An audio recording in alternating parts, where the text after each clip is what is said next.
Tonight, we explore why you wouldn't survive a Viking raid. Imagine waking to the sound of war horns at dawn, flames devouring thatched roofs, and the thunder of boots shaking the earth.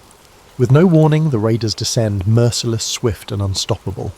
Through this vivid journey, you'll experience the confusion and desperation of facing a Viking assault and understand why survival was far from guaranteed. So before you get comfortable, as always my friends, take a moment to like the video and subscribe to the channel if you haven't already joined our growing family. Also, please let us know where you're watching from and what time it is for you. Somehow, some way, we've reached the brink of the week quicker than I thought, so be sure to dim your lights, grab your blanket and comfy spot, and let's dive in. In Lindisfarne, Northumbria, 793, you kneel in the chapel of Lindisfarne Priory at dawn, whispering your usual Latin prayers. Suddenly a distant thunderclap rolls across the clear sky. You pause, lips still. The sound comes again, louder this time, and now you hear panicked shouts outside shattering the morning peace.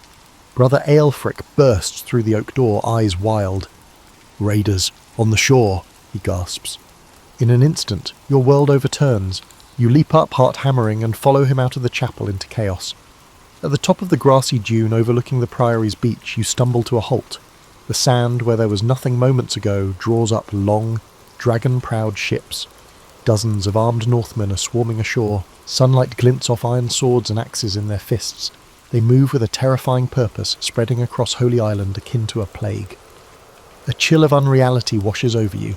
The pagan Vikings of rumour are here, in the flesh as real as the salt wind on your face. Screams echo from the fields below. A few of the lay brothers working the vegetable gardens try to run, but the strangers are upon them in moments. You watch, paralysed, as a fur-clad raider swings his axe and cleaves Brother Osric's shoulder to the bone. Osric collapses with a scream cut short.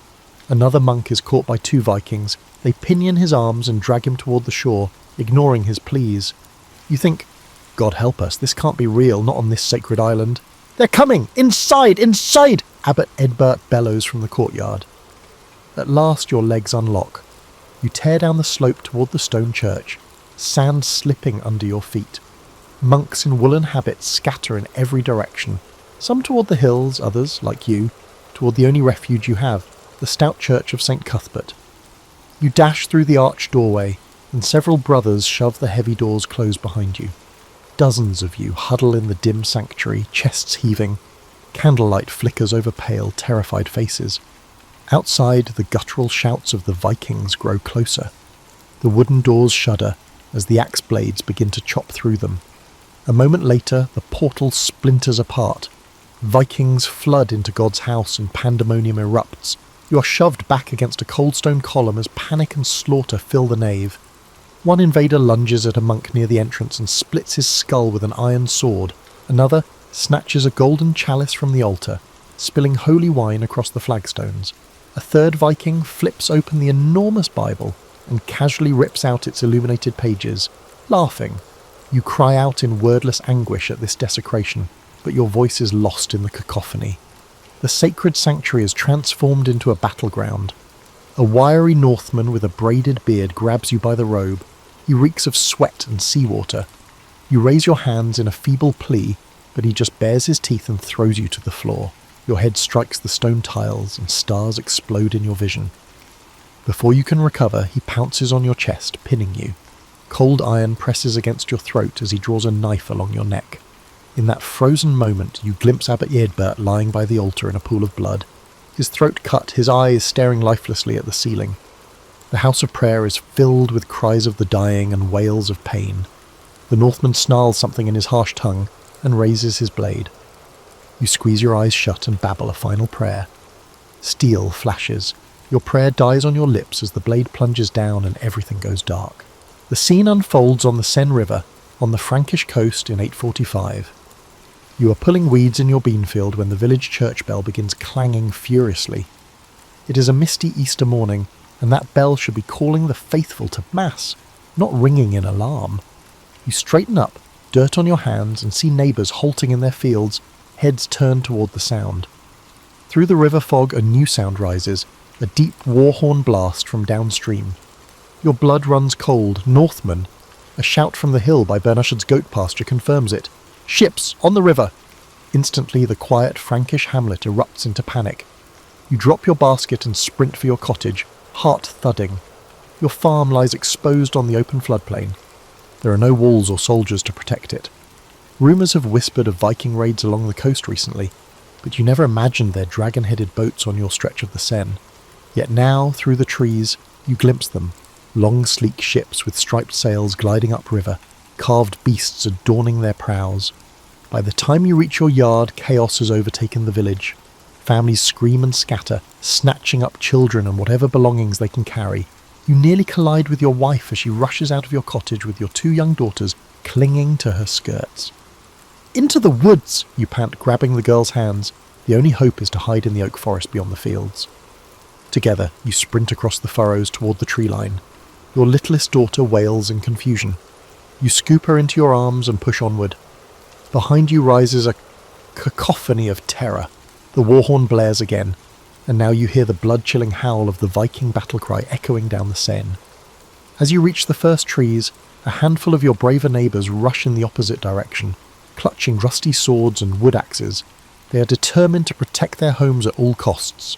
Every instinct tells you to protect your farm, but one look at your wife's terrified face propels you deeper into the underbrush. You cannot leave them. Not now. Suddenly, a burly shape crashes through the brush ahead. A Viking scout steps into your path, grey eyes locking on you. He hefts a spear, and you shove your family behind you, raising your only weapon, a simple sickle, with trembling hands. The Northman's lips curl in a wolfish grin. He hurls his spear. You twist aside, but the iron head slashes a fiery gash across your upper arm. You cry out. Before the Viking can draw his sword, you charge at him with a desperate yell, swinging your sickle. He bats aside your feeble strike and backhands you with his free arm. The blow crashes into your jaw like a mallet. The forest tilts. You hit the ground hard, tasting blood. Dazed, you lift your head. Your wife is trying to escape with the kids, but more Northmen are coming from the trees. No, please, you croak, reaching out as 2 Vikings seize her by the hair and drag your daughters from her arms. You wrench yourself up on one elbow, but a booted foot slams between your shoulder blades, crushing you to the dirt. A Norse warrior growls something above you. You catch only the word for slave. Rough hands yank your arms behind you and bind your wrists with coarse rope. Your village is tearing itself apart all around you. Smoke rises be. Your wife is trying to escape with the kids, but more Northmen are coming from the trees. Down. A few moments later, a Viking herds you and a dozen other captives toward the river. A Viking yanks you along by a rope around your neck. Your wife and children are nowhere in sight. Taken, dead, who knows? Hot tears of pain and rage blur your vision, but a powerful yank on the tether forces you onward. On the bank, the Northmen are already loading prisoners and plunder onto their boats. 3 other sobbing villagers shove you aboard and chain you by the ankle. As the oars begin to pull and the Frankish shore recedes, you collapse against the hull. Everything you ever loved is gone. The Vikings did not just raid your farm, they have destroyed your life. You close your eyes, trembling with silent grief. Easter morning sunlight glitters on the river, but for you no resurrection will come, only the endless darkness of slavery. This story takes place in Ireland during the 9th century. You stand atop the wooden rampart of your husband's dune fort, and watch in dread as dark sails dot the morning horizon. The mid-morning sun glints off the waves, revealing 3 Viking longships heading up the coast toward your lands. A messenger had arrived at dawn with dire news. The Northmen sacked a monastery down a river at Clonfert, and their ships were spotted in your kingdom's waters. The war horns are now echoing along the cliffs. The Vikings are coming. Below you in the courtyard, your household warriors rush to arm themselves. Men snatch spears and shields from racks, shouting to each other and offering quick prayers to God. You clutch the wooden railing, knuckles white. Your husband, Lord Eöl, is in the yard pulling on his helmet. He catches your eye for a brief moment and tries to muster a reassuring smile, but you both know what these invaders do. You have heard tales of their cruelty. Last winter, refugees from the north told of nuns violated and monks slaughtered when the Northmen attacked Armag's sacred sites. Lord Eöl barks orders, and 24 mounted warriors gallop out through the gate to confront the enemy on the beach. The remaining defenders stay to man the fort's palisade.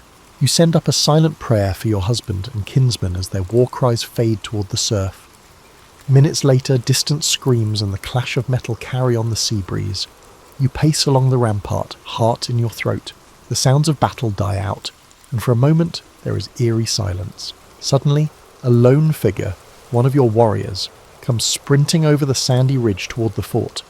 His tunic is soaked in blood. "Close the gate!" he shrieks, eyes bulging with panic. Behind him, a mob of Vikings appears, pursuing like wolves on the hunt. The fort's captain curses and orders the gates barred, but even as your men shove the oak portal, the first Northman rams into it from outside. A desperate struggle ensues at the sallyport. Spears thrust through the gap, axes hacking. The defender's courage falters when a massive Viking forces the gate ajar and cuts down a guard in a single stroke. Within seconds, the enemy swarm inside. Screams fill the yard. You stumble back from the rampart as chaos engulfs the fort. The surviving guards and servants, horribly outnumbered, throw down their weapons or try to flee. A hulking Viking with an iron helmet and braided blonde beard strides past the bodies toward the keep.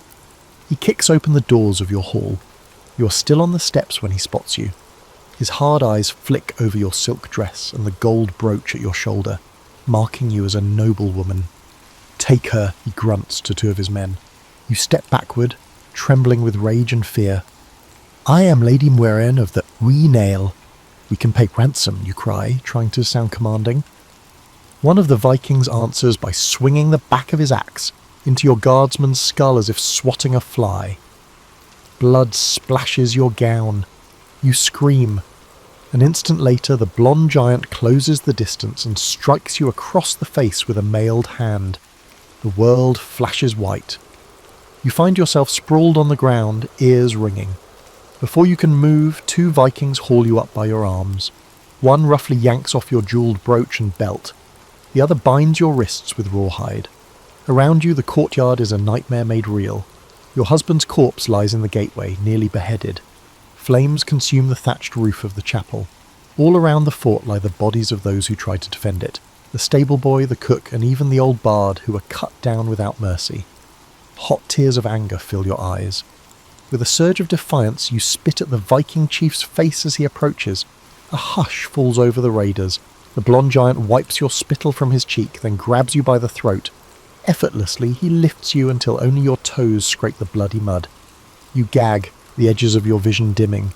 He holds you there, face to face, until your defiance crumbles into choking desperation. Finally, he releases his grip and you drop to your knees, coughing. The onlookers chuckle.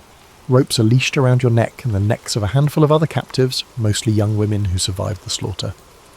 You are herded downhill like cattle. Your beloved Doon, once a proud seat of Gaelic power, is now a smouldering ruin littered with the dead. As the Vikings march you to their boats bobbing in the bay, you stumble in shock, barely feeling the pebbles under your bare feet. They shove you up a plank onto a ship's deck. All around you, Northmen cheer at their haul. Coins, chalices, fine clothes, horses, and half a dozen sobbing prisoners. The ship pushes off under the afternoon sun. As oars beat the water, you watch your homeland recede. Black smoke clings to the sky from your burning hull. You resist the urge to scream as you bite down on the gag they force between your teeth. They have taken everything and everyone you love and enslaved them. You try to pray, but no comfort comes. Only the creak of the oars and the jeers of your captors answer your silent pleas. The gentle hills of Eire fade from view, and you realise with crushing despair that you will never set foot on your native soil again. You are bound for an unknown fate across the sea, just another piece of plunder in the Vikings' haul. Furthermore, in Courland on the Baltic coast in 854, sound the horn, the Sphere are coming. The shout carries across your Baltic seaside village as dawn lightens the sky. You snatch up your spear and race from your hut, heart pounding.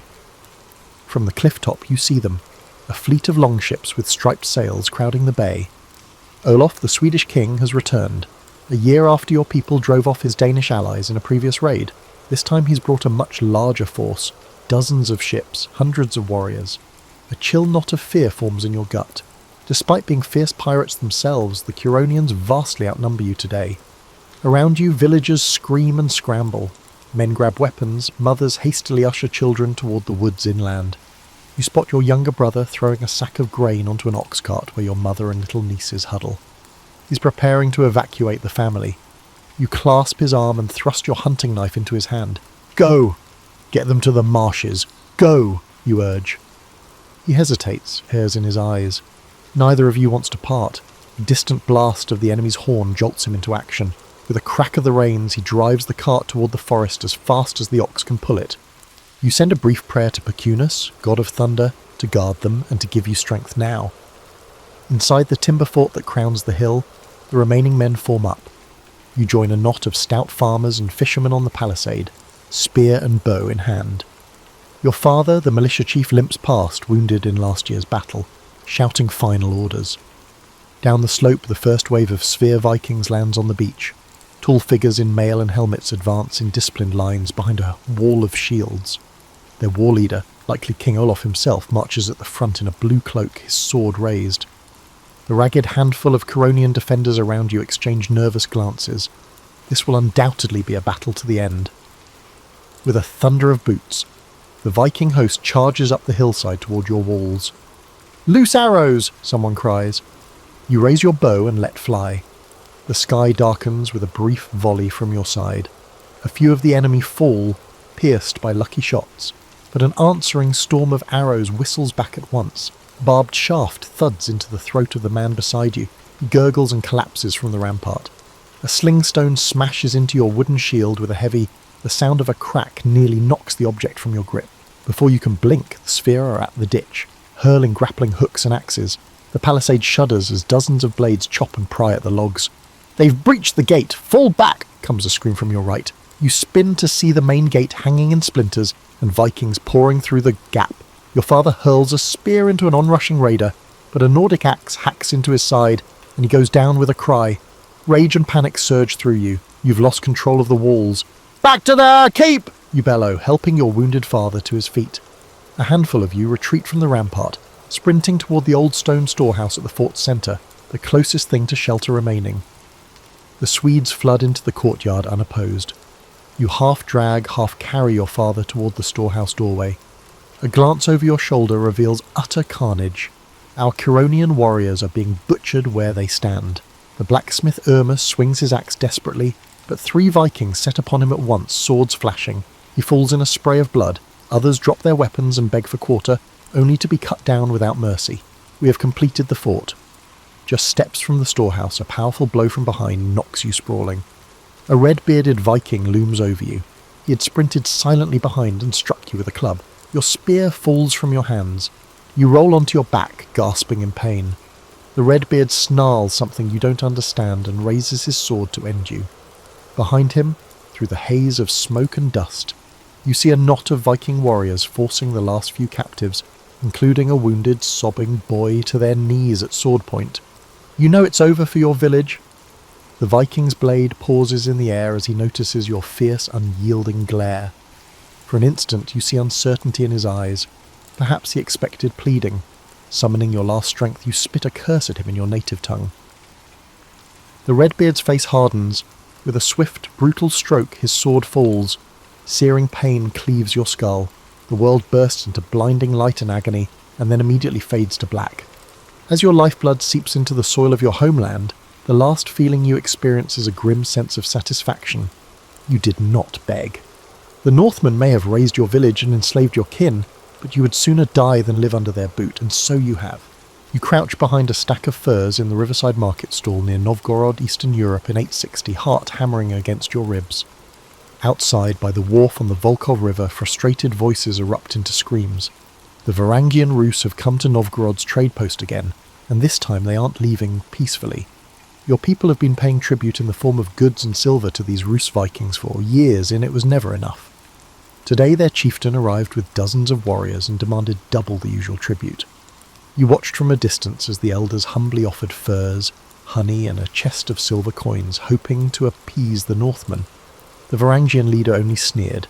He even demanded 50 young men as slaves. At that, the pretense of negotiation shattered. An axe lodged in the skull of one brash merchant, who immediately shouted in protest. An uproar ensued. Now the air is filled with panicked shouts and the clash of steel. From your hiding spot you peek out. A flaxen-haired Viking smashes a pottery stool with his shield, sending shards flying and the potter scurrying. Across the way, another Norseman overturns a wagon of grain, laughing as it spills. Your precious wares, fine winter furs and carved walrus ivory, are likely lost to pillage, but that is the least of your worries. You grip a long skinning knife, the only weapon at hand. It's almost useless against fully armed raiders, but you refuse to surrender without a fight. A spear suddenly flies overhead and impales a fleeing neighbour just beyond your stall. The man collapses with a gurgling scream. You bite your fist to stifle a whimper. "Round up the rest!" a Varangian warrior barks in his tongue. You understand a little of it. Two merchants sprint past your shelter, making a break for the tree line, but they don't get far. One is skewered by a thrown spear, the other is run down by a red-bearded Russ who slams him to the ground and clubs him senseless with the butt of an axe. Your mind races. Perhaps you can slip away along the riverbank amid the chaos. If only you can reach your boat. Gathering your courage, you clutch your knife and prepare to bolt. You rise, and a pair of iron hands seize you from behind. Ha! Hiding like a rat. A hulking Varangian in a wolfskin cloak hauls you out into the open by your tunic.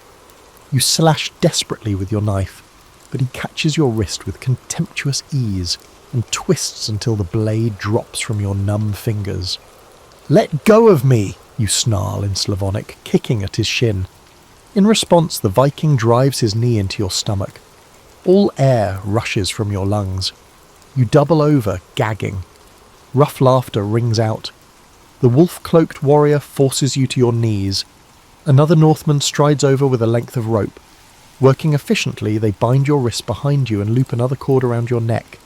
You dimly realise that they are also tying up other survivors, including a few young women and 2 wounded elders elsewhere in the market. They will soon herd you and a line of captives toward the longships that are waiting. A rope around your neck links you to the prisoner ahead. Your cheeks burn with humiliation and fury. But when a Varangian jerks hard on the tether, you stumble forward without resistance. Your town headman, an old friend of your father's, sobs pitifully as he's dragged along beside you. He begs the Vikings in broken Norse to spare his family. The chieftain ignores him, casually wiping blood from his sword. At the riverbank, the Northmen shove you and the others onto their boats amid piles of plunder. The Northmen force you to sit on the deck, tying your wrists and neck to a ring by the mast. Within minutes, the oarsmen push off and the current carries you away from the smoking ruins of your marketplace. As the ship turns downriver, you catch a final glimpse of Novgorod's wooden ramparts receding into the morning mist. Hot tears blur your eyes. You've heard what comes next. The Varangians will take you east to sell in the slave markets of the Greeks or Arabs. Perhaps that will be your fate, sold far from home, never to return. A blonde Viking guarding the captives notices your tears. He smirks and mockingly pats your cheek as one would a child. You stare at him with hate so intense it scares even you, but your defiance only amuses him. With a shrug, he turns away to count the silver coins piled at his feet. You sit in stunned silence as the boat carries you into the unknown. In your mind, you see an image of your wife and young son, as they were this morning, waving goodbye when you left for market. Are they alive? Will you ever see them again? A sob escapes before you can choke it back. The Northman's laughter echoes across the water, and you silently curse the gods for abandoning you to these wolves. You realise that your life as a free man in Russ's land is over. You are now just human cargo, another soul enslaved beneath an endless foreign sky. Anglo-Saxon England, 871. The ground shakes under the onrush of the enemy horde. From your position atop the timber palisade, you see them coming across the fields, hundreds of Danish warriors advancing in a solid shield wall. You swallow against the terror rising in your throat. Wessex has mustered every able man to defend this town, and still the Northmen outnumber you. Their battle cries carry over the morning breeze as they close in. You tighten your sweaty grip on your spear. Lord Ethelred's banner, a golden dragon on red, flutters above the gate, a hopeful token. But today, you will have to make a stand against the powerful Viking army. All night we laboured, and still they come, mutters Osric beside you, hefting his axe. It's true, you and the townsfolk spent the dark hours reinforcing these crude walls with wagons and debris. The women, children and elderly have been packed into the stout stone church at the town centre, the only building likely to withstand an assault. You send a quick prayer heavenward for your wife among them. If the Danes break through, that church will be their last refuge, and perhaps a tomb. You force the thought away and refocus on the enemy. There was a sudden blast of a horn. Arrows suddenly whistle out from the Viking line. "Shields up!" you shout, raising your wooden shield overhead. A black feathered arrow slams into it with a jarring thud.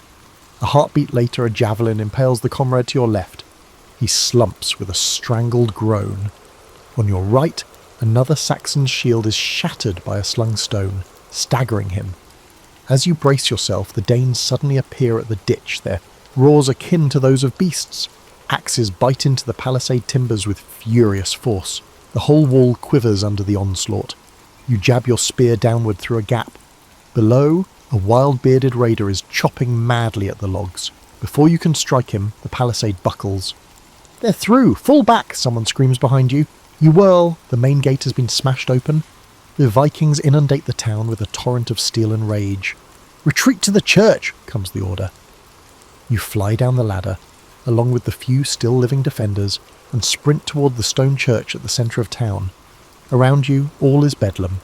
Panicked villagers clog the muddy street, fleeing for their lives. A woman carrying a baby runs right into a Danish axeman emerging from an alley. His blade flashes, and she drops in a spray of blood, the infant wailing beside her corpse. Flames crackle. One of the thatched roofs is ablaze, pouring smoke into the morning sky. Gasping, you reach the churchyard just as the last survivors shove their way inside. "In! In!" you shout, practically throwing a wounded old bowman through the door.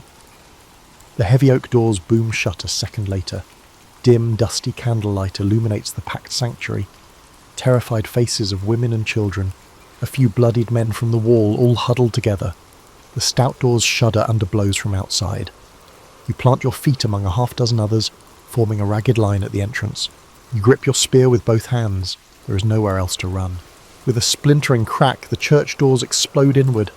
A massive, fur-cloaked Dane barges through, shield first.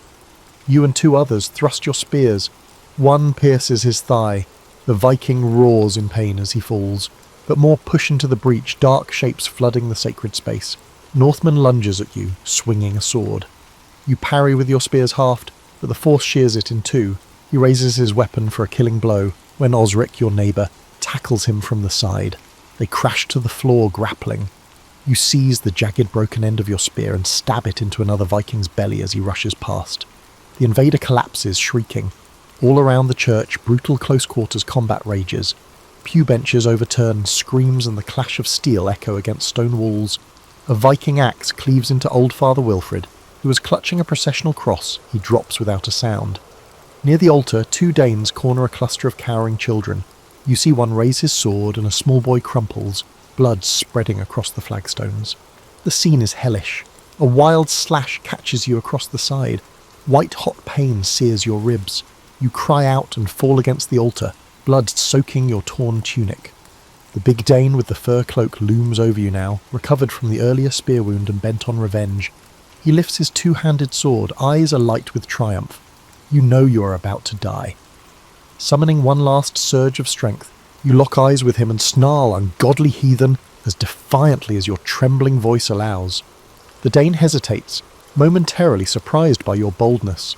That's when a thrown axe whirls out of the smoky air and buries itself in his back.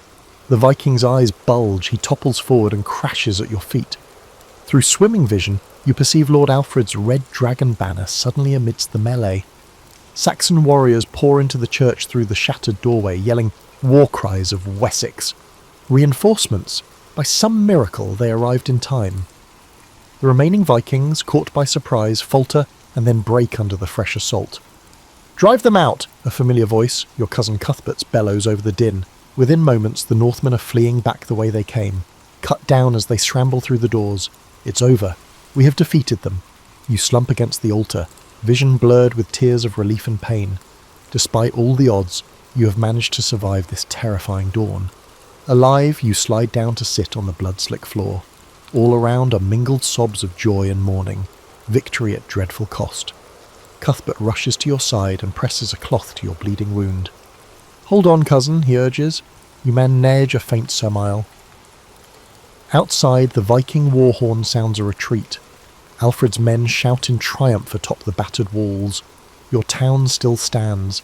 Despite being battered, burned, and littered with the dead, your town remains unconquered. As Cuthbert helps you to your feet, you gaze over the carnage inside the church and feel both grief and gratitude. The Danes will return, you know they will, and more blood will be shed. But not today. Today, by the grace of God, you have witnessed the impossible. The enormous Viking army in flight. You have survived a Viking raid, scarred, exhausted, half in shock, but alive. The final scenario in the aftermath, Enslaved, takes place in the 9th century. You awaken before dawn to the tug of the iron collar around your neck. You begin yet another day in servitude. Slowly you push yourself up from the straw on the firm clay floor of the barn. Every muscle aches.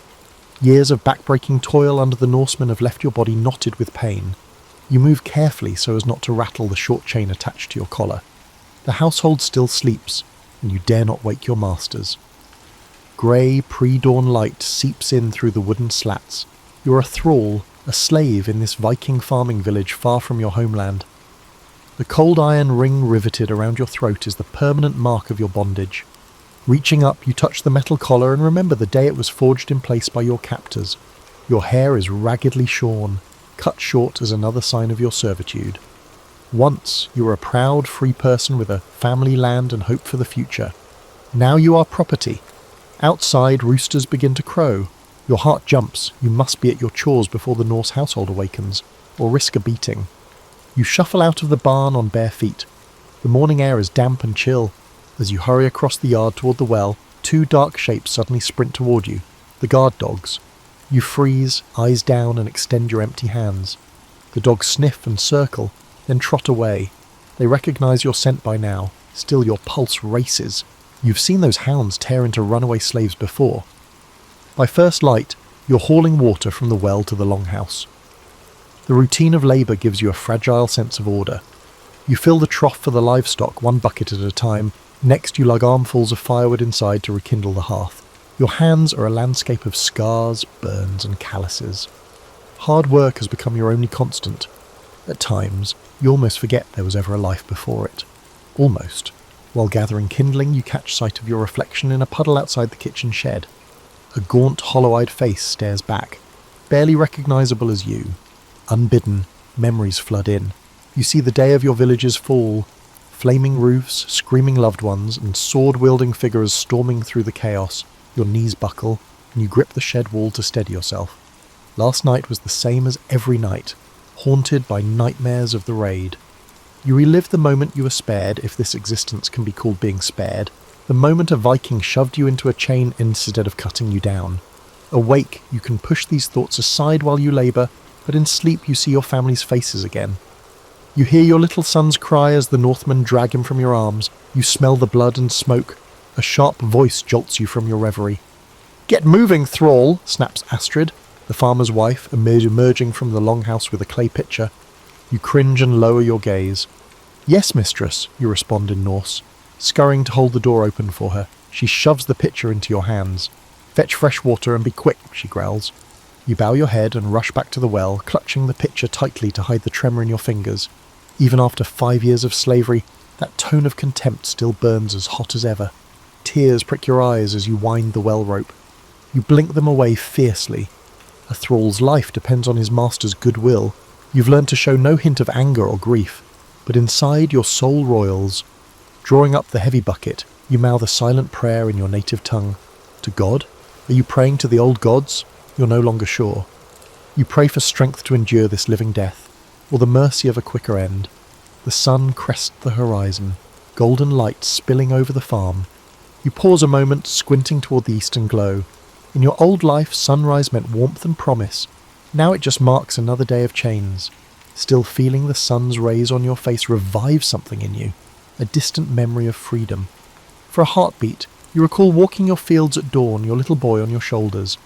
The ache of loss nearly doubles you over. A bitter truth sears your mind. The person you had died on the day of the Viking raid. A distant laugh from the longhouse shakes you back to reality. Your masters are awake. Shoulders hunched, you hoist the pitcher and hurry to serve them. As you shuffle inside to pour Astrid's morning ale, she wrinkles her nose. "You stink of sweat," she says, waving you off. "When you're done here, wash yourself. I won't have guests smelling a filthy thrall." You nod obediently and retreat. Shame creeps over you, but also a spark of something else.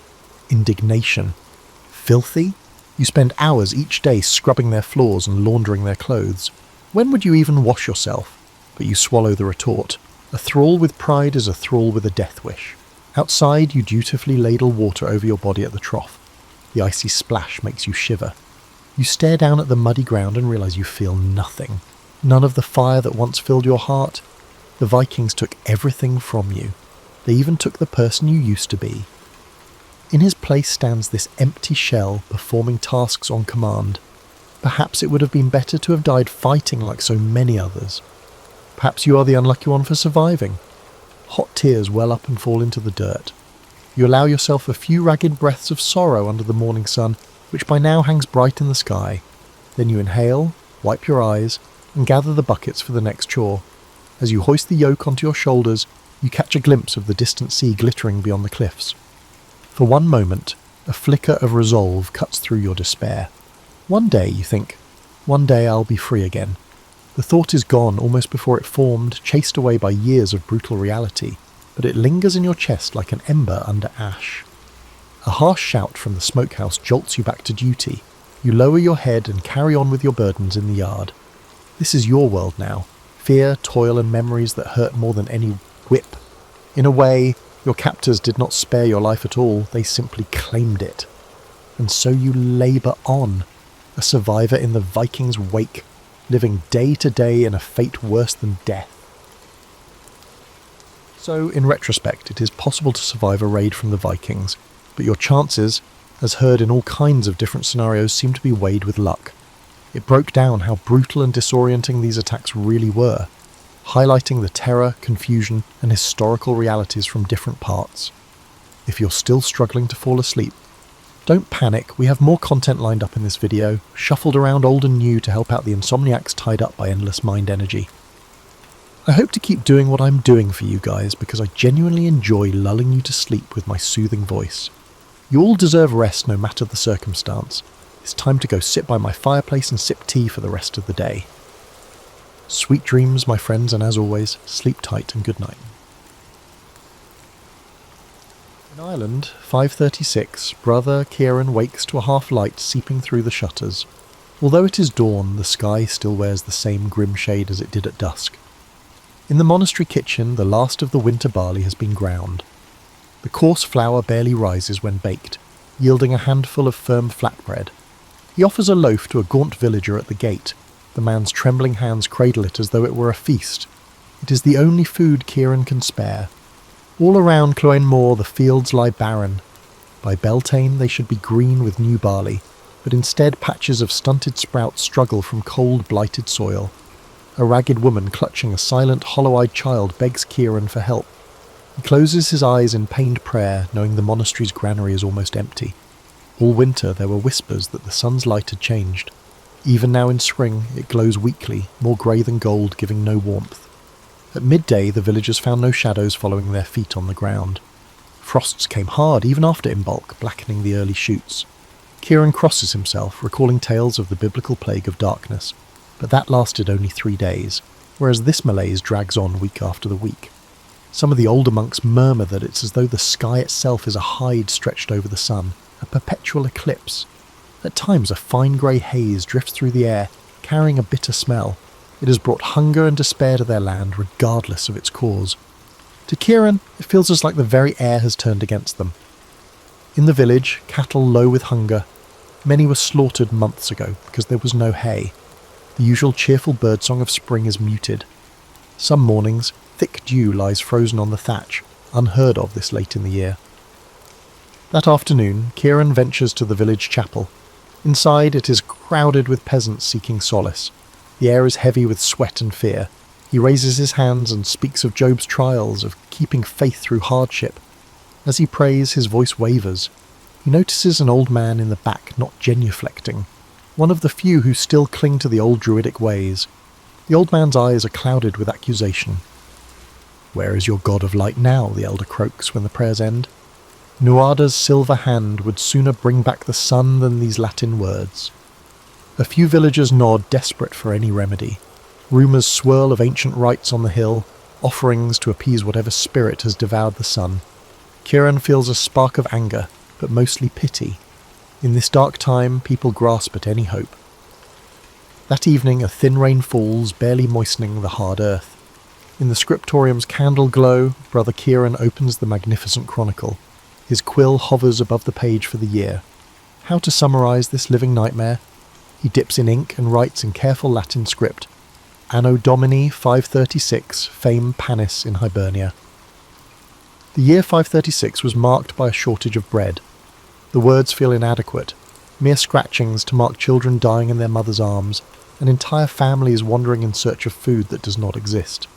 And yet he must record it for posterity, as truthfully and simply as the annals of old. His hand shakes with exhaustion. Before blowing out the candle, Kieran adds a final thought in the margin. Sol pallidus supra nos est. The sun is pale above us. Outside, the rain stops. The night is deathly quiet. Brother Kieran steps out and looks upward. Where he should see a tapestry of stars, there is only a dull haze and the ruddy disk of a moon drained of its splendour. He thinks of the hungry faces he saw today.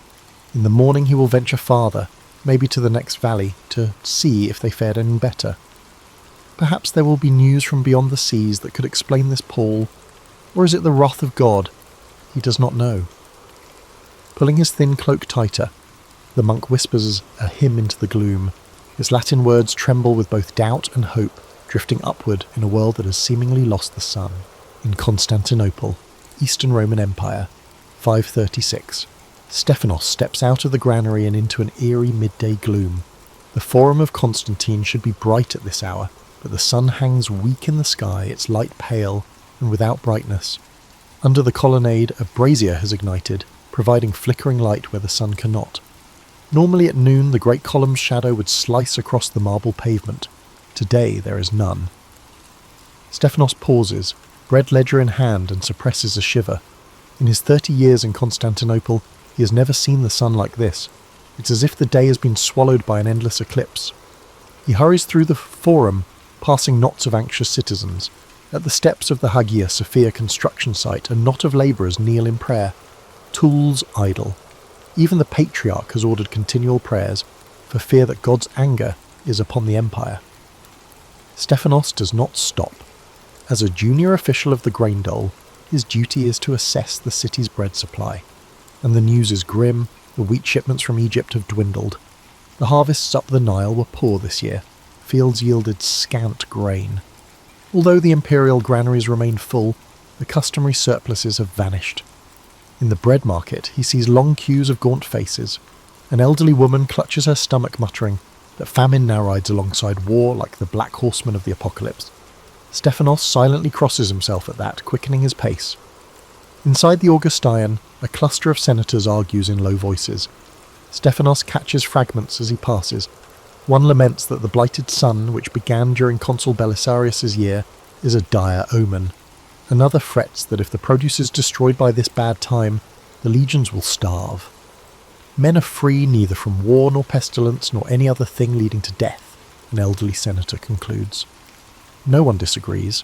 At the docks on the Golden Horn, grain barges from Alexandria are being unloaded under the dim sun. The usual cacophony of stevedores is hushed. Everyone moves with the worried calm of men who know they carry precious food. Stephanos inspects the offloaded sacks. The wheat kernels are small, shrunken by poor yield. "Is this all?" he asks the harbour master. A shrug. "Afraid so. Even the bread basket of the world struggles now." Stephanos nods and makes a mark on his wax tablet. In the past, Egypt's bounty could feed Constantinople twice over. Now any shortage sends prices climbing. Already he has heard of riots in the poorer quarters at dawn when the meagre bread allotments ran out. He muses grimly about the concept of bread and circuses. Crossing back toward the palace, Stephanos peers up at the sky. The sun's hue is a strange bluish white, and the very air seems thick. A dry, foggy haze hangs high above, dulling the daylight. Some call it an omen, others say it's a natural miasma. One pamphlet circulating in the forum even claimed that a volcano in some far-off land must have vomited ash into the heavens, promptly confiscated by the urban prefect for spreading alarm. Stephanos does not know what to believe. He only knows that the empire lacks experience with simultaneous harvest failures across all regions. In the past, if Syria suffered drought, Egypt might compensate. But now Syria also reports withered crops and empty granaries. An empire that commands the Mediterranean cannot command the skies. That night, the city is preternaturally quiet. By decree, a candle-lit vigil is held in every church. Stephanos stands among a crowd in the great church's half-built nave. The air smells of wax and incense. By day, hundreds of tiny flames flicker where sunlight should stream in. The patriarch leads a solemn chant, beseeching God to restore the light and spare his people. Stephanos bows his head and joins the chorus. His mind wanders to his young daughter at home, who has known constant cough and hunger these past months. The sun gave forth light without brightness, like the moon. He remembers those words from a scholar's chronicle, and they ring true in his bones. He prays for the day he can show his child a bright, warm sun again. Until then, they endure in the half-light of an empire under siege by the very heavens. In the kingdom of Axum, Ethiopia 536, Miriam's sandals are worn thin by the time she and her little brother crest the last hill before Axum. Below them, the city's familiar landmarks rise from the plain, the tall stone stelae of bygone kings casting faint shadows in the ashen daylight, and beyond, the spires of the great stone church where her people have worshipped for generations. She urges her brother onward with a gentle hand. They have walked for 2 days from their village, driven by desperation. At home, the fields of teff and sorghum utterly failed. This year's rains never arrived, and the soil cracked beneath a brazen but feeble sun. Along the road they joined a trickle of other villagers and farmers, all converging toward Axum like streams to a dry riverbed.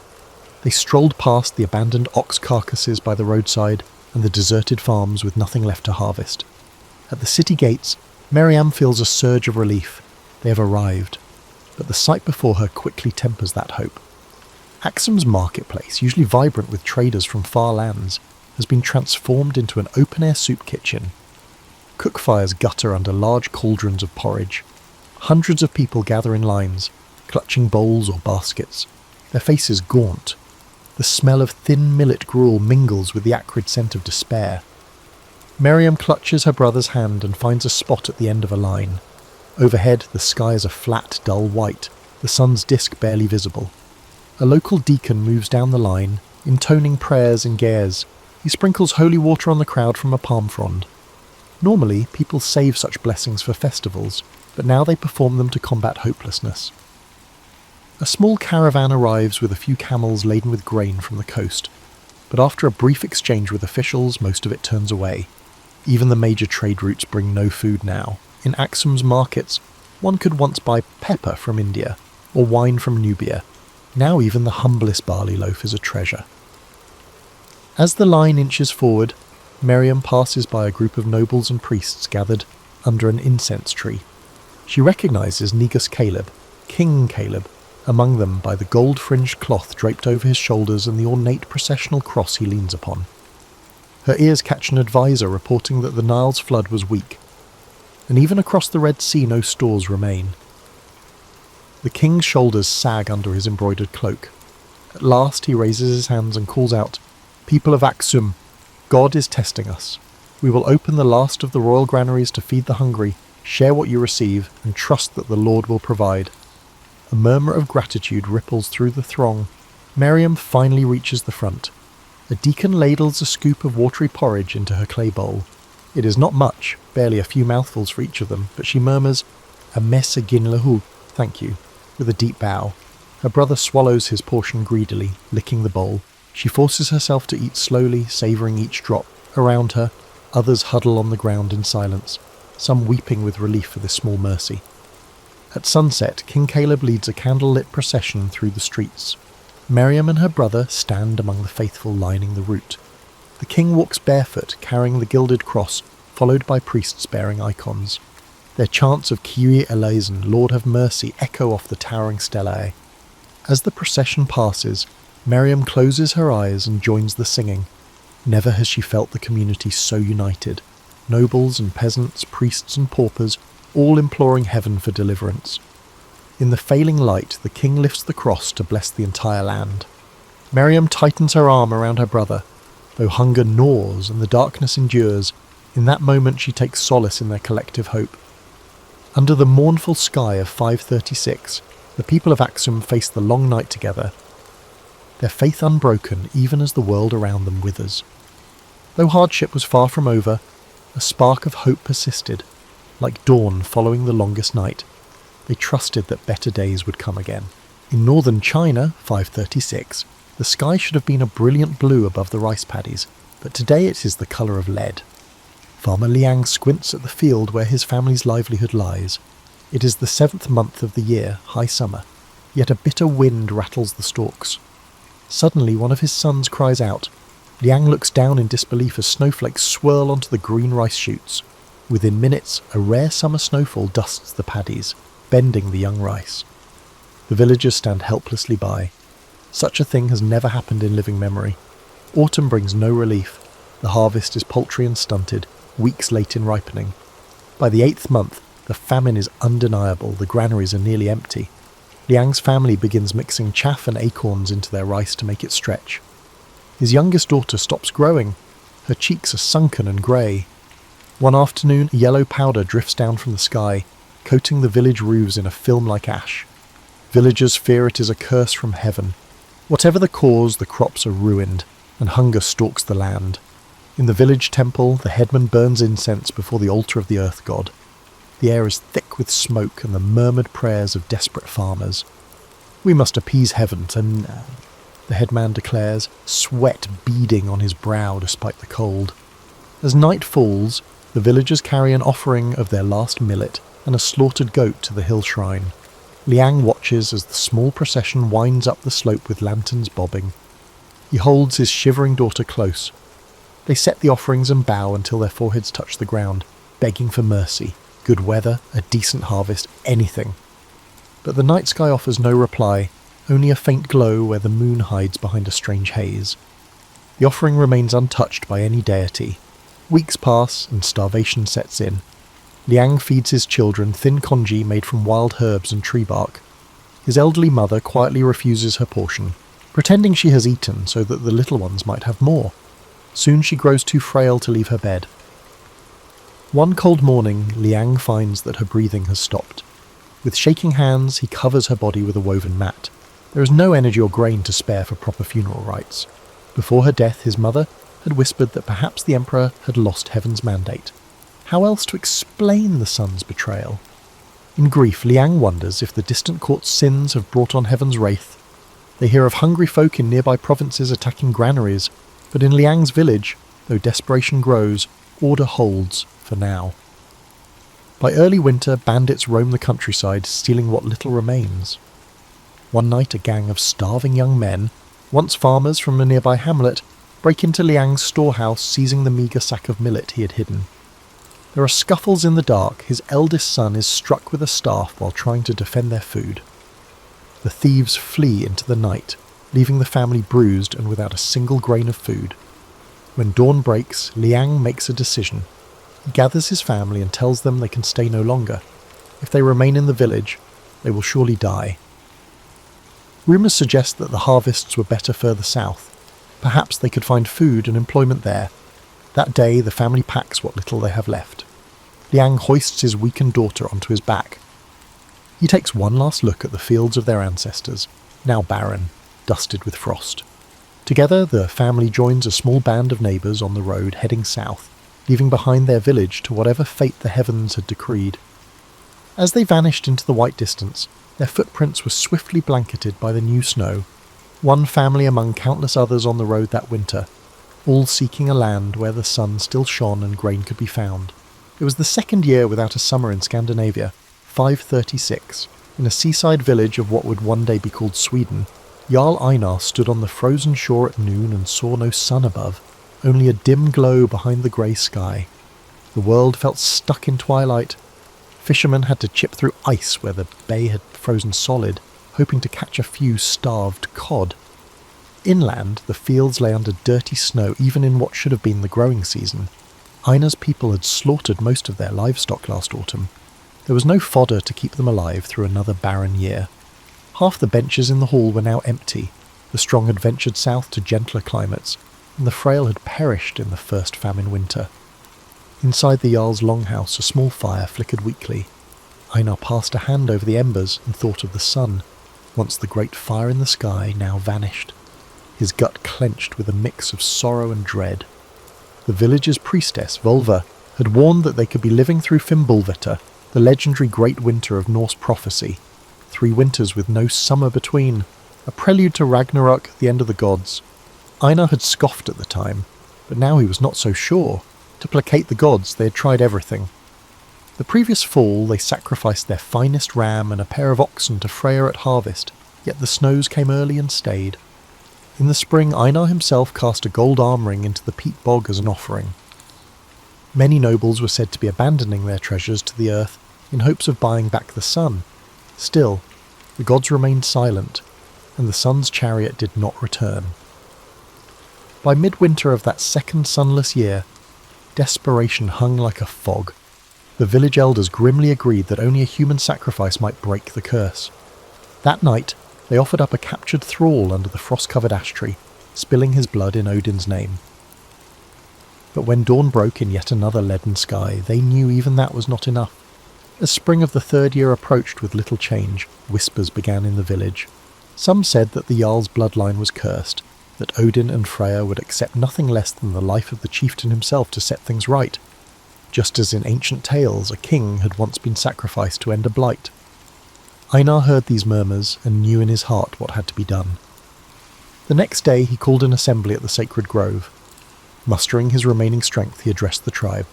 "I will go to Odin's hall if it brings back the sun and the harvest," he declared. Gasps rippled through the crowd.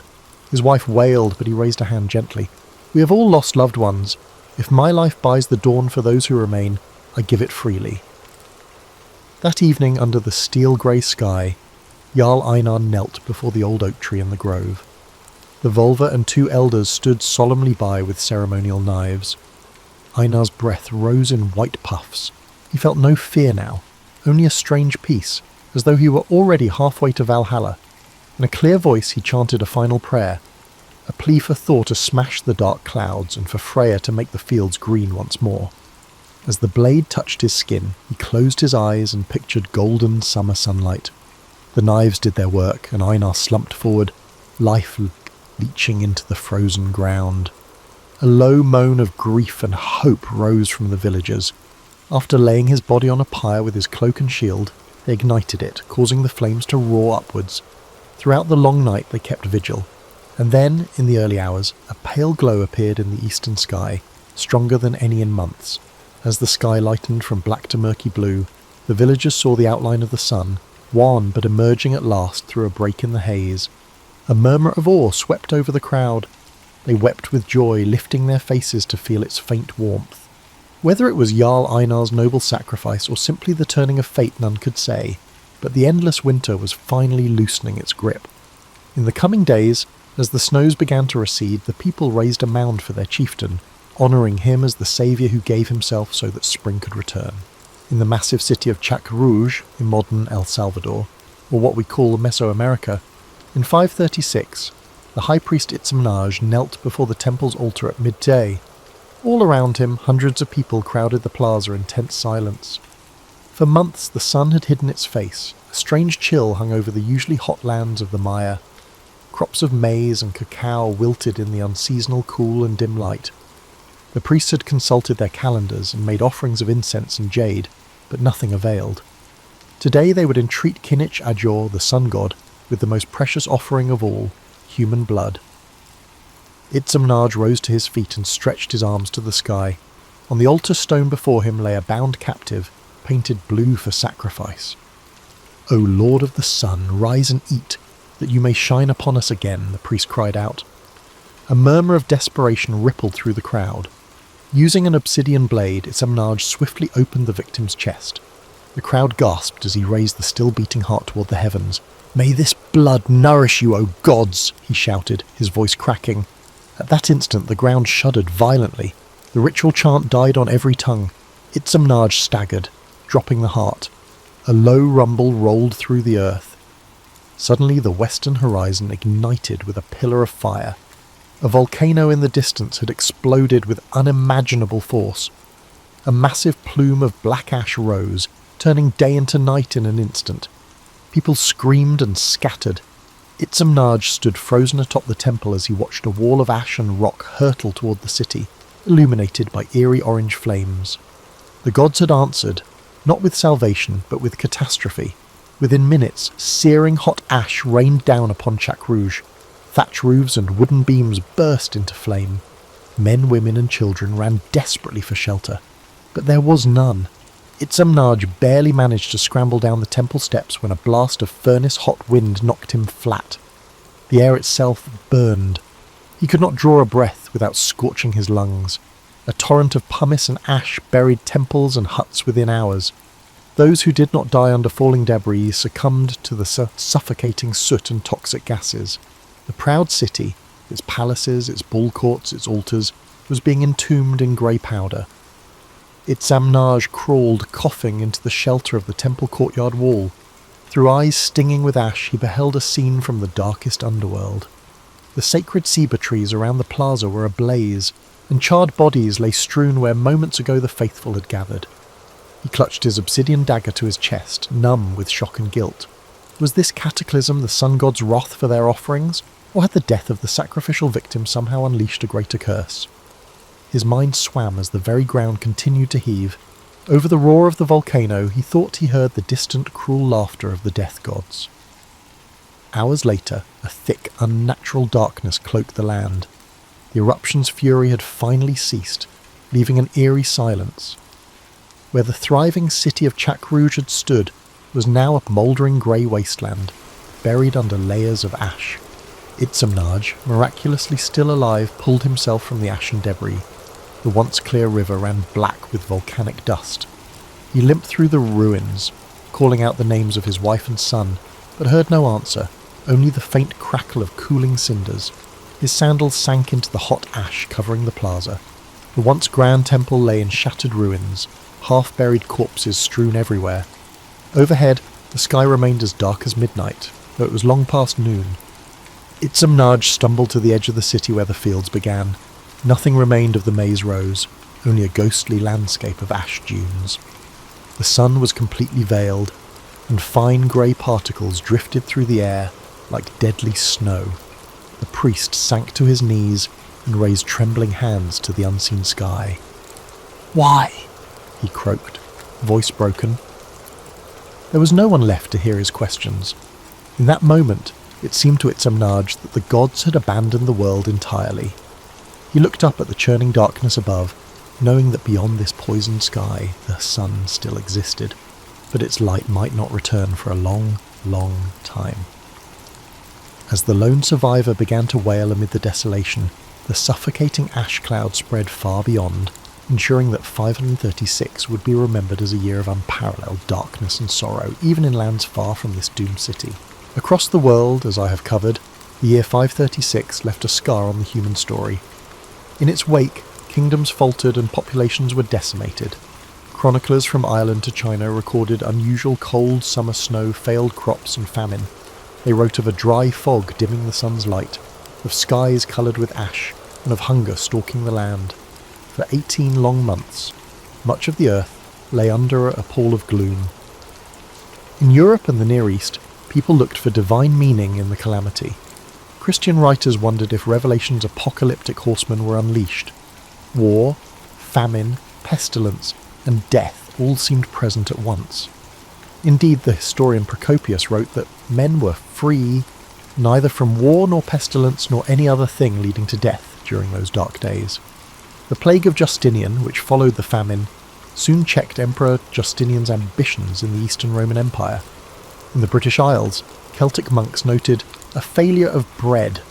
Far to the east, Chinese records spoke of great cold and summer frost that ruined the harvest. Northern Europeans were so desperate they offered their riches and kings to appease their gods. And in Central America, the volcano's cataclysmic eruption blanketed the skies with ash, plunging entire regions into darkness. Societies across the globe, separated by vast oceans and unaware of each other, shared the same despair. The sun that year was a feeble ghost above the horizon, a shared anguish in Ireland's green hills, Constantinople's marble streets, Axum's highlands, China's villages, Scandinavia's forests, and Mesoamerica's jungles. Millions perished as famine and disease swept through communities already weakened by crop failure. It was, by all accounts, one of the darkest times in recorded history. Some later scholars would even call 536 the worst year to be alive. And yet not all hope died. In every story of suffering there were those who endured. Parents who shared their last crust with their kids, leaders who died for their people, and communities that prayed and performed rituals to find meaning in the chaos. They adapted in the face of collapse, migrating to new lands, changing their traditions and rebuilding from the ashes. The darkness would slowly lift. From 537 to 538, the sunlight grew stronger as the dust in the sky settled. Fields were sown anew. Children born after the year without sun would grow up under blue skies, hearing the hushed stories of the terrible darkness their elders survived. Looking back, the catastrophe of 536 stands as a testament to human endurance. It was a year of tragedy on a scale almost beyond comprehension, a convergence of natural disasters that humbled empires and small villages alike.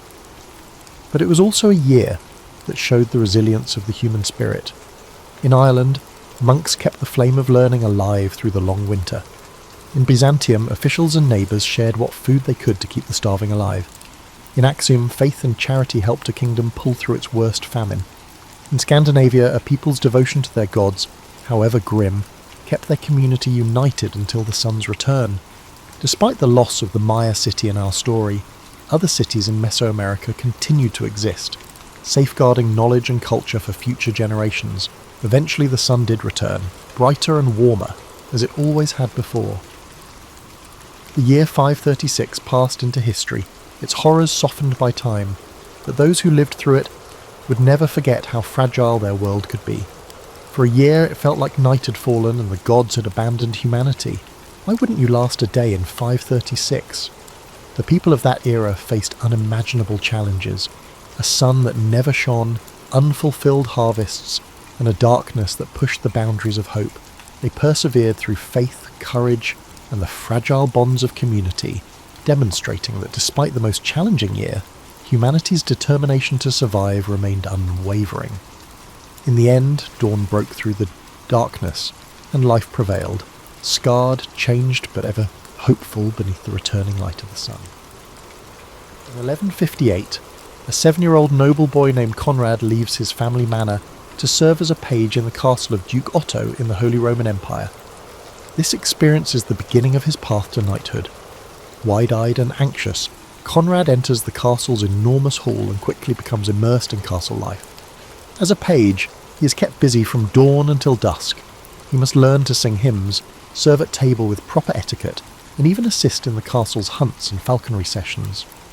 Under the tutelage of the master-at-arms, Conrad and the other pages practice swordplay with wooden weapons and learn to ride ponies. The castle chaplain also guides their spiritual upbringing, so Conrad grows in piety alongside prowess. Nothing is wasted, even playtime in the courtyard, mock battles on stick horses and playful jousts with broomsticks, is training in disguise, building the boy's strength and coordination. Conrad idolizes the knights he serves. One friendly knight, Sir Reinhard, sometimes shares tales from the hearths of legendary warriors and battles, fueling Conrad's dreams of valor. Through hard work and keen observation, Conrad grows in both body and character. By age 14, he graduates to the rank of squire.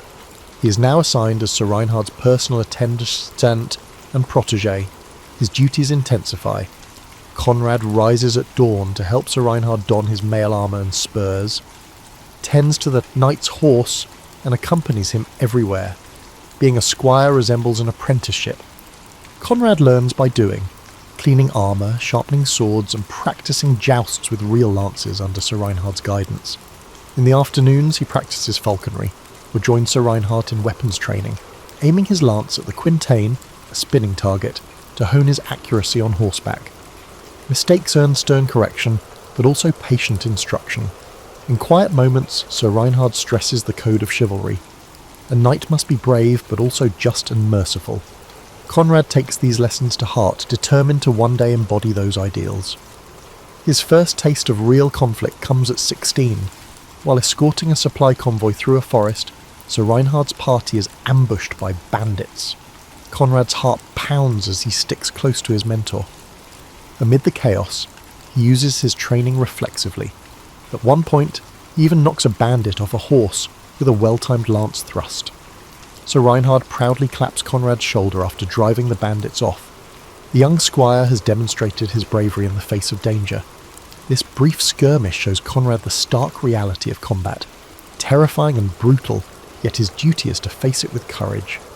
By age 21, Conrad has spent years in service, learning the arts of knighthood and the responsibilities that come with it. He has tended to Sir Reinhard in tournaments and on minor campaigns, steadily growing in skill and maturity. Now he stands on the brink of achieving his lifelong dream. All the years of training, mastering horsemanship, honing his sword arm and learning courtesy and strategy have shaped Conrad into a worthy candidate for knighthood. As he helps Sir Reinhard prepare for a winter feast where several squires will be honoured, Conrad cannot help but feel a mix of excitement and nerves. The dawn of his knighthood approaches, and with it the life of honour and adventure that he has envisioned it, since that day he first arrived at Duke Otto's castle as a wide-eyed boy. The winter of 11 to 75 brings Conrad to a grand celebration at Duke Otto's castle. At 21, after years of training, he is to be knighted. The magnificent hall is decked with evergreen boughs and lit with hundreds of candles in honour of Christmas and the knighting ceremony. Dressed in a simple white tunic, symbolising purity, Conrad stands alongside other squires awaiting the rite. He feels his heart pounding with a mix of excitement and nerves. Sir Reinhard squeezes his shoulder in support, recalling his knighthood and assuring Conrad that he is ready. On the eve of the ceremony, Conrad undergoes the traditional vigil of arms. He bathes and dons a clean white robe and a red cloak, for the blood of martyrs and courage of a knight. All night he kneels in the castle chapel, his sword and armour placed on the altar before him. By flickering candlelight he prays, reflecting on the solemn vows he will take at dawn. Despite aching knees and little sleep, Conrad remains focused. This vigil is a spiritual purification, a time to seek God's blessing and contemplate the chivalric code he must uphold. He promises himself to be a just, loyal, and pious knight, devoted to protecting the weak and serving the church. At first light, Mass is celebrated. The squires confess their sins and hear a final blessing. Then comes the oath swearing. One by one, each squire stands before the gathered nobles in the chapel. When Conrad's turn arrives, he declares his knightly vows in a clear voice. He will speak truth, uphold the faith, obey his lord, defend the helpless, and be honourable in all their things. Each promise rings out in the cold morning air, sealing Conrad's commitment to the ideals of knighthood. Even before the sword touches his shoulders, he feels the weight of responsibility settle on his shoulders. That evening, a formal knighting ceremony, the accolade, takes place in the Great Hall. Duke Otto, resplendent in fur-trimmed robes, calls Conrad forward. Conrad kneels on the rush-strewn floor before his lord. In the hushed hall, the Duke gently taps Conrad's shoulders with the flat of a sword and proclaims in French, "Soyez chevalier," meaning, "Be a knight." Conrad bows his head, overcome with emotion as those words transform him from squire to Sir Conrad. Applause breaks out among the assembled lords and ladies. Sir Conrad rises, heart swelling with pride and humility. All his years of hard work have led to this moment. He is now a knight of the realm. Following the accolade, Conrad is bedecked in the symbols of knighthood. Sir Reinhard fastens gilded spurs to his boots, the sign that Conrad is now a knight of the spur. Another attendant buckles on a sword belt holding a finely crafted sword. Conrad dons his family's coat of arms over his mail, and a herald announces his new title, Sir Conrad of Dornburg. Cheers echo in the hall. Conrad's father, who travelled here for the occasion, wipes proud tears from his eyes. Duke Otto then presents Conrad with the final symbol of knighthood, a heavy sword belted at his side. Fully clad in mail and armed, Sir Conrad mounts a waiting charger in the courtyard for the pas d'armes, a ritual display of martial skill. It is customary that after being dubbed, the new knights demonstrate their prowess in jousts or mock combat. Conrad guides the horse, feeling the strange yet empowering weight of his armour. He salutes the crowd lining the yard. Together with the other fresh knights, he participates in a friendly joust. His lance shatters against another knight's shield in a thunderous hit, and although unhorsed in a later round, he remounts amid applause. The exercises prove to all that these young men have the skill and courage befitting their new station. Conrad's face flushes with joy beneath his visor as he realises his achievement is not training or pretend, it is real knighthood. His knighthood, won by merit and blessed by God and Lord. That night, the castle is alight with the celebration. At the banquet in the hall, Sir Conrad sits in a place of honour at Sir Reinhard's side. No longer does he serve. Instead, pages pour wine for him and the other knights. He toasts his mentors and shares in the camaraderie of the chivalric brotherhood. Gifts are bestowed. The Duke grants Conrad a fine destrier, warhorse from his stables, and a new sword of Toledo steel. Minstrels compose a few witty rhymes in honour of the newly dubbed knights, eliciting laughter. Amidst the revelry, Conrad remains humble and grateful. He recalls the sacred vows from that morning and steels himself to live by them. When the Duke's steward offers him a purse of coins as the traditional knightly gift, Conrad quietly resolves to use some of it in alms for the poor, his first act of charity as a knight. Late at night, Conrad reflects on the transformation of this day as he doffs his armour and prepares to rest in a guest chamber, feeling strange without his usual place by Sir Reinhard's door. He entered the morning as a squire and now retires as a knight, with all the privileges and responsibilities that entails. With knighthood come privileges, the right to wear armour and bear arms publicly, to hold land in fief, and to sit at the high table with lords. However, there are also duties, leading men in battle if called, dispensing justice on one's land and serving loyally. The weight of his sword on the bedside rack is a reminder of both. Sir Conrad sleeps deeply that night, the vigil and excitement having exhausted him, unaware of just how soon his knightly ideals will be tested in the harsh reality of medieval warfare and politics. By 1177, Sir Conrad is serving at the imperial court of Emperor Frederick Barbarossa. Here, amidst glittering banquets and tournaments, he experiences the pinnacle of courtly chivalry. Minstrels sing of brave knights and pure ladies, and Conrad strives to exemplify those ideals. He is unfailingly courteous, rising when noble women enter, speaking only with respectful words, and behaving as the perfect knight in every social setting. The older courtiers sometimes chuckle that Sir Conrad still sees the world through rose-coloured lenses of chivalry, but they admire his earnestness. At a grand tournament held in Würzburg, Conrad has a chance to prove his valour. Clad in shining armour, he rides into the lists under Duke Otto's banner. In one joust, he unhorses a seasoned opponent with a well-placed lance strike, earning cheers from the crowd. Later, he restrains himself in the melee, the mock battle, showing mercy by not striking a fallen opponent. His skill and honour win him recognition. The presiding duchess awards him a silk favour, tying a ribbon on his arm as a token of esteem. Flushed with pride, Conrad feels he is living the very romances he heard as a boy. Yet beneath the pageantry, Conrad begins to notice troubling cracks in knightly behaviour. In whispered corners of the hall, he overhears petty jealousies, knights arguing over who deserves more credit for a minor skirmish or who should sit closer to the emperor. One night, he witnesses two renowned knights nearly draw swords at a banquet over an insult, only stopping when the emperor himself intervenes. This bickering disappoints Conrad. Were they not all sworn to brotherhood and honour? Worse, Conrad learns of outright violations of the chivalric code. A lady-in-waiting confides that a famous knight, who publicly boasts of defending the innocent, once forced himself on a peasant girl during a past campaign. Conrad is horrified. He realises that not all knights live up to the high ideals they proclaim. Chivalry, he sees, is often more praised than practised. This realisation hits hardest on a journey through the countryside. Riding between imperial castles, Conrad's party passes through a village recently raided by robber knights. The houses are charred and the villagers, mostly peasants, are destitute and terrified. Conrad is moved to compassion and urges immediate help, but one of his fellow knights merely scoffs, "This is none of our concern," and suggests the peasants likely provoked the attack by withholding taxes. Another knight tosses a few coins and rides on, indifferent. Conrad cannot fathom such callousness. He lingers to distribute food from his pack and promises the villagers he will report this outrage. Catching up, he challenges the other knights. How can they ignore their duty to protect the defenceless? They shrug off his idealism, saying a knight's first loyalty is to his prophet and lord. Conrad rides on in angry silence, his faith in the Brotherhood of Knights deeply shaken. Back at court, Conrad confides his worries to his mentor, Sir Reinhard.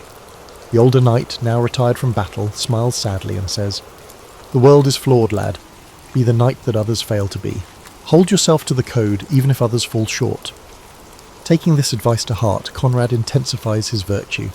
He gains a quiet reputation as a true and gentle knight. When other knights mock a servant or a jester, Conrad intervenes to stop the bullying. When a dispute arises over a contested inheritance, he speaks up for a fair compromise rather than siding blindly with a powerful lord. Some at court respect him for his actions, while others mock his scruples, but Conrad is unaffected by popularity. He is determined to practice what other peers only preach. During this time, Conrad also experiences the tenderness of courtly love. He becomes enamoured of Lady Adelinda, a kind and gracious noblewoman. Their affection is never openly declared. She is promised to another, but through exchanged glances and secret smiles, Conrad finds inspiration in her presence. He carries her silk favour on his arm during jousts and imagines himself her champion. Though their love remains chaste and unfulfilled, it deepens Conrad's resolve to uphold the knightly virtues that Lady Adelinda admires in him. The drums of war inevitably replace the songs and dances of court. By the late 1170s, Emperor Barbarossa calls his vassals to march into Italy, aiming to subdue rebellious city-states. Sir Conrad must leave the comfort of court and test his principles on the battlefield. On the eve of departure, Lady Adeline quietly ties a small embroidered token to his arm for luck. Conrad bows and promises to return with honour. As he rides south with the imperial host, he braces himself for real siege and battle, a place where many knights' ideals crumble. Conrad prays that he can carry the light of chivalry with him into the coming storm, not knowing how severely those ideals will be tried in the crucible of war. The year 1178 finds Sir Conrad engulfed in the brutal reality of warfare. Emperor Barbarossa's campaign in northern Italy drags on, and Conrad experiences siege warfare firsthand. The imperial army lays siege to a rebellious Lombard city, one of the many fortified towns defying the emperor. Conrad stands for hours in mud and blood before the city walls, ducking arrows and dodging stones hurled by the siege engines. He has exchanged the silken songs of court for the iron and screams of the battlefield. Nothing in his training fully prepared him for the brutality of a protracted siege. The defenders, desperate and fierce, rain down bolts and boiling water. Conrad witnesses comrades struck down beside him. One knight falls with a crossbow bolt through his eye, and another is crushed by a hurled boulder. Each day brings new horrors. Under orders, Conrad takes his turn in the assault rotations. In one attack, he climbs a ladder amid a storm of arrows and briefly breaches the battlements, sword in hand. Face to face with an enemy militiaman, Conrad parries a blow and with reflex born of years of training drives his sword into the man's side. The militiaman crumples. Sir Conrad has killed his first foe in single combat. There is no glory in it, only a numb shock as the dying man's blood spills on his mail. Conrad remembers his vows of mercy, but in the frenzy of battle there is little chance to spare opponents who fight to the death. He fights on to survive and protect his fellow knights, all while praying quietly for the souls lost on both sides. After months of siege, the starving city finally surrenders, but instead of chivalrous clemency, a grim spectacle unfolds. Despite promises of mercy, the victorious imperial troops loot and raze the city in a frenzy of vengeance. Conrad watches in dismay as discipline breaks down. Soldiers rampage through the streets, looting, tormenting and burning everything in their path. Civilians, the very people Conrad swore to defend, are not spared. Conrad does what little he can. He strikes down a marauder who is about to hurt a trembling old man. In his shields, a terrified young woman is ushering someone into a church, but Sir Conrad alone cannot halt the tide of cruelty. The sights pierce his soul. Families slain in doorways, homes in flames, and wounded individuals desperately seeking water. The scene is not the noble combat of knightly romances. It's a vision no one should see. Conrad treads over the corpses of both soldiers and townsfolk, the city a smoking ruin. He witnesses some imperial knights executing captive townspeople under the pretext of teaching a lesson. Conrad feels more kinship with the frightened survivors than with these rampaging victors. That night, Conrad tends to the wounded, enemy and friend alike, in a makeshift camp hospital. He offers water to a dying Italian footman who clasps Conrad's hand weakly and whispers a graze before passing away. Conrad ensures the man receives last rites, treating him as a fellow human soul rather than a foe. Such acts of compassion stand in stark contrast to the savagery he witnessed. By the end of this campaign, Sir Conrad has undergone a transformation. His once polished armour is dented and scarred. He himself bears a deep cut on his thigh and a burn scar on his forearm, lasting reminders of these brutal campaigns. More profoundly, a sober understanding of the true nature of war has tempered the idealism of his youth. Even so, Conrad's core values persist. He did not descend into wanton cruelty. He maintained honour where he could, sparing those who yielded and aiding the helpless amid chaos. Among the knights in Barbarossa's host, he becomes known, sometimes mockingly, sometimes admirably, as the one who will treat a wounded enemy or protect a peasant child. In an age of terror, Sir Conrad manages to keep a spark of chivalry alive. When Barbarossa finally makes peace with the Lombard League, Conrad is relieved. He survives the Italian wars, but at enormous cost to his spirit. Returning to camp after the final siege, Conrad kneels in private prayer. He asks God to forgive the atrocities committed and to guide him moving forward. He realises that being a true knight in wartime is far more difficult than he ever imagined. It means doing what is right even when surrounded by darkness. And though he is scarred and weary, Conrad silently vows that he will not let the brutality of war extinguish the values that define his knighthood. The Third Crusade soon gives Sir Conrad a chance to seek spiritual redemption for the blood he has shed. In 1188, news spreads that Jerusalem has fallen to Saladin. Calls for crusade echo through Christendom. Despite his exhaustion from decades of fighting, Conrad takes the cross, swearing to journey to the Holy Land to liberate the sacred sites. It is both a duty and a deeply personal pilgrimage. Like many knights, Conrad hopes this holy endeavour will atone for past sins. The Pope promises remission of sins for those who crusade, and Conrad, haunted by the siege of the Lombard city, craves forgiveness and inner peace. He joins Emperor Frederick Barbarossa's mighty army of crusaders trekking overland toward Jerusalem. The journey is arduous, but also spiritually uplifting. The crusaders endure hunger, harsh desert heat, and skirmishes with hostile forces, which creates a challenging environment. Through it all, Conrad acts as a model of knightly piety. He leads evening prayers in camp, shares his water with those thirstier than he, and keeps the Crusade's holy purpose in his heart. Tragedy strikes in June 1190 when Emperor Barbarossa himself drowns while crossing a river in Cilicia. The shock of losing their legendary leader sends ripples of despair through the army. Conrad mourns the emperor deeply. This was the same Frederick who had knighted him and led him through so many battles. Many disheartened crusaders turn back after Barbarossa's death, but Conrad resolves to continue on to the Holy Land. He has sworn a sacred vow and will not abandon it. Taking up the banner of his fallen emperor, he presses on with the remaining German knights until they finally reach the walls of Acre. On the coast of Palestine in mid-1191, in the siege of Acre, Conrad faces battle again, but this time in a distinctly religious context. The atmosphere among the Crusaders is penitential. They fight not for conquest, but, in their view, for God's justice. Conrad, now one of the older knights, distinguishes himself by both courage and compassion. During assaults on Acre's walls, he protects unarmed camp followers from enemy arrows, and lifts a wounded fellow crusader onto his horse to carry him out of danger. He also shows mercy to defeated foes. After Acre capitulates, he prevents some vengeful crusaders from massacring captive Muslim soldiers, arguing that killing prisoners would dishonour their Christian cause. Some knights sneer at Conrad's leniency, but others, including a devout Hospitaller brother, praise his consistency with the chivalric and Christian ideal of mercy. With Acre taken in 1191, the crusade largely succeeds in re-establishing Christian control of coastal strongholds. Conrad finally has the opportunity to fulfill his pilgrim's vow to visit the holy city of Jerusalem, which, through diplomacy, is open to Christian pilgrims even though it remains under Muslim control. Dressed in humble pilgrim robes rather than armour, Sir Conrad travels to Jerusalem alongside other knights-turned-pilgrims. Entering the Church of the Holy Sepulchre, he falls to his knees before the tomb of Christ. All the violence and hardship of his life seem to melt away in that sacred space. Tears stream down his face as he prays for forgiveness for any innocent blood he spilled, and for all the comrades and even enemies who lost their lives. He feels a profound sense of peace wash over him, the burden of guilt that he has carried lightens.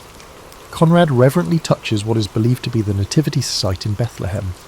Each holy place he visits is like balm on his warrior's soul, assuring him that God's grace is still attainable. Throughout his time in the Holy Land, Conrad also interacts with the church's clergy and military orders. He befriends a Franciscan friar who serves as a chaplain for the Crusaders, confessing to him the nightmares that still haunt his nights. The friar, in turn, gives Conrad absolution and counsel. Violence leaves scars on the soul, Sir Knight, but acts of love and penance will heal them. Conrad reflects deeply on these words.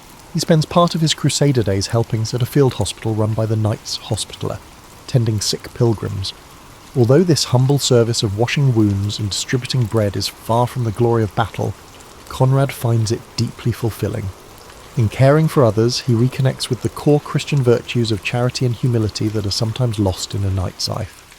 By 1192, Sir Conrad begins his journey home to Germany, spiritually renewed. He returns with a few keepsakes from the Holy Land and, more importantly, with a heart that feels cleansed. Through the trials of crusade and pilgrimage, he believes God has granted him forgiveness and a chance to live anew. The aging knight rides back to his homeland not in triumph, but in quiet contemplation, determined to spend his remaining years living out the lessons of mercy and devotion he learned on this holy journey. Returning home to Germany in the 1190s, Sir Conrad finds a realm in political turmoil. Emperor Barbarossa's death has been followed by disputes over the crown. Rival factions of nobles support different claimants. One side backs Barbarossa's son, the Hohenstaufen heir, and another backs a Welf prince. The once united empire fractures into camps. As a knight who has served the empire faithfully for decades, Conrad is dismayed to see former comrades prepared to fight each other for power. Conrad's loyalty is tested when his lord pressures him to support a rival claimant. Conrad refuses.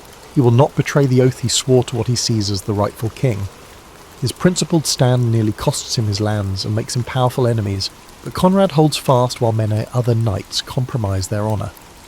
The conflict that ensues, a brief civil war, plunges the land into chaos.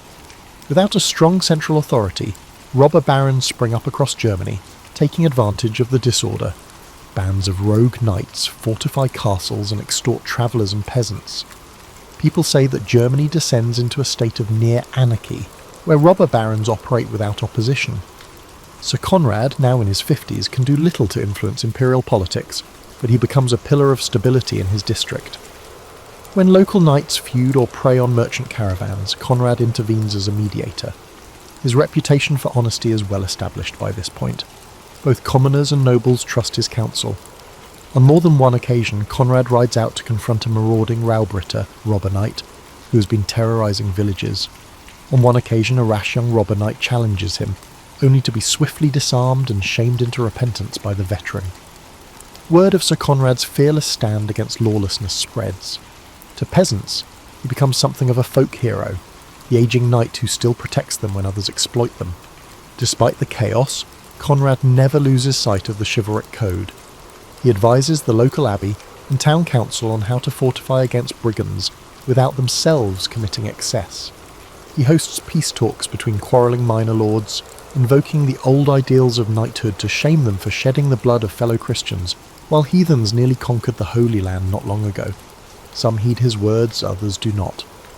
Nevertheless, Conrad's presence is a stabilising force.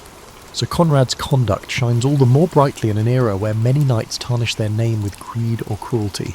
Civil strife subsides by 12 o'clock, marking the recognition of a new emperor, the young Frederick II. Tired of war and intrigue, Sir Conrad finally retires from royal service. He formally resigns his command, turning over his duties to younger knights. Many of those younger men grew up idolising Conrad's deeds. He spends time teaching them that true knighthood is not about ambition or ruthlessness, but about loyalty, justice, and restraint. Now in his early 60s, an old man by medieval standards, Conrad feels the weight of years. His joints ache from old wounds and long rides. He walks with a slight limp, a Crusader Turk's arrow wound that never fully healed. Yet his mind remains sharp and his spirit resolute. In these twilight years, Conrad focuses on his legacy. He strengthens the management of his estate to ensure his peasants are protected and prosperous. He quietly finances the rebuilding of a village church that was burned by raiders during the Dark Times, considering it an act of thanksgiving for his survival. With imperial peace restored, Conrad can at last lay down his sword. He spends his days quietly overseeing his lands, defending the weak in his jurisdiction, and advising his neighbours in matters of justice. The younger knights in the region often seek his counsel, and many salute him respectfully whenever he appears, a living legend of Intergrisin in their midst. Looking back, Sir Conrad realises that his life's true battles were often not determined by swords, but by the moral decisions he made. He has outlived most of his contemporaries and witnessed the worst and best of knighthood. Though the Holy Roman Empire will always have its strife, Conrad's steadfast example has influenced a generation in his corner of the world. And as he settles into a well-deserved retirement, he does so with his honour intact and his conscience clear, having navigated the shifting tides of politics and war without compromising the knightly virtues that define his very being. In the year 1215, Sir Conrad, a venerable knight of about 70, sits by the hearth of his manor. His hair is white and his hands tremble slightly, but his gaze is warm and clear. He spends his days in peaceful routine, walking among his fields, praying in the small chapel he built years ago, and sharing stories with his grandchildren and squires. He has become a beloved patriarch in his community. With his legacy in mind, Conrad makes sure to transmit the values he upheld. He has trained his only son, now a knight in his prime, to be just and compassionate. In a small private ceremony, Conrad even had the honour of dubbing his son a knight, tapping the young man's shoulder with the same sword Duke Otto had once placed on him. The circle of knighthood, from father to son, gives Conrad immense satisfaction. As the years press on, Conrad feels his strength fading. One winter, a persistent cough lays him low. He takes a bed in the sun, where sunlight falls gently on tapestries depicting saintly knights. Sensing that his final days are near, Conrad arranges his affairs with calm clarity. He sends messages of farewell and forgiveness to his old friends and even to his old rivals, wishing that no bitterness remain. A friar comes to administer the last rites. Conrad confesses whatever weighs on his soul, mercifully little, for he has lived uprightly, and receives absolution. His family and a few brothers-in-arms gather at his bedside. Sir Reinhard's son, now an old knight himself, is there, holding Conrad's hand. In his last hours, Sir Conrad addresses his son and the young squires present. His voice is weak but resolute. He reminds them that knighthood is not about glory but duty. Remember, he rasps softly, a knight's honour is worth more than his sword. Protect the innocent, be devout and true, and you will have a life worthy of praise. Tears glisten in many eyes as the dying knight imparts this wisdom. With a faint smile, Conrad asks his son to bring him his old sword and shield one last time. Despite his inability to lift them, Conrad gazes proudly at the familiar arms in his hands. These battered pieces of steel and wood are the witnesses of his long journey, from the eager page who first polished that shield to the seasoned warrior who bore it through countless trials. So Conrad breathes a final prayer. He thanks God for guiding him, and humbly prays that he might be welcomed into heaven, not by my deeds, Lord, but by thy mercy. As his family murmurs amen, Conrad closes his eyes. A final breath escapes his lips, and the life of this good knight quietly ends. He passes away surrounded by love and respect, with his sword still resting in his hand. News of Sir Conrad's death spreads through the region. Though he was not a prince or famous general, the mourning is widespread. Peasants light candles for the knight who defended them. The local abbot orders the church bells tolled at midday in Conrad's honour. At his modest funeral, villagers and nobles stand side by side in the small church he helped rebuild. The choir's final requiem leaves no one unmoved. As is custom, Conrad's shield, emblazoned with his coat of arms, is hung high on a pillar inside the church to commemorate him. Those who attend the service whisper that the world feels poorer without Sir Conrad's steady presence. Yet his legacy lives on in the lives he touched. His son carries forward his lineage and his principles, governing their lands kindly. The squires trained under Conrad recall his teachings when they themselves face moral dilemmas. In taverns and great halls alike, minstrels sometimes sing a verse about Conrad the Constant, the gentle knight, who remained true from youth to old age. The tale of his life, full of hardship and triumph, doubt and faith, war and peace, becomes an example to others. Thus ends Sir Conrad's story. He journeyed from a bright-eyed page to an old knight full of wisdom, navigating a changing world without forsaking his ideals. In an age of violence and uncertainty, he proved that a knight's true greatness lies not in the battles he wins, but in the honour, compassion and faithfulness with which he lives and dies. In the year 1215, Sir Conrad, a venerable knight of about 70, sits by the hearth of his manor. His hair is white and his hands tremble slightly, but his gaze is warm and clear. He spends his days in peaceful routine, walking among his fields, praying in the small chapel he built years ago, and sharing stories with his grandchildren and squires. He has become a beloved patriarch in his community. With his legacy in mind, Conrad makes sure to transmit the values he upheld. He has trained his only son, now a knight in his prime, to be just and compassionate. In a small private ceremony, Conrad even had the honour of dubbing his son a knight, tapping the young man's shoulder with the same sword Duke Otto had once placed on him. The circle of knighthood, from father to son, gives Conrad immense satisfaction. As the years press on, Conrad feels his strength fading. One winter, a persistent cough lays him low. He takes a bed in the sun, where sunlight falls gently on tapestries depicting saintly knights. Sensing that his final days are near, Conrad arranges his affairs with calm clarity. He sends messages of farewell and forgiveness to his old friends and even to his old rivals, wishing that no bitterness remain. A friar comes to administer the last rites. Conrad confesses whatever weighs on his soul, mercifully little, for he has lived uprightly, and receives absolution. His family and a few brothers in arms gather at his bedside. Sir Reinhard's son, now an old knight himself, is there, holding Conrad's hand. In his last hours, Sir Conrad addresses his son and the young squires present. His voice is weak but resolute. He reminds them that knighthood is not about glory but duty. "Remember," he rasps softly, "a knight's honour is worth more than his sword. Protect the innocent, be devout and true, and you will have a life worthy of praise." Tears glisten in many eyes as the dying knight imparts this wisdom. With a faint smile, Conrad asks his son to bring him his old sword and shield one last time. Despite his inability to lift them, Conrad gazes proudly at the familiar arms in his hands. These battered pieces of steel and wood are the witnesses of his long journey, from the eager page who first polished that shield to the seasoned warrior who bore it through countless trials. So Conrad breathes a final prayer. He thanks God for guiding him, and humbly prays that he might be welcomed into heaven, not by my deeds, Lord, but by thy mercy. As his family murmurs amen, Conrad closes his eyes. A final breath escapes his lips, and the life of this good knight quietly ends. He passes away surrounded by love and respect, with his sword still resting in his hand. News of Sir Conrad's death spreads through the region. Though he was not a prince or famous general, the mourning is widespread. Peasants light candles for the knight who defended them. The local abbot orders the church bells tolled at midday in Conrad's honour. At his modest funeral, villagers and nobles stand side by side in the small church he helped rebuild. The choir's final requiem leaves no one unmoved. As is custom, Conrad's shield, emblazoned with his coat of arms, is hung high on a pillar inside the church to commemorate him. Those who attend the service whisper that the world feels poorer without Sir Conrad's steady presence. Yet his legacy lives on in the lives he touched. His son carries forward his lineage and his principles, governing their lands kindly. The squires trained under Conrad recall his teachings when they themselves face moral dilemmas.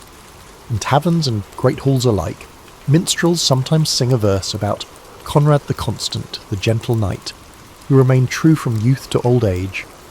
The tale of his life, full of hardship and triumph, doubt and faith, war and peace, becomes an example to others.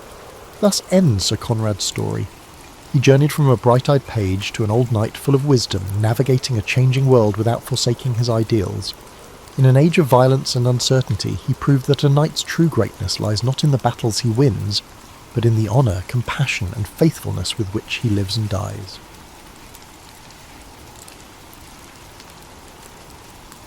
In the hushed darkness of a 13th century manor house, as the last embers in the central hearth faded to soft orange glows, the lord of the manor would not retire alone. Around him, in the enormous hall, lay his household staff, family members, and perhaps even trusted servants, all arranged in a careful choreography of medieval sleep. This collective slumber, so foreign to our modern sensibilities, represents one of history's most misunderstood phenomena, the medieval relationship with sleep.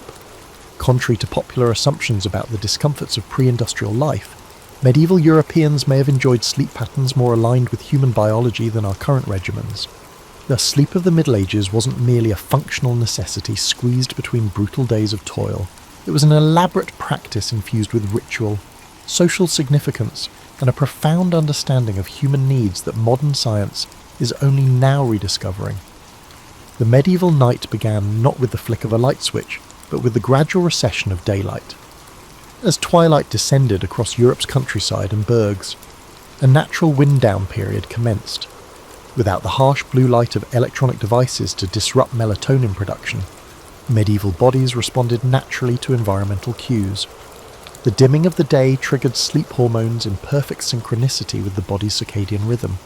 Evidence from medieval household accounts, monastic records, and medical manuscripts reveals that medieval people practiced what sleep researchers now call sleep hygiene, not through scientific understanding, but through customs evolved over centuries. Families would gather around fires in the hours before bed, engaging in what one 14th century English text called the gentle telling of tales. This storytelling tradition served multiple purposes, reinforcing community bonds, passing down cultural knowledge, and, crucially, allowing the brain to transition from the active demands of daytime to the receptive state conducive to sleep. Inventories from noble households across Europe list specialised items for sleep comfort that defy our image of medieval discomfort. While commoners might sleep on straw-filled mattresses, regularly refreshed with aromatic herbs like lavender and chamomile, natural sleep aids, the wealthy invested heavily in sleep quality. Featherbeds, documented in the 1380s household accounts of John of Gaunt, could contain up to 60 pounds of down. These were topped with linen sheets, woolen blankets in winter, and lightweight coverlets in summer, seasonal adaptations showing a sophisticated understanding of sleep temperature regulation. The medieval bed itself evolved into an architectural feature in its own right. Far from a simple platform, the bed became what historian Sasha Handley calls a micro-environment for sleep.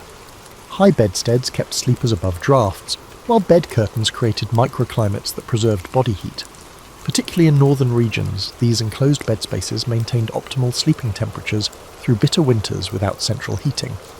Perhaps most notably, medieval people organised their sleep around natural human ultradian rhythms. Medical texts from Salerno's famed medical school advise sleeping with the head slightly elevated, and on the right side initially for proper digestion.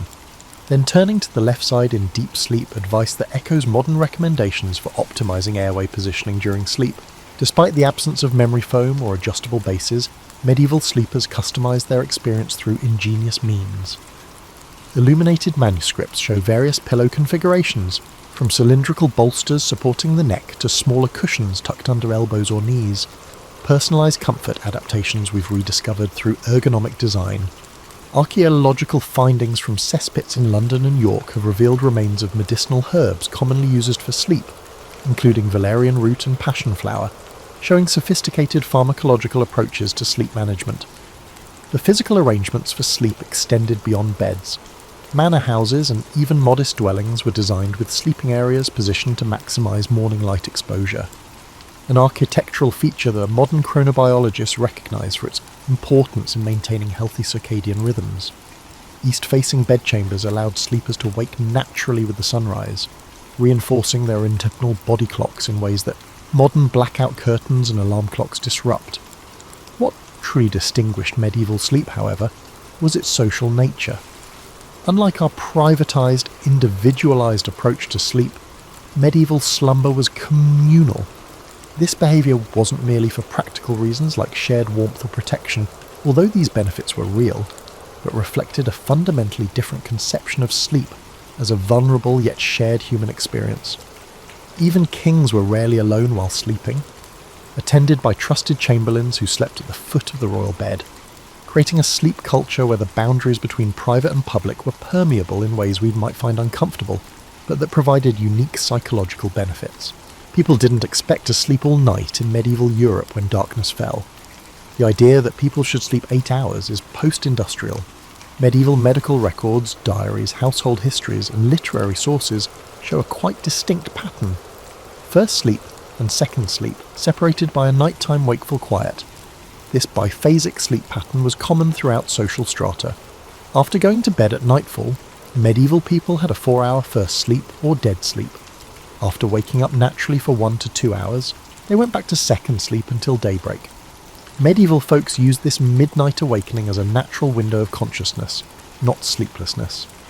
European monastery church records provide some of the best evidence of this interval.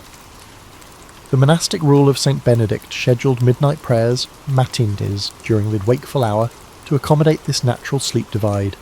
Instead of fighting their biology to stay awake for devotions, monks synchronized their spiritual practices with human sleep architecture. The significance of midnight awakening goes beyond religion. Medical manuscripts from Salerno and Montpellier, Europe's top medical schools, show that doctors believed midnight waking was crucial for health. The 13th century physician Aldebrandon of Siena said that this wakeful period allowed the vapours of food to be properly distributed through the body, a pre-scientific knowledge of how sleep stages affect digestion and metabolism. This nightly waking gave regular households an unusual opportunity. It was common for homeowners to check on their property, bank fires for the second sleep, and examine their security. The 14th century guide for parish priests recommends middle night marital intercourse because the body is rested but the mind clear. The recommendation implies a profound awareness of how restful sleep influences mood and physical receptivity. Interestingly, this wakeful interlude produced various types of consciousness that current neuroscience has only recently learned to detect. Neurologists call the state between first and second sleep hypnopompic consciousness, which boosts creativity, imagery, and emotional processing. Medieval folks innately understood and practiced this distinct mental condition. Court records and diaries show how midnight wakers considered legal issues.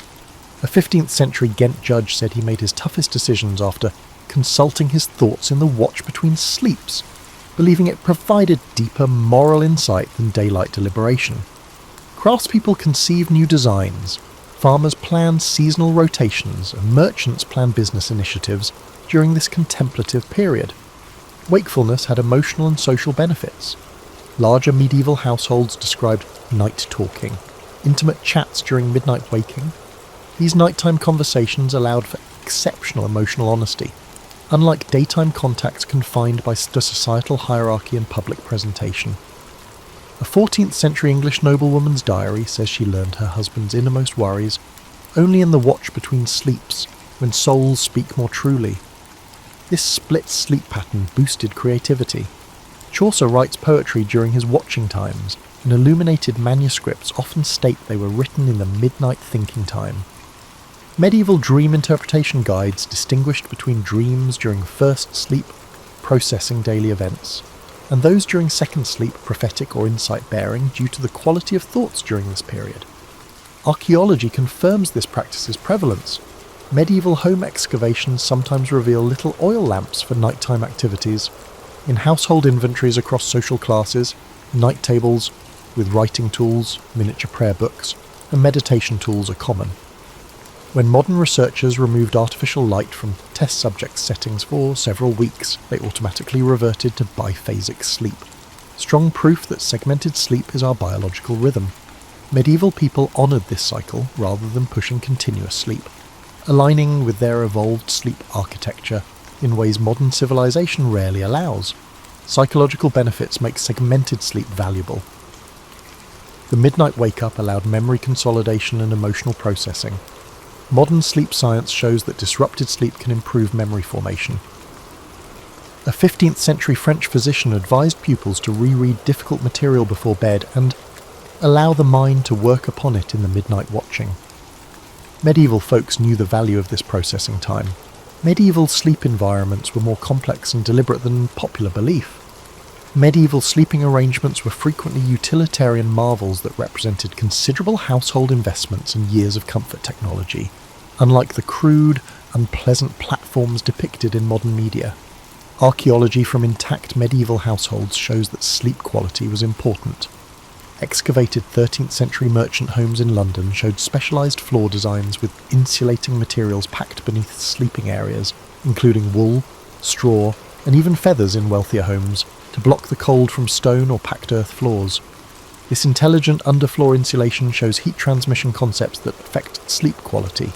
Medieval sleep revolved around the bed, which evolved quickly. Bed technology improved by the 13th century from simple raised platforms. Estate inventories from around Europe reveal more sophisticated bed designs with specialised comfort components. The bed's hardwood frame, termed the bedstock, has mortise and tenon joints allowing minor flexibility without squeaking, which 14th century Florence carpenter guild laws required for undisturbed rest. Medieval mattress technology improved constantly. Peasant homes still used straw-filled beds, although they were more advanced. Traditional European farming groups using medieval methods used straw beds, not loose straw piled into sacks. Specially selected straw, oat straw, was recommended for its softness. Completely dried to prevent mould and broken to provide a springier texture was used. Most homes emptied and refilled these beds seasonally. For the wealthy, mattress technology evolved. By the 14th century, merchants and artists used wool-filled mattresses, while feather beds were the height of medieval sleep luxury. These were constructed sleep surfaces, not feather sacks. Guild regulations from 14th century Paris required feather beds to be built with particular weights of different feather varieties piled for compression and rebound. The most sumptuous examples had goose down on top and stiffer feathers underneath for stability. Similar to modern high-end mattresses, medieval pillows are often forgotten sleep technologies. Modern pillows are uniform, whereas medieval pillows were individualized. Archaeological evidence and household inventories show at least 4 pillow types: neck bolsters for spinal alignment, softer head pillows for comfort, wedge pillows for medical conditions, particularly respiratory issues, and smaller support pillows for positioning. Salerno medical writings advise lifting the head for digestion disorders and supporting the legs for back pain. Bed sheets were also designed for sleep comfort. Linen sheets were valued for their breathability and moisture-wicking capacity. Even small houses had many sets of linens and regular laundry records. In winter, woolen blankets provided insulation, while silk or light wool coverlets gave summer warmth. Seasonal bedding rotation shows a profound awareness of how ambient temperature influences sleep quality. Equally inventive was sleeping room climate control. Bed curtains were attractive and microclimatic. Fully enclosed bed curtains conserved body heat in winter. Large medieval houses recorded various curtain weights for different seasons, with summer curtains blocking insects, allowing airflow. This seasonal sleep environment adaptation shows a comprehensive awareness of how ambient variables affect rest quality. Medieval dwellings also showed excellent sleep management. Sound-dampening interior shutters were common in metropolitan bedrooms. In intact York and Bruges homes, archaeologists found woven rush mats put on walls near public streets as early sound insulation. Medieval folks recognized noise pollution as a sleep disruptor and addressed it with intentional design.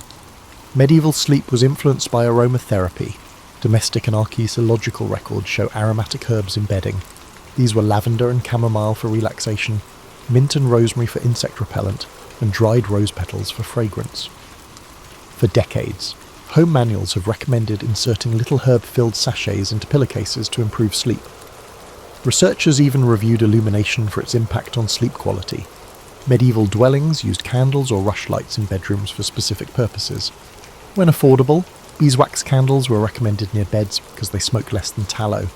Rushlights, manufactured by immersing river rushes in fat, burned longer and dimmed to help people fall asleep.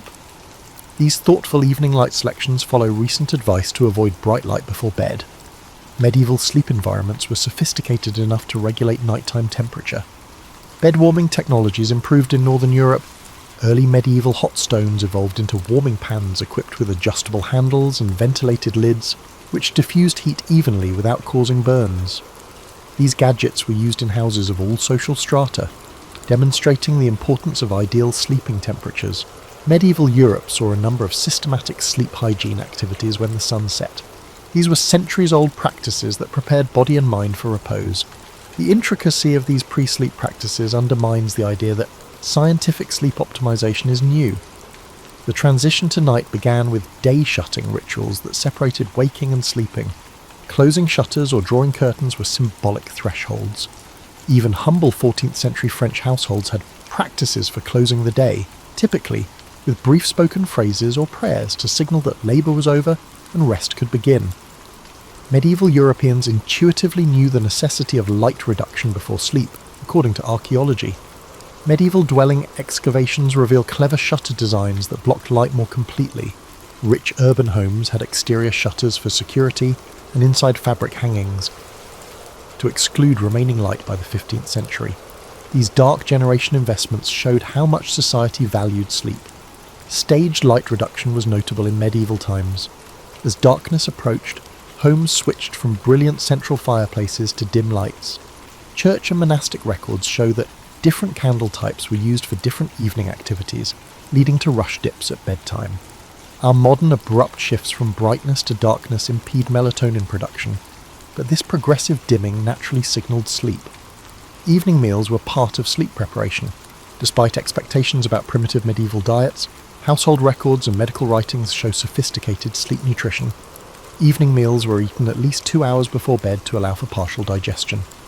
In the evening, Salerno medical books advise lighter diets like lettuce, almonds, and warm dairy liquids mixed with mildly sedative spices to promote sleep. Physical sleep preparation was also deliberate. Cleaning before bed highlighted psychological shifts as well as cleanliness. Even in simple families without bathing facilities, people washed their hands, face, and feet before bed and for its relaxing benefits, according to housekeeping manuals. Some 15th century manor buildings had evening bathing chambers next to bedrooms for more extensive pre-sleep bathing procedures. Medieval sleep habits for stress reduction and brain clearing were unique. Monastic and household texts suggested evening reflection and concern control that mirrors modern mindfulness. 14th century merchant advice advocated examining the day's transactions and resolving mental issues before bed, since unresolved matters will otherwise disturb rest. The early observation that cognitive stimulation reduces sleep quality is extraordinary psychological insight. Bedtime prayer sequences were both spiritual practice and sleep induction. These were systematic mental activities that diverted attention from daily worries, not just religious observances. Popular nighttime prayers alternated between simple, repetitive elements, relaxing, and brief narrative segments, focusing the attention. This advanced structure naturally induced tiredness from active thought. Even bed-making was ritualized, according to household sources. Medieval folks of all classes made beds each night. It was common to shake and turn mattresses to rejuvenate their loft, arrange bedding for best warmth distribution, and sweep the area around the bed to remove dirt and symbolically clear the space for rest. Social interactions were manipulated to aid sleep transitions. Manorial records required quiet time in the evening. Sleep preparation began with specific phrases or little customs in some households for quieter, more introspective conversation. A 15th century housekeeping manual encouraged the head of the home to say, "The day is now put away." Most notably, medieval sleep rituals addressed sleep onset insomnia. Medical manuscripts provide advanced sleep treatments. They comprise mental tracing of patterns, rhythmic breathing, and progressive muscle relaxation expressed in language that resembles modern approaches. A 14th century Montpellier medical treatise discusses body scan meditation, similar to that taught in sleep clinics. Medieval sleep literature emphasized posture.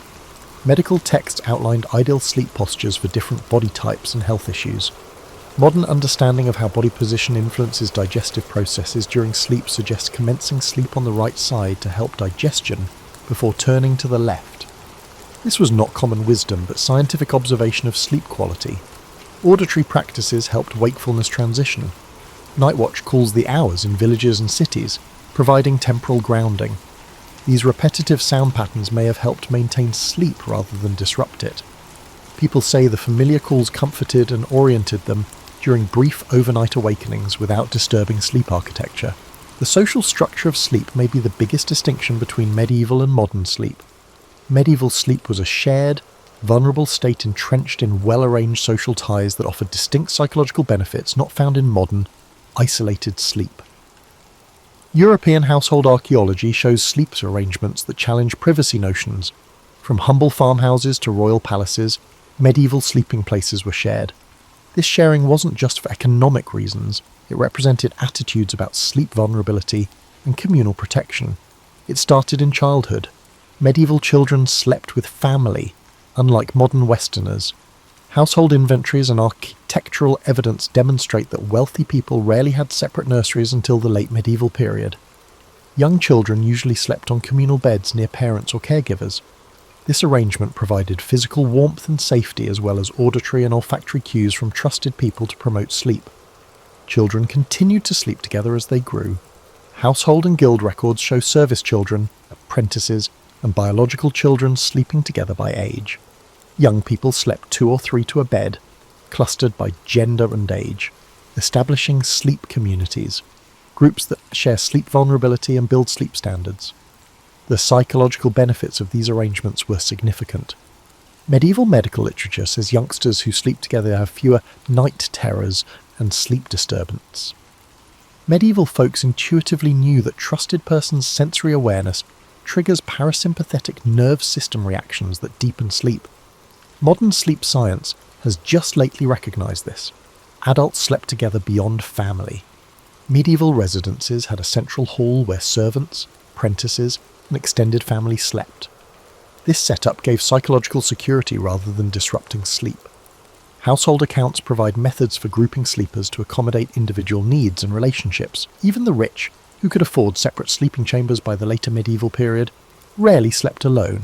Noble household chamber accounts show that servants lay on pallets at the foot of the bed with their masters.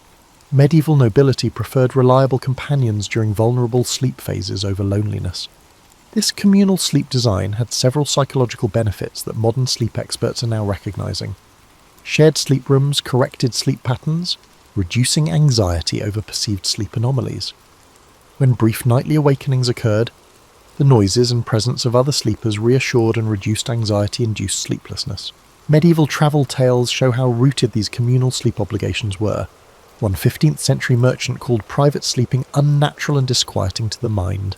Inn regulations across Europe required tourists to share beds with strangers of the same gender until the early modern period, demonstrating how common shared sleep vulnerability was deemed. The intimacy of communal sleep areas encouraged unusual social bonds. Medieval stories emphasize pre-sleep discussions for resolving conflicts and improving relationships. Before bed, a 14th century family manual encourages settling disputes because harmony before rest brings better health to all. This incorporation of dispute resolution into sleep habits provided regular relationship healing that standalone sleep arrangements rarely do. Medieval sleep's communality improved safety. Before modern locks and security measures, numerous sleepers were protected by collective vigilance.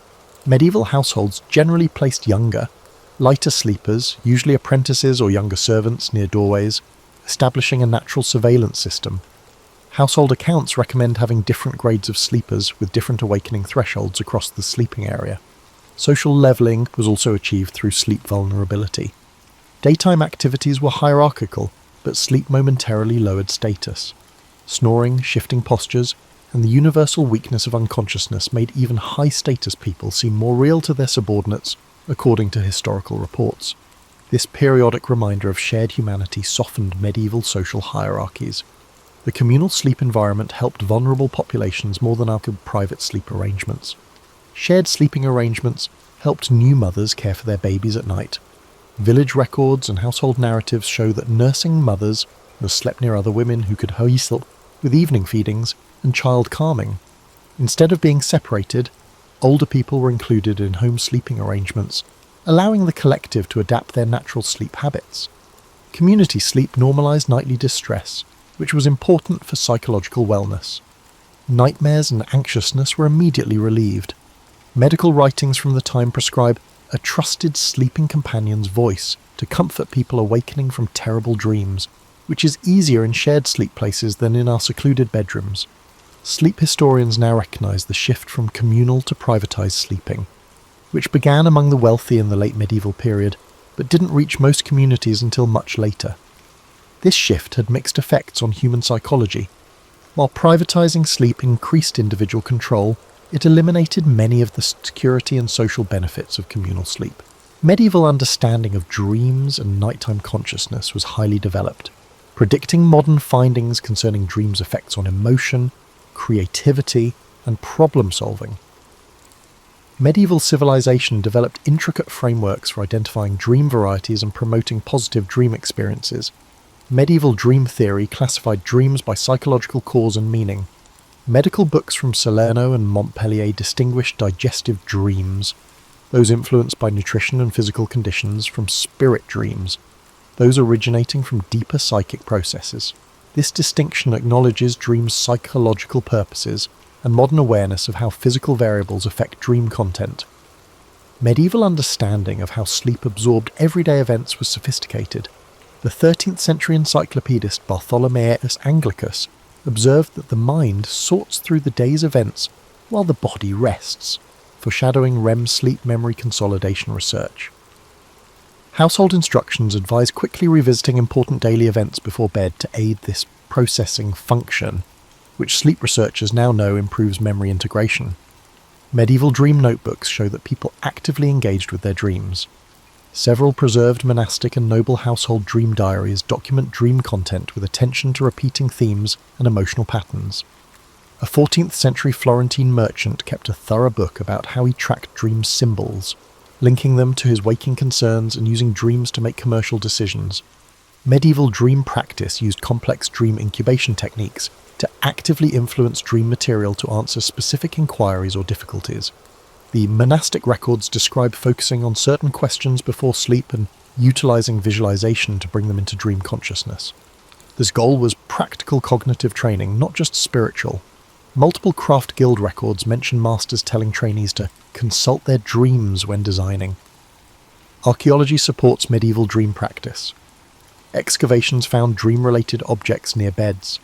These include modest religious artifacts, symbolic emblems, and written queries or issues under pillows, physical expressions of medieval belief that sleep consciousness might address waking difficulties. Medieval nightmare treatment was centuries ahead of modern methods. Medieval dream guides advised dealing with nightmares rather than suppressing them. One 14th century physician guide advocates helping patients achieve dream re-entry, returning to terrifying dream scenes while waking and imagining altering them. This method is similar to nightmare disorder treatments that rewrite distressing content. Medieval understanding of dreams and nighttime consciousness was highly developed, predicting modern findings concerning dreams' effects on emotion, creativity, and problem-solving. Medieval civilization developed intricate frameworks for identifying dream varieties and promoting positive dream experiences. Medieval dream theory classified dreams by psychological cause and meaning. Medical books from Salerno and Montpellier distinguished digestive dreams, those influenced by nutrition and physical conditions, from spirit dreams, those originating from deeper psychic processes. This distinction acknowledges dreams' psychological purposes and modern awareness of how physical variables affect dream content. Medieval understanding of how sleep absorbed everyday events was sophisticated. The 13th century encyclopedist Bartholomeus Anglicus observed that the mind sorts through the day's events while the body rests, foreshadowing REM sleep memory consolidation research. Household instructions advise quickly revisiting important daily events before bed to aid this processing function, which sleep researchers now know improves memory integration. Medieval dream notebooks show that people actively engaged with their dreams. Several preserved monastic and noble household dream diaries document dream content with attention to repeating themes and emotional patterns. A 14th century Florentine merchant kept a thorough book about how he tracked dream symbols, linking them to his waking concerns and using dreams to make commercial decisions. Medieval dream practice used complex dream incubation techniques to actively influence dream material to answer specific inquiries or difficulties. The monastic records describe focusing on certain questions before sleep and utilizing visualization to bring them into dream consciousness. This goal was practical cognitive training, not just spiritual. Multiple craft guild records mention masters telling trainees to consult their dreams when designing. Archaeology supports medieval dream practice.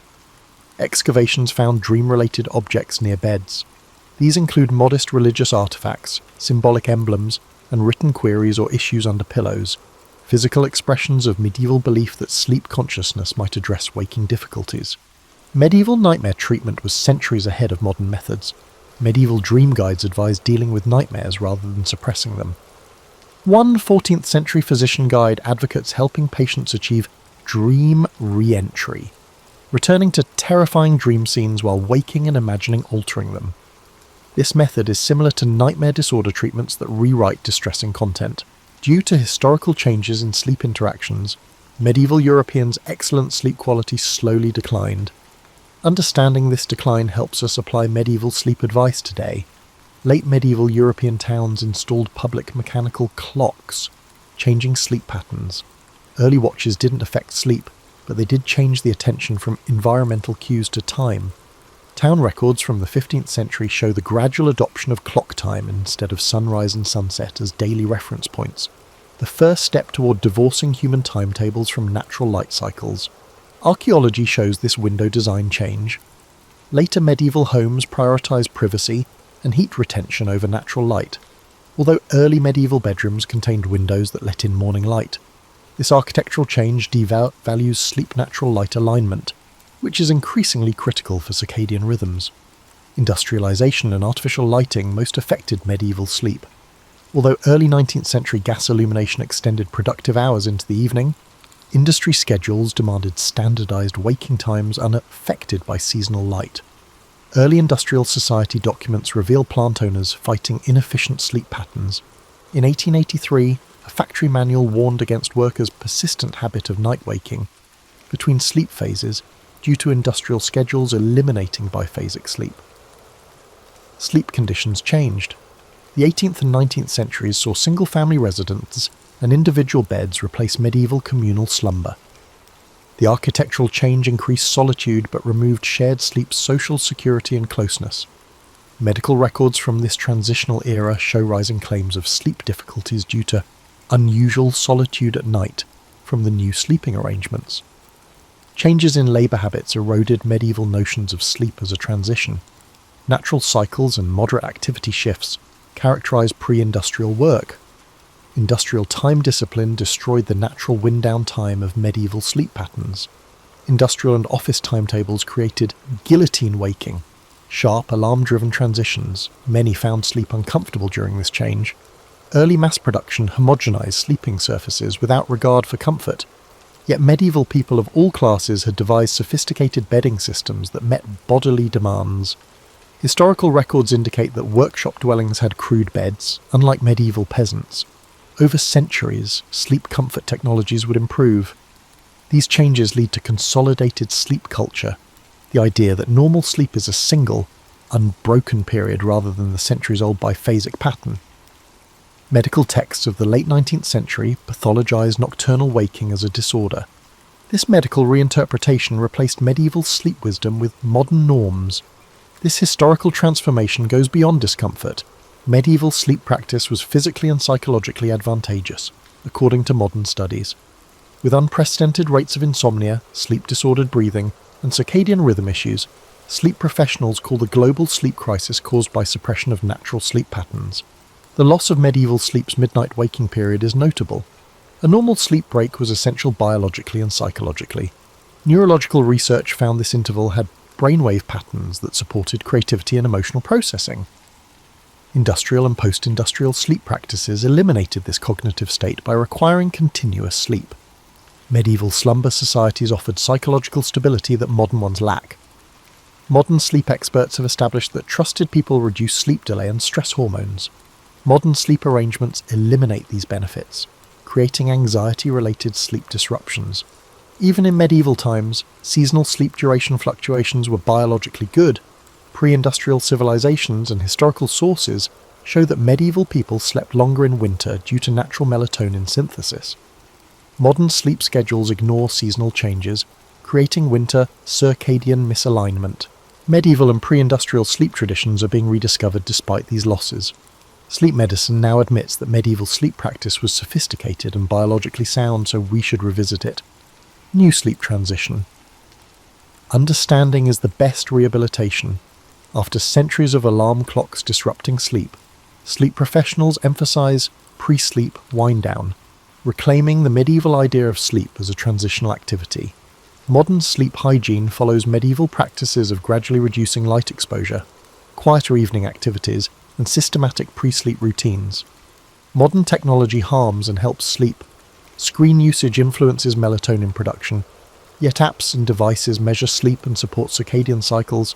There are programs that regulate lighting throughout the day to approximate natural light progression, and alarm systems that pinpoint optimal awakening points throughout sleep cycles to recreate medieval sleep patterns.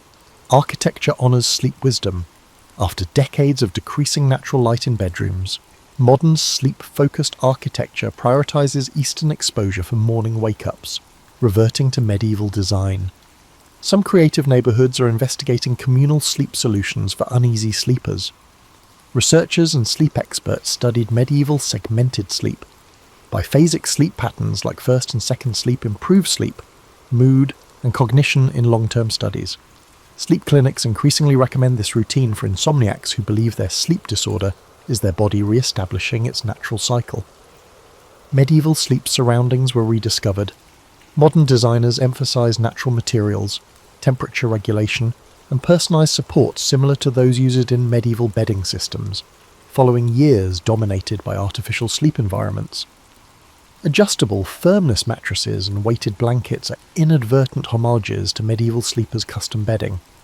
Medieval sleep still affects psychology and spirituality. Sleep experts recommend medieval home evening contemplation style mindfulness. Increasing interest in dream work and creative dream engagement rediscovers medieval ideas of dreams as valuable sources of knowledge and creativity. The rising recognition that sleep is a cultural habit motivated by societal values and goals is positive. Medieval people valued sleep quality and built social norms to protect it, unlike modern production cultures. The slow sleep movement promotes workplace and societal practices that respect natural sleep patterns. A key paradigm change is realizing that societal institutions mismatch human nature and create numerous sleep disorders. Modern companies are experimenting with flexible timetables that match natural chronotypes and seasonal changes, like medieval civilizations did. Workers were organized around seasonal light shifts and human energy cycles. These strategies apply medieval wisdom to modern conditions. Medieval sleep reminds current sleepers that many human sleep features are neither infinitely adaptable nor flawless to copy. Human nature operates best when aligned with rhythms our medieval ancestors intuitively recognized and honored. Despite great pressure to conform to industrial and post-industrial sleep demands, medieval sleep teaches us to examine whose pre-industrial sleep expertise remains physically and psychologically helpful, not to reject comfort or technical progress. Current knowledge and rediscovered old customs may help us create sleep patterns that match evolutionary and current needs. Researchers say medieval people didn't understand the neurochemistry of sleep, but they recognized its patterns and respected its requirements in ways we're only now beginning to appreciate. That appreciation can solve our sleep crisis without drugs or technology by restoring decades of pre-industrial sleep practice. Medieval sleep advice is more than just history. It offers ways to sleep better and honour our natural heritage. As research validates medieval sleep patterns and practices, we may find that rediscovering our ancestors' centuries-old knowledge of natural sleep is the best sleep advancement. Catherine of Aragon's birth coincided with the emergence of the modern world. Catherine of Aragon was born on December 16th, 1485, at the Archbishop's Palace in Alcalá de Henares near Madrid, during a time when the medieval era was slowly giving way to what we now call the Renaissance. Her parents, Isabella I of Castile and Ferdinand II of Aragon, had united their kingdoms and were in the midst of completing the Reconquista, which would culminate with the fall of Granada in 1492. Catherine's early years were marked not by coddling, but by immersion in one of Europe's most dynamic courts. While most historical accounts focus on her later marriage to Henry VIII, Catherine's formative years in Spain reveal a woman groomed for far more than matrimony. Her mother, Isabella, ensured Catherine received an education that surpassed what most royal daughters could expect. The tutelage of Alessandro Geraldini and the humanist Antonio Geraldini gave her fluency in multiple languages, including Spanish, Latin, French, and Greek. She studied canon and civil law, genealogy, heraldry, and history, subjects typically reserved for male heirs. Catherine's childhood unfolded against the backdrop of her parents' military campaigns against the Moorish kingdom of Granada. Rather than shielding their children from state affairs, Isabella and Ferdinand brought them along. At age 6, Catherine found herself in the military encampment at Santa Fe outside Granada. watching as the last Muslim ruler in Spain surrendered to her parents. The same year, a Genoese explorer named Christopher Columbus secured funding from her parents for a westward expedition that would forever change world history.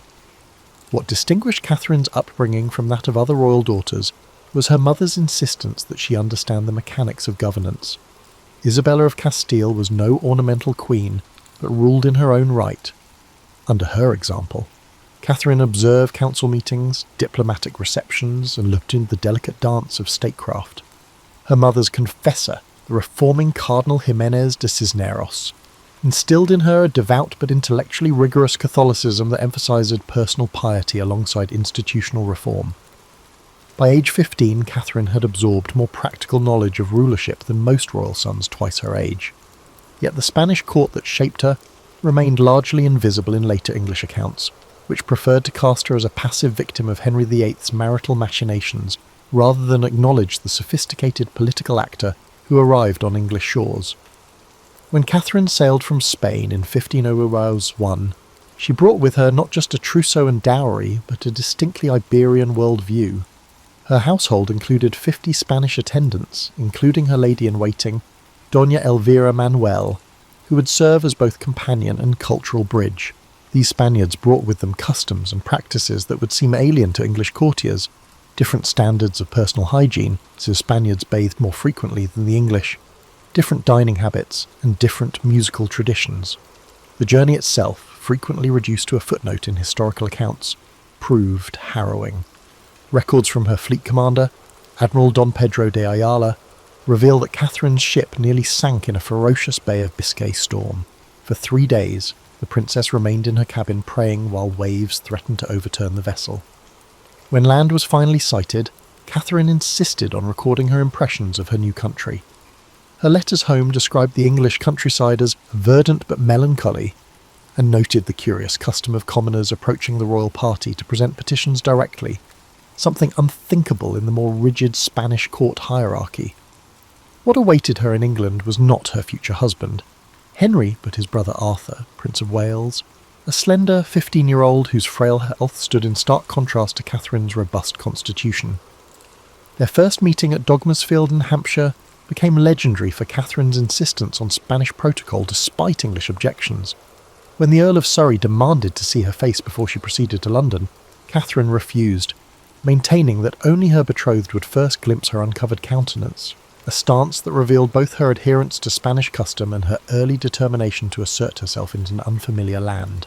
The death of Arthur, Prince of Wales, in April of 1502 at Ludlow Castle, transformed Catherine of Aragon's trajectory in ways that conventional narratives often simplify.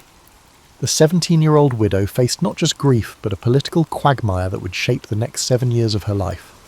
While history has primarily cast these as years of passive waiting, Catherine's correspondence reveals a young woman actively navigating the treacherous waters of international diplomacy. Arthur's death threw Catherine into what historians have called diplomatic purgatory. She was neither fully English nor free to return to Spain. Her father-in-law, Henry VII, refused to return her substantial dowry, 200,000 crowns, an enormous sum that would equal millions in today's currency. Meanwhile, her father, Ferdinand, was equally reluctant to fund her return home without the dowry. Catherine found herself essentially stranded in a foreign country whose language she was still mastering. During these limbo years, Catherine resided primarily at Durham House in London, where her income was progressively reduced by Henry VII's parsimony. By 1505, her situation had deteriorated to such an extent that she wrote to her father, "I am in debt in London. I am struggling to find a way out." Court records show that she was forced to pawn personal items, including gold vessels from her table service, to pay her servants' wages. While traditional accounts paint the aftermath as a period of powerless victimhood, Catherine's letters reveal sophisticated financial strategizing as she managed to maintain a household of 30 servants despite these constraints. What's rarely discussed is that Catherine's widow years coincided with the most tumultuous period in Castilian politics since her mother's accession. When Isabella of Castile died in 1504, the kingdom descended into factional struggle between Catherine's father, Ferdinand, and her brother-in-law Philip of Burgundy, husband to her sister Joanna. Catherine found herself in the uncomfortable position of an ambassadorial hostage, with Henry VII threatening to switch matrimonial alliances to the Burgundian faction if Ferdinand didn't meet his increasingly demanding terms. These years also witnessed Catherine's transformation from sheltered infanta to hardened political operator. She essentially functioned as Spain's unofficial ambassador to England, sending coded intelligence reports to her father, while simultaneously maintaining a facade of dutiful deference to Henry VII.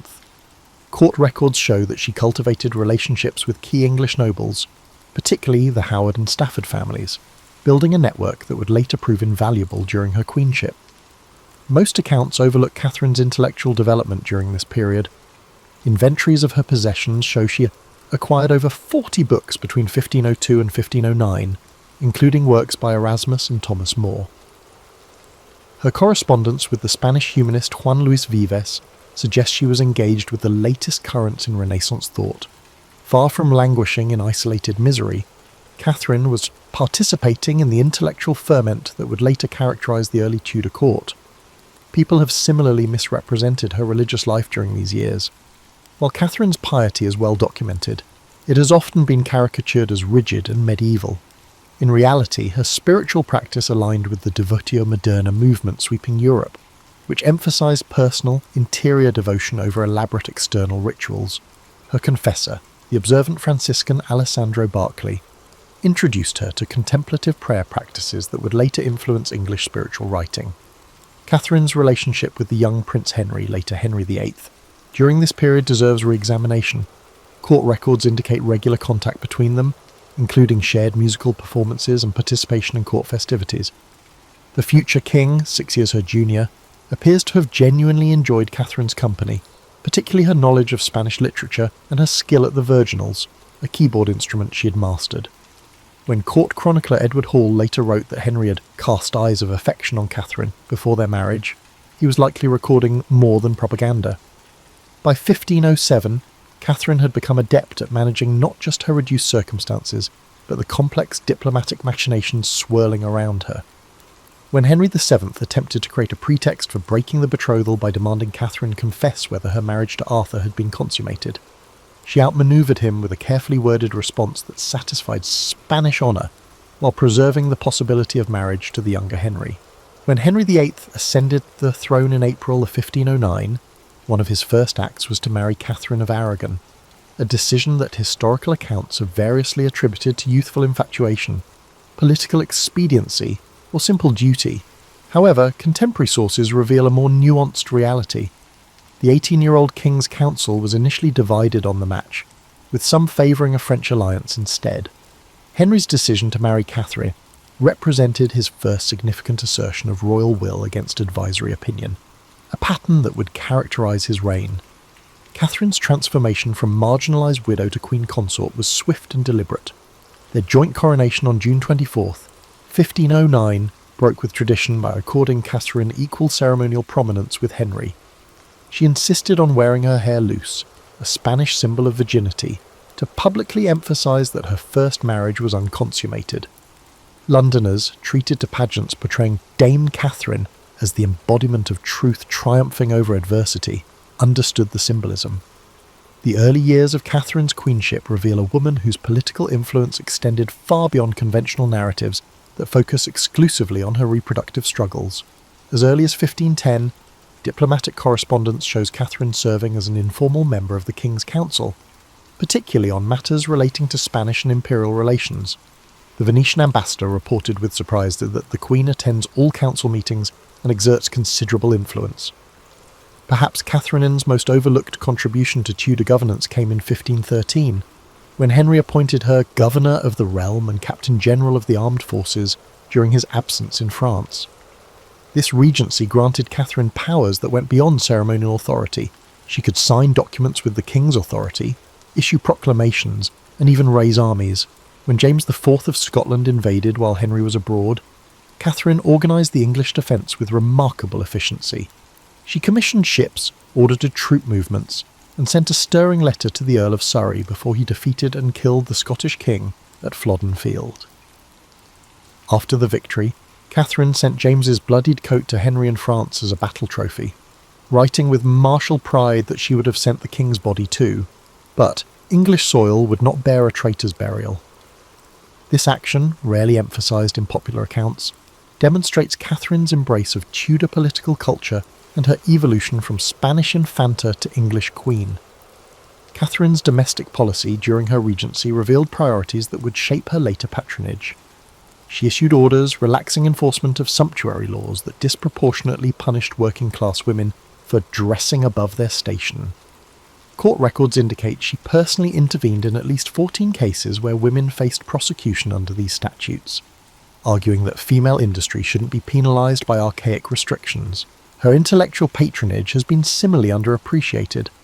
While Henry VIII is remembered for his sporadic support of humanism, Catherine maintained more consistent relationships with leading scholars.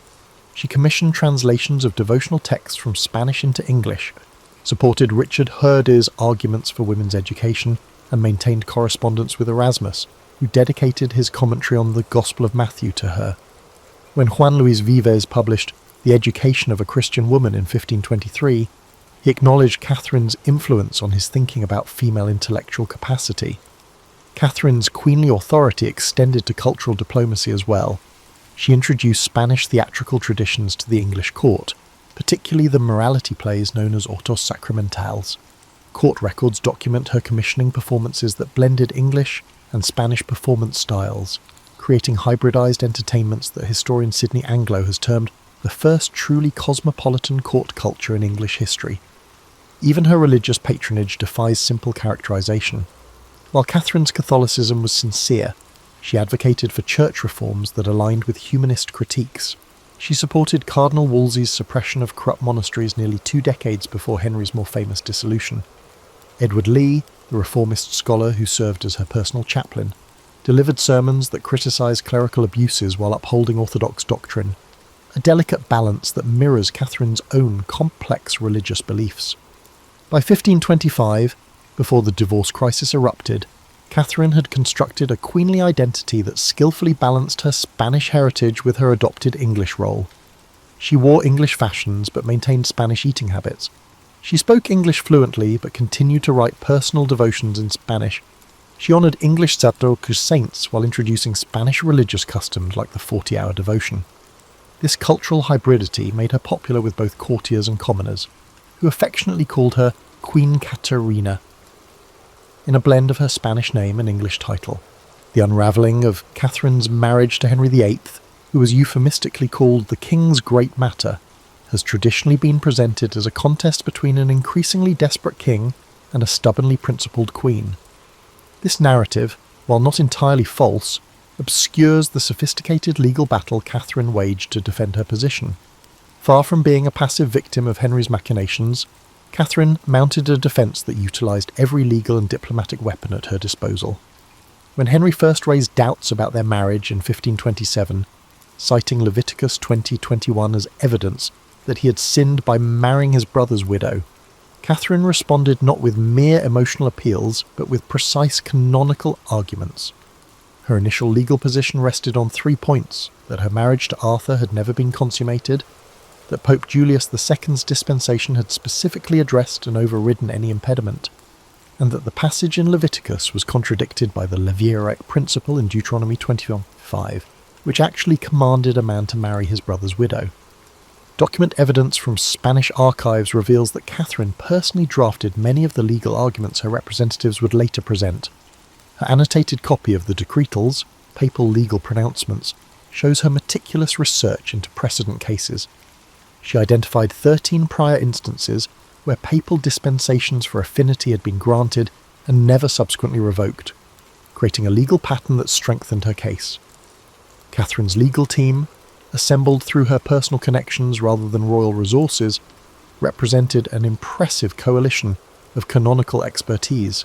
While Henry retained the services of Cardinal Wolsey and later Thomas Cranmer, Catherine secured representation from William Warham, Archbishop of Canterbury, Cuthbert Tunstall, Bishop of London, and, most importantly, John Fisher, Bishop of Rochester, whose treatise defending the validity of her marriage became the definitive opposition text. The Blackfriars trial of 1529 provided Catherine with her most dramatic moment of resistance. Her famous speech before the Legatine court, "I call God and all the world to witness that I have been to you a true, humble, and obedient wife," has been celebrated for its emotional power. Less recognised is its legal cunning. By appealing directly to Rome before the court could render judgment, Catherine executed a sophisticated canonical manoeuvre called acceptio spolii, which argued that she couldn't receive fair judgment while deprived of her rights as queen. This legal tactic effectively suspended the English proceedings. Catherine's appeal to Rome wasn't merely procedural obstruction, but reflected her understanding that the case would receive a more favourable hearing there. She maintained a network of informants throughout Europe who provided intelligence about papal politics. When imperial forces sacked Rome in 1527, placing Pope Clement VII under the influence of her nephew Emperor Charles V, Catherine strategically intensified her appeals to Rome, understanding that geopolitical circumstances now favoured her position. Even as Henry isolated Catherine physically, moving her from palace to palace with ever-decreasing household staff, she maintained communications with supporters through an underground network. Royal account books reveal the king's frustration at discovering Catherine had smuggled letters to imperial ambassadors via servants disguised as vegetable sellers. One particularly effective channel involved Catherine's Spanish ladies-in-waiting, who would carry messages braided into their hair when visiting London markets. When Henry separated from Catherine and banned her from court in 1531, she had effectively transitioned from being the queen consort to the opposition leader. From her reduced household at the Moor in Hertfordshire, she continued directing legal resistance through coded correspondence. She instructed her representatives in Rome to challenge every procedural motion, effectively creating years of delays that prevented Henry from legally remarrying while she lived. Catherine's strategic acumen extended to public relations. Understanding the power of popular sentiment, she deliberately appeared before crowds when travelling between her various places of confinement, dressed plainly but with the royal arms prominently displayed. Contemporary accounts describe commoners lining roads to cheer the true queen, demonstrations that so concerned Henry that he eventually confined her to increasingly remote locations. What's rarely acknowledged is how Catherine's resistance provided the legal template that later English Catholics would use to challenge Henry's religious policies. Her insistence on the supremacy of papal authority over the king in matters of marriage created precedents that evolved into broader arguments against royal supremacy. The network of supporters she cultivated, particularly among university scholars and clergy, formed the nucleus of what would become recusant resistance during Elizabeth's reign. Perhaps most remarkable was Catherine's maintenance of dual loyalties throughout the dispute. While adamantly defending her position as England's rightful queen, she refused multiple opportunities to escape to imperial territories, or to authorise her nephew Charles V to invade England on her behalf. When Charles's ambassadors suggested military intervention in 1532, Catherine reportedly responded, "I will not be the cause of war in Christendom, nor against the country that is now my own." Catherine of Aragon's diplomatic significance has been consistently undervalued in historical assessments that focus primarily on her domestic role. In reality, she served as the linchpin of Anglo-Spanish relations for nearly 3 decades, wielding influence that extended far beyond ceremonial functions. Her diplomatic career commenced prior to her queenship, as her father, Ferdinand, utilised her as a living pawn on the European diplomatic arena. From her arrival in England, Catherine maintained what we would now call a parallel diplomatic channel alongside official ambassadors. Her personal correspondence with her father, Ferdinand, and later her nephew, Emperor Charles V, provided intelligence that official dispatches often lacked. The Spanish ambassador, Rodrigo de Puebla, frequently complained that Catherine had more accurate information about English court politics than he did. Writing to Ferdinand in 1505, "The princess knows more of the king's mind in 1 hour than I learn in a month of careful observation." During Henry VIII's early reign, Catherine functioned as the architect of the Anglo-Spanish alliance that defined English foreign policy until the divorce crisis. The Treaty of Westminster, 1511, which formalised England's entry into the Holy League against France, bore Catherine's diplomatic fingerprints throughout. Spanish archives contain her draft suggestions for the treaty terms, many of which appeared verbatim in the final document. This hands-on approach to treaty formation went well beyond the conventional role of a consort. Catherine's influence extended beyond Spanish relations. She maintained regular correspondence with her sister Joanna in Castile, her nephew Charles in the Low Countries, and her niece Isabella in Denmark, creating a familial intelligence network spanning Europe.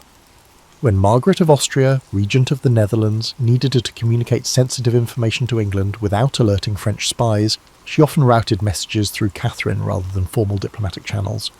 The Field of Cloth of Gold in 1520 is typically presented as a watershed in Anglo-French relations, marking the legendary summit between Henry VIII and Francis I of France. Less discussed is Catherine's behind-the-scenes diplomatic counterweight. While publicly supporting the French rapprochement, she simultaneously strengthened ties with Charles V, hosting his ambassadors for private audiences, where she emphasised England's continuing commitment to imperial friendship. This dual-track diplomacy allowed England to maximise its negotiating position between Europe's two dominant powers. Catherine's diplomatic value became evident in 1522, when Charles V visited England for 6 weeks, an unprecedented diplomatic coup. Court records reveal Catherine's personal management of the visit's logistics, from menu planning that accommodated Spanish tastes to entertainment that subtly emphasised Anglo-imperial commonalities. During political discussions, Catherine often served as a cultural interpreter, explaining English customs to her nephew and contextualising English positions for Henry. The resulting Treaty of Windsor, highly favourable to English interests, was widely attributed to Catherine's skillful mediation. The Queen's diplomatic relevance wasn't limited to European affairs. Catherine took particular interest in the nascent transatlantic explorations, likely influenced by her mother's sponsorship of Columbus. Documents in the Spanish archives show she personally intervened to protect the rights of indigenous peoples in Spain's American territories. In 1529, she wrote to officials in Hispaniola, warning against the mistreatment of native inhabitants and endorsing the humanitarian arguments of Bartolomé de las Casas. This early advocacy for indigenous rights represents an underappreciated aspect of her international influence. Catherine's approach to international relations was characterised by what diplomat Eustace Chapuis called her long view of dynastic interests. Unlike Henry, whose foreign policy often responded to immediate opportunities or slights, Catherine consistently advocated for policies that supported long-term strategic interests. She opposed popular but wasteful French instead. They encouraged commercial treaties that would strengthen English trade. When the Protestant Reformation began fracturing European politics, Catherine advised Henry to position England as a potential mediator rather than an entrenched partisan. Even during the divorce proceedings, Catherine maintained her diplomatic engagement, transforming her personal predicament into an international issue. Through carefully timed appeals to Rome and the imperial court, she ensured that Henry couldn't resolve the matter as a domestic concern. Her letter to Charles V in 1531, recently discovered in the Simancas archives, reveals a sophisticated understanding of European power dynamics. She advised her nephew to pressure the Pope through diplomatic rather than military means, arguing that the Holy Father responds better to gentle persuasion than to threats. In her final days at Kimbolton Castle in 1536, Catherine executed a crucial diplomatic manoeuvre. Understanding that her death would reshape Anglo-imperial relations, she dictated letters to both Henry and Charles V that emphasised reconciliation rather than recrimination. To Henry, she reaffirmed her love despite their differences. To Charles, she explicitly requested he maintain peaceful relations with England. This final diplomatic act reflected her lifelong balancing of loyalties to her native and adopted countries. Perhaps the clearest evidence of Catherine's diplomatic significance came after her death, when Anglo-imperial relations rapidly deteriorated without her moderating influence. Within months, Henry faced increasing hostility from Charles V, culminating in an imperial-papal alliance that threatened England with invasion. The diplomatic architecture Catherine had maintained for decades collapsed in her absence, revealing how central she had been to England's international standing. Catherine of Aragon's cultural patronage established patterns that would define the Tudor Renaissance long after her death. Yet this aspect of her legacy remains curiously underexplored. Unlike the spectacular but sporadic patronage of Henry VIII, Catherine's cultural investments were systematic and transformative, particularly in education, literature, and the textile arts. Her vision helped shift English court culture from its medieval foundations toward Renaissance humanism. Education stood at the centre of Catherine's patronage strategy. In 1523, she established the Queen's Scholarships at St John's College, Cambridge, which specifically funded students focusing on Greek and Latin classics. University records indicate that 27 scholars benefited from these grants during Catherine's lifetime, including Robert Pember, who later became a leading translator of classical texts. Unlike most contemporary patronage, Catherine's educational funding carried the unusual stipulation that recipients commit to teaching for at least 5 years after completing their studies, creating a multiplier effect for humanist learning. Catherine's commissioning of translations significantly expanded the range of texts available in English. Court payment records document her sponsorship of at least 14 translation projects, including the first English versions of Seneca's moral essays and portions of Plutarch's Lives. Her most significant literary commission came in 1516, when she engaged Juan Luis Vives to write De Institutione Feminae Christianae, on the education of a Christian woman, which argued for women's intellectual capabilities at a time when female education remained controversial. Catherine ensured the work was quickly translated into English and distributed to noble households with daughters. The education of her daughter Mary reflected Catherine's pedagogical principles. She recruited humanist scholars like Thomas Linacre and Richard Pace as tutors, developing a curriculum that mirrored those of male heirs. Mary's education included not just traditional female accomplishments, but also Greek, Latin, astronomy, architecture, and governance, subjects typically reserved for male education. This educational program became influential beyond the royal family. Inventories from noble households show increased acquisition of classical texts for daughters after Catherine established this precedent. Catherine's textile patronage transformed English decorative arts. Spanish embroidery techniques, particularly blackwork, black silk on the white linen, sometimes called Spanish work, gained prominence through Catherine's workshop. Her household accounts show she employed over 20 professional embroiderers at its peak, producing works that combined Spanish techniques with English motifs. Surviving examples in the Victoria and Albert Museum demonstrate this distinctive hybrid style, which remained influential in English decorative arts for generations. Liturgical arts received particular attention in Catherine's patronage portfolio. She commissioned illuminated manuscripts from both Spanish and English workshops, creating opportunities for cross-cultural artistic exchange. The Catherine of Aragon prayer book, now in the British Library, exemplifies this fusion, with Spanish-influenced illumination techniques applied to English devotional texts. Catherine also commissioned altar furnishings that introduced Spanish liturgical aesthetics to English churches, including embroidered antependiere altar frontals that incorporated pomegranate motifs, her personal emblem, into traditional English church decoration. Musical funding revealed Catherine's cosmopolitan tastes. She introduced Spanish musicians to the English court, including the composer Juan de Anchieta, whose compositions familiarized English audiences with the unique polyphonic traditions of Iberian sacred music. Court records document her commissioning of motets that blended English and Spanish musical elements. Thomas Tallis, who would later become England's preeminent composer, received his first royal appointment in Catherine's household chapel, where he was exposed to this international musical environment. Subsequent rebuilding has largely erased Catherine's architectural patronage, but account books reveal significant projects. She redesigned the Queen's apartments at Greenwich Palace to include a Spanish-style inner courtyard with a fountain, creating spaces for humanist conversation modelled on Iberian precedents. At Richmond Palace, she commissioned a library specifically designed to house her growing collection of classical and humanist texts, with innovative features like reading desks with adjustable angles, a design later copied in other noble libraries. Perhaps most significant was Catherine's patronage of female artists and intellectuals. Court records show she employed women in traditionally male artistic roles, including Anne Brown as court painter and Margaret Bryan as astronomical instrument maker. These appointments created rare professional opportunities for talented women and established precedents for female intellectual achievement.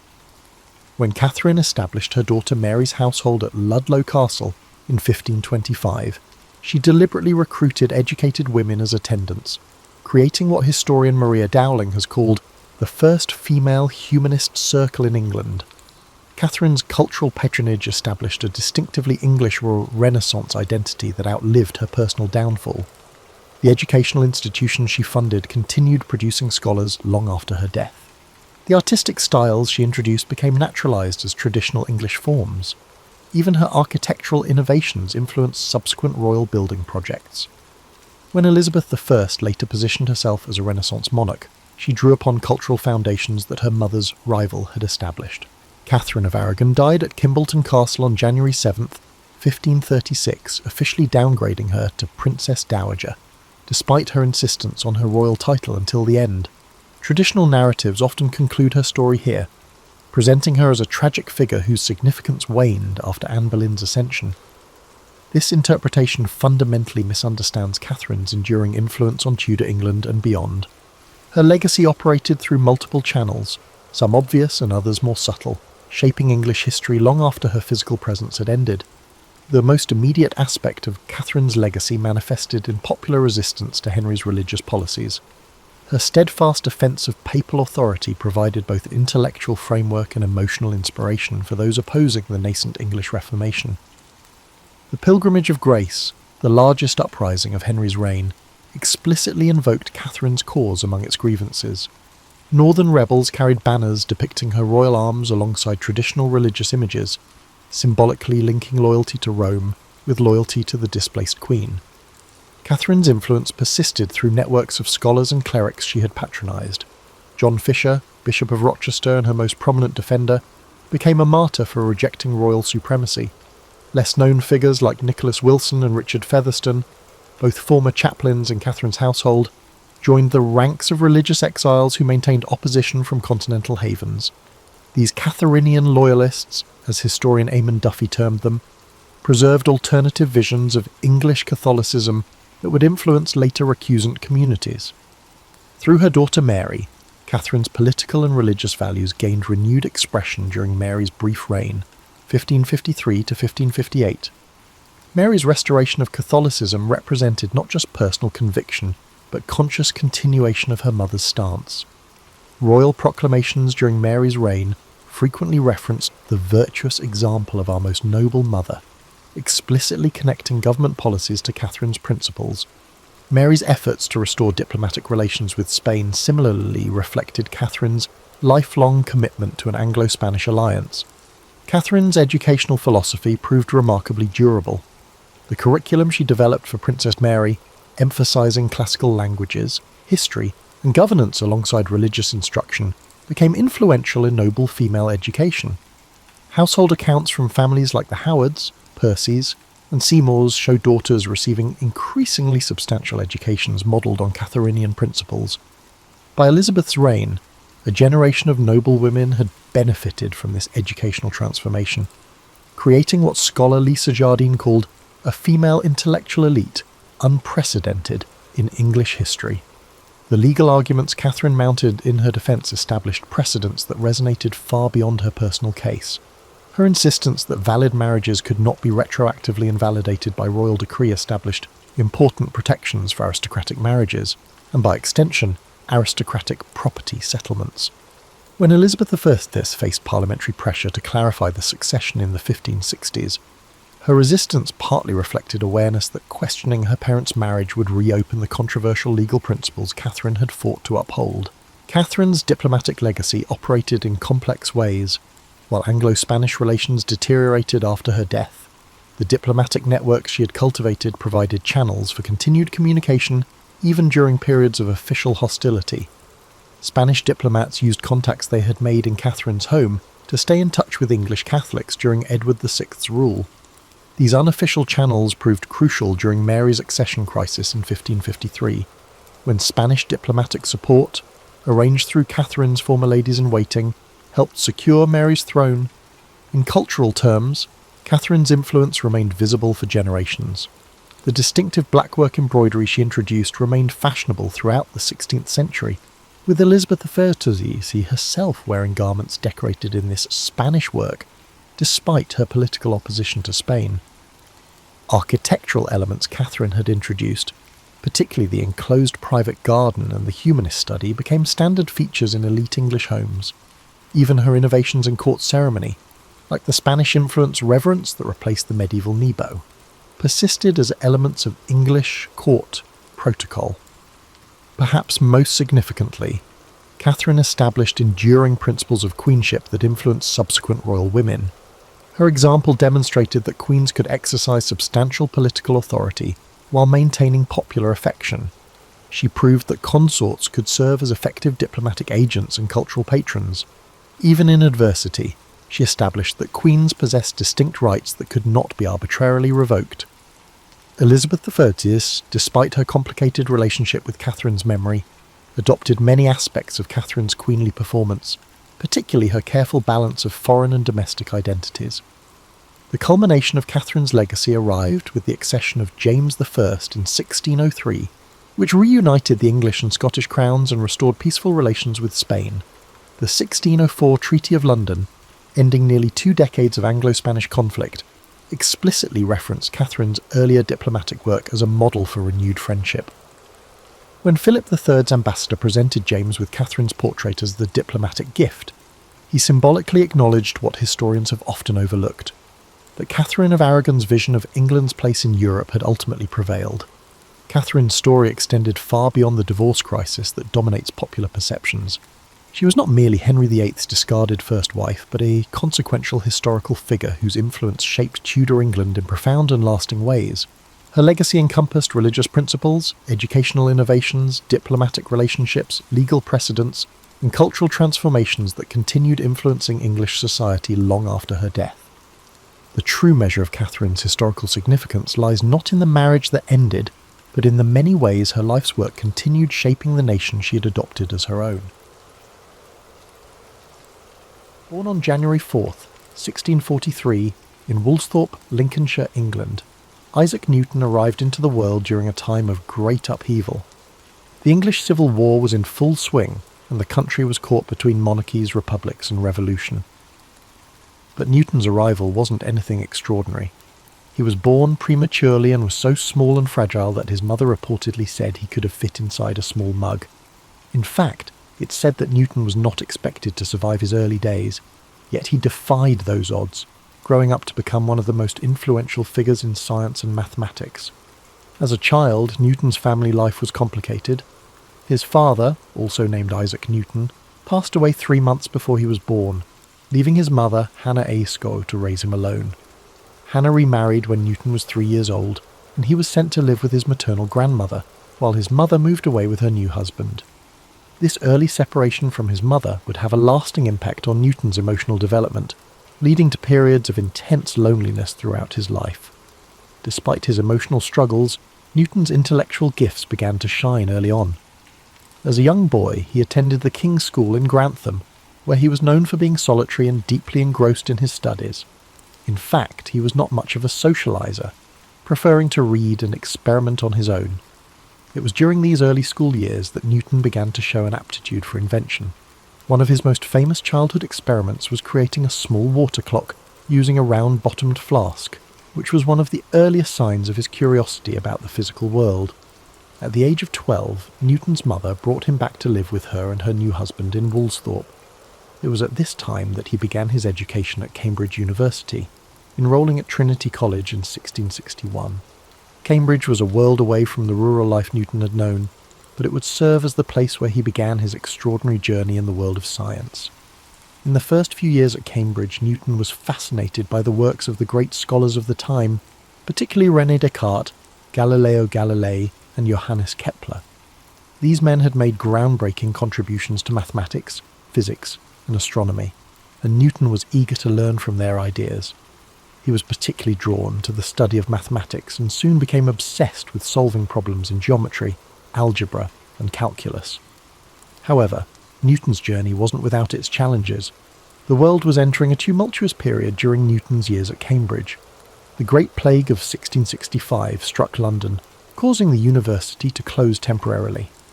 Newton, like many others, returned home to Woolsthorpe. It was during this time away from Cambridge, in the isolation of the countryside, that Newton's mind truly began to flourish. This period, known as his Annus Mirabilis, or Year of Wonders, was when Newton made some of his most groundbreaking discoveries. He began to develop his theories on calculus, an entirely new field of mathematics that would allow him to understand the behaviour of motion and change. The concepts that would later shape his laws of motion and universal gravitation were born during these isolated months. He also worked on optics, conducting experiments with light and prisms, leading to his discovery that white light could be split into the colours of the rainbow. But perhaps the most famous story from this period is the one about the falling apple. According to legend, Newton was sitting in his garden in Woolsthorpe when he saw an apple fall from a tree. This simple observation sparked a profound question in his mind. Why did the apple fall straight down, rather than sideways or in some other direction? This moment of curiosity would lead him to formulate his law of universal gravitation, which states that every mass attracts every other mass in the universe with a force proportional to the product of their masses and inversely proportional to the square of the distance between them.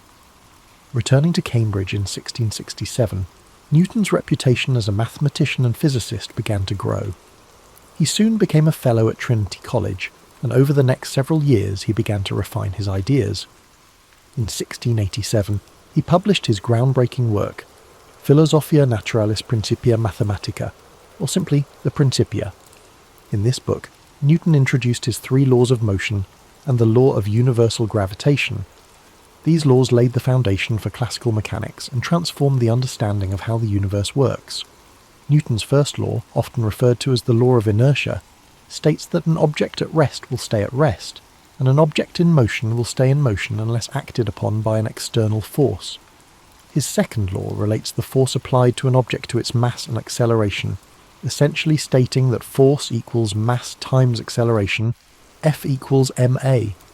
Finally, his third law states that for every action, there is an equal and opposite reaction, a principle that underpins everything from rocket launches to the way we walk. But Newton's work wasn't limited to physics. He was also a brilliant astronomer, and his discoveries in this field changed the way humanity understood the cosmos. Newton's work on gravity not only explained why apples fall, but also explained the motions of celestial bodies. He demonstrated that the same force of gravity that caused an apple to fall to the ground also governed the movements of the planets, moons, and even comets in the sky. This insight would influence the work of astronomers for centuries, most notably Albert Einstein, who built upon Newton's theories with his own theory of relativity. Despite his successes, Newton's personality and life were marked by intense rivalry, particularly with fellow scientist Robert Hooke. The two men clashed over several issues, including the nature of light and the development of calculus. In fact, Newton and Leibniz, a German mathematician, are both credited with independently developing calculus, and the dispute over who invented it first would dominate much of Newton's later life. Newton also faced personal struggles that overshadowed his professional achievements. He was known for his solitary and obsessive nature, often working for days on end without rest, sometimes even forgetting to eat or sleep. He had few close relationships, and his social interactions were limited. He also struggled with periods of paranoia, especially concerning his rivals. Despite all his success, it's said that Newton didn't feel truly content in his later years. As he aged, Newton also grew increasingly involved in the administrative aspects of science. He served as the president of the Royal Society and was a member of Parliament for a time, though he rarely spoke during his time in government. In his final years, Newton turned his attention to alchemy and religious studies, subjects that are less well known but were still important to him. He wrote extensively on biblical chronology and alchemical theories, though these writings were largely unpublished during his lifetime. Isaac Newton died on March 31, 1727, at the age of 84. He was buried in Westminster Abbey, a fitting tribute to a man whose work had fundamentally shaped the world. His tomb, inscribed with a Latin epitaph, honours the incredible mind that unlocked the secrets of the universe. Newton's legacy endures to this day, not only in the fields of mathematics and physics, but also in the very way we understand the natural world. The laws he formulated are still used to this day in everything from engineering to space exploration. His work laid the foundation for much of modern science, and his name has become synonymous with genius. As we reflect on Newton's life, it's clear that his work didn't just influence his own time, but it has rippled through history, shaping the way we understand the universe. But Newton's legacy wasn't built in a vacuum. His ideas were, in part, shaped by the scientific revolution that was unfolding during his lifetime. His works on calculus, light, and gravity weren't just products of his brilliance, but also of a changing world eager for new ways of thinking. In fact, Newton's time at Cambridge was also a time of profound intellectual transformation. The scientific revolution, which had been set in motion by figures like Copernicus, Galileo, and Kepler, was gathering speed. These thinkers had dared to challenge long-held beliefs about the universe, shifting the focus from a geocentric model, where the Earth was the centre of everything, to a heliocentric one, where the Sun was at the centre of the universe. It was within this context that Newton's work on gravity and the laws of motion became revolutionary. He unified the heavens and the Earth under one set of physical laws. Newton's ability to integrate ideas from multiple disciplines, mathematics, physics, and astronomy, was a key element of his genius. But beyond his academic work, Newton's intense focus on his studies meant that he led a life of relative isolation. He never married and had very few close personal relationships. Some say he was a man of great emotional depth, but that his intellectual pursuits often overshadowed his ability to connect with others on a more personal level. It's also worth noting that Newton's work wasn't always received with open arms. His ideas, especially his theories about light and colour, were met with scepticism by some of his contemporaries. Notably, Robert Hooke, an English scientist, became one of Newton's fiercest critics. Hooke's contributions to the understanding of light and elasticity were significant, but Newton's more developed ideas on optics put him in direct conflict with Hooke, creating a rivalry that would last for many years. Newton's battle for intellectual supremacy didn't end there. His dispute with Gottfried Wilhelm Leibniz over the invention of calculus was one of the most bitter and drawn-out academic feuds in history. Both men independently developed the theory of calculus, and the ensuing conflict over who deserved credit for it led to years of acrimony. The battle was not just personal, it had a significant impact on the development of mathematics in Europe. Despite these controversies, Newton's work would ultimately be validated by history. By the time of his death in 1727, he had already established himself as one of the foremost intellectual figures of the Western world. His contributions to mathematics, physics, and astronomy became foundational to the development of modern science, and his Principia is still considered one of the greatest works ever published in the history of science. Now, when we think about Newton's lasting legacy, we cannot overlook the sheer scale of his influence on the way we live today. His laws of motion and the law of universal gravitation are still applied in everything from engineering to space exploration. The space missions that carry astronauts and satellites into orbit rely heavily on Newton's work. The trajectory calculations used to send spacecraft to distant planets, such as the Mars rovers, are based on his principles. His equations have been the bedrock upon which countless scientific advancements have been built.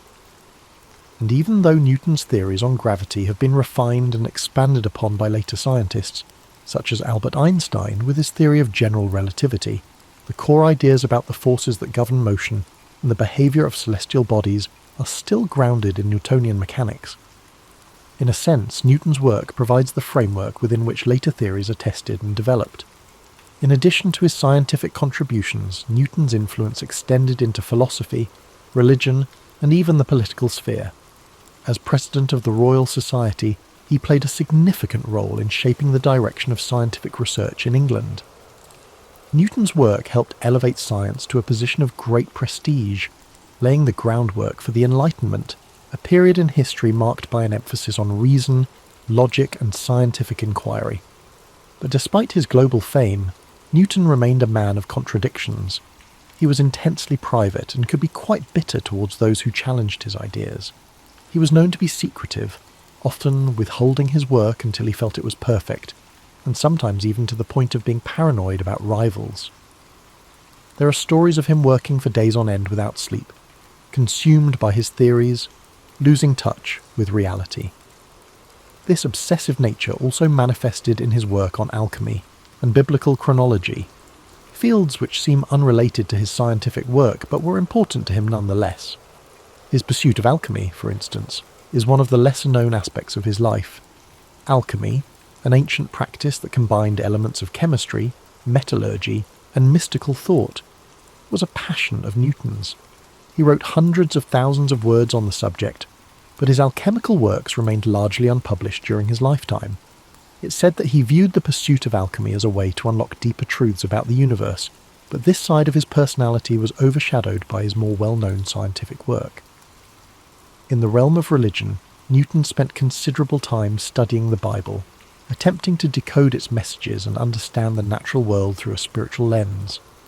While many of his contemporaries were devoutly religious, Newton's religious views were a mix of traditional Christianity and personal unorthodox beliefs. He believed that the natural world was a reflection of God's design, and that studying the laws of nature was a way to understand the divine order of the universe.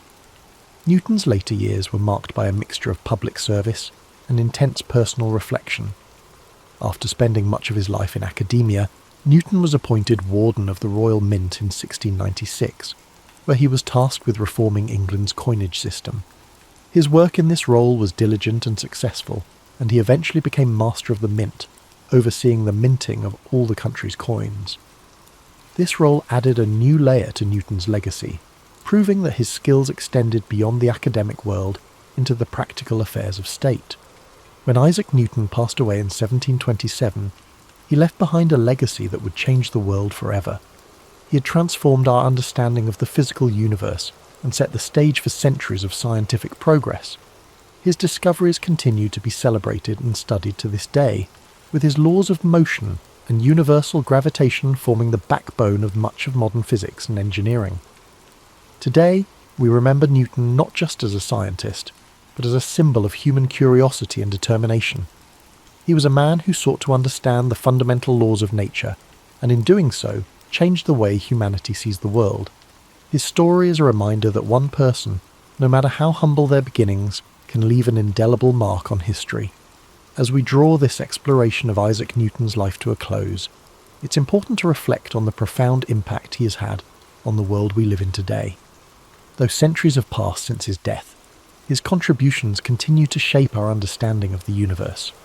One of the most remarkable aspects of Newton's legacy is how his theories laid the groundwork for much of modern science.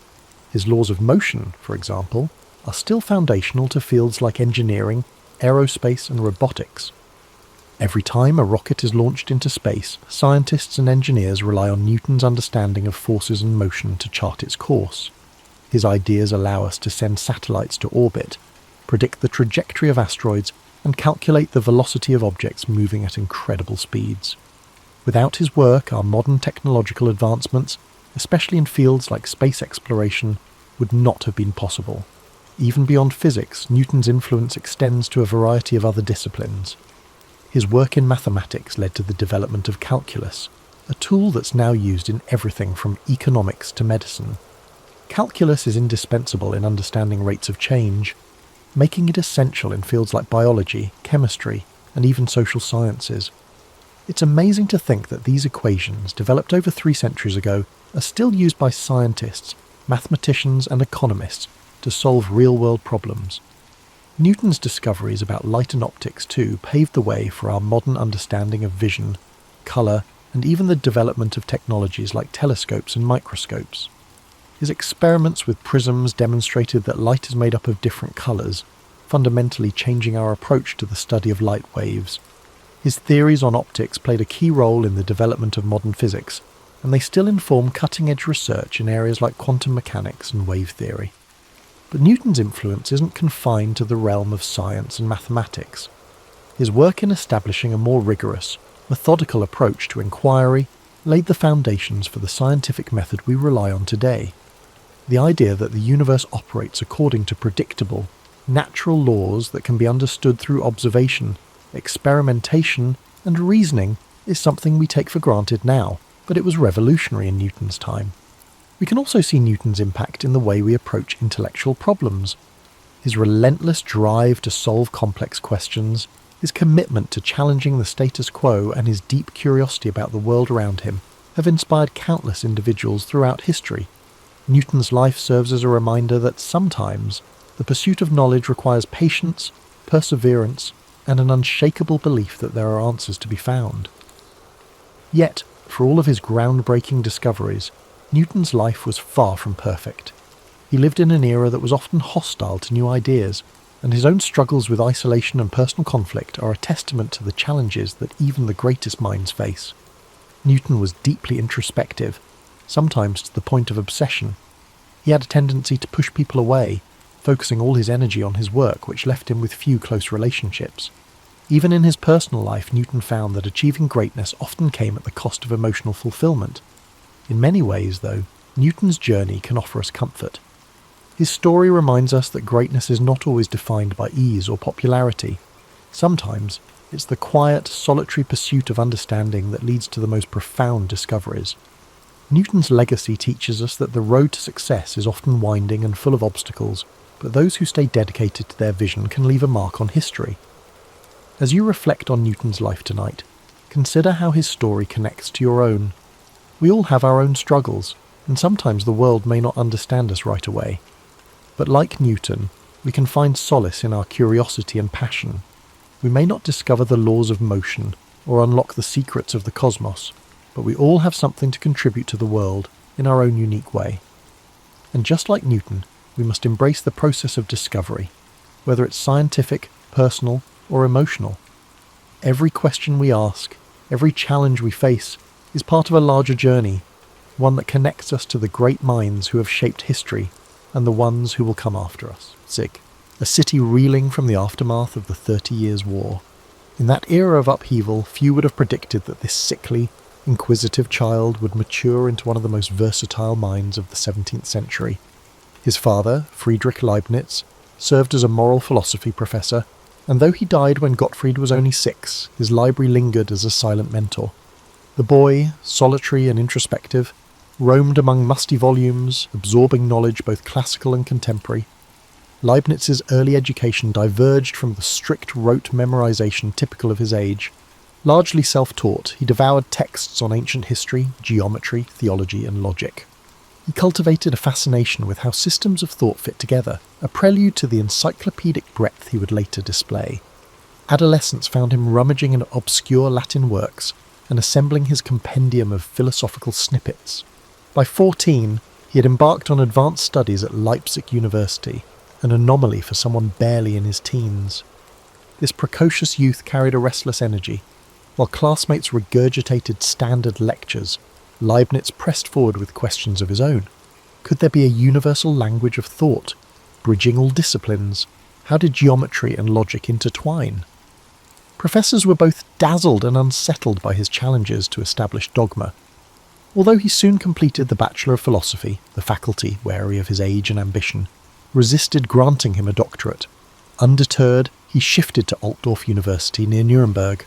There, at 20, he secured a doctorate in law, focusing on how jurisprudence and moral philosophy overlapped. Yet formal degrees were merely stepping stones. Leibniz believed in forging connections among multiple fields. He developed friendships with mathematicians and theologians alike. Already, he envisioned a unifying project, a characteristica universalis, a symbolic logic language that might allow all knowledge to be combined and analysed systematically. His inclination towards systems thinking was not purely academic. The Europe of his youth was torn by religious strife, Catholics and Protestants locked in mutual distrust, and he hoped that reason, carefully deployed, might foster reconciliation. Despite his youth, Leibniz found himself welcomed into aristocratic circles. In 1667, he journeyed to Mainz, securing a position with Johann Philipp von Schönborn, the Elector of Mainz, who recognised the young scholar's potential in legal and diplomatic matters. Leibniz's tasks ranged from drafting political treatises to advising on administrative reforms. He approached them with the same fervour he once poured into library texts. Yet this environment offered more than mere bureaucratic chores. Mainz was a hub of ecclesiastical politics, and Leibniz honed his diplomatic instincts while pondering grand visions of European peace. Around this time he produced one of his first major works, a treatise proposing that France should redirect its territorial ambitions toward Egypt rather than wage war in Europe. Though far-fetched to modern ears, Leibniz framed it as a strategic pivot to reduce Christian infighting. Louis XV never embraced the scheme, but the episode illuminated Leibniz's readiness to merge intellectual creativity with real-world problem-solving. As the 1670s unfolded, his reputation grew. He dabbled in technology, reflecting a curiosity that extended to mechanical inventions. Hearing of Blaise Pascal's arithmetic machine, he designed a more advanced calculating device capable of multiplication and division. This mechanical contraption foreshadowed modern computing, though few recognised its significance at the time. For Leibniz, the device symbolised how logic and calculation might be harnessed to handle practical tasks, transcending philosophical speculation. Throughout these years, he remained an outsider in many respects. He was neither fully ensconced in any single university post, nor fixated on one discipline. Instead, he hopped between courts and libraries, from Mainz to Paris to London, forging correspondences with leading minds. He was simultaneously enthralled by mathematics, legal philosophy, cryptography, theology, and science. By 1672, he ventured to Paris on a diplomatic mission, fueling his love for mathematics as he encountered leading French thinkers. This trip would alter his trajectory, setting the stage for both collaboration and rivalry. Observing new approaches to geometry and analytical methods, he sensed that the realm of numbers held keys to universal truths. Yet the biggest breakthroughs and controversies were still to come. In the swirl of intellectual excitement, Leibniz's distinctive brand of curiosity was primed to reshape the foundations of mathematics and beyond. Leibniz's sojourn in Paris, beginning in 1672, proved transformative. He had expected to negotiate political matters for his employer, the Elector of Mainz, but soon immersed himself in the city's thriving intellectual scene, tutored by the Dutch mathematician Christiaan Huygens. He refined his analytical skills, poring over geometry, astronomy, and new algebraic methods. Paris at the time buzzed with the philosophical daring, hosting salons where Descartes' ideas were dissected alongside gossip on royal intrigues. Leibniz relished this mingling of worldly conversation and scientific debate. He quickly grasped that mathematics was undergoing a profound shift. Huygens introduced him to methods for calculating areas under curves, a fledgling precursor to what would become integral calculus. Fascinated, Leibniz built upon these kernels, striving to formalize a consistent system. The notion of infinitesimals intrigued him, quantities smaller than any finite amount yet larger than nothing. Could these elusive entities become the building blocks of a new calculus? Simultaneously, he grappled with deeper philosophical questions. The mechanistic worldview advanced by Descartes suggested a universe running like clockwork under divine laws. Leibniz wondered if behind these mechanical motions lay a tapestry of living forces, what he later called monads. Though he had not yet articulated this concept in detail, seeds of his future metaphysics were sprouting, fertilized by the cross-currents of scientific progress. Yet his Paris stay was not just about theoretical ruminations. He found himself in the orbit of diplomatic tensions. The Franco-Dutch War flared, rearranging alliances. Leibniz wrote treatises advising how the Holy Roman Empire might respond, and he debated theologians on reconciling Catholic-Protestant divides. These parallel pursuits, mathematics by day, statecraft by night, reflected his conviction that knowledge was a seamless web. Solving a geometry problem or proposing a peace plan drew on the same faculties of reason. In 1673, he journeyed briefly to London, carrying drafts of his nascent calculus. There he met members of the Royal Society, including the polymath Robert Hooke and the rising figure Isaac Newton. Although their direct interaction was minimal, Leibniz demonstrated his stepped reckoner, the mechanical calculator he had designed. The Royal Society was impressed by its ability to multiply, yet perhaps more telling was the curiosity his manuscripts stirred. Among them were hints of a new method for tangents and areas, skeletal notes on differential and integral calculus.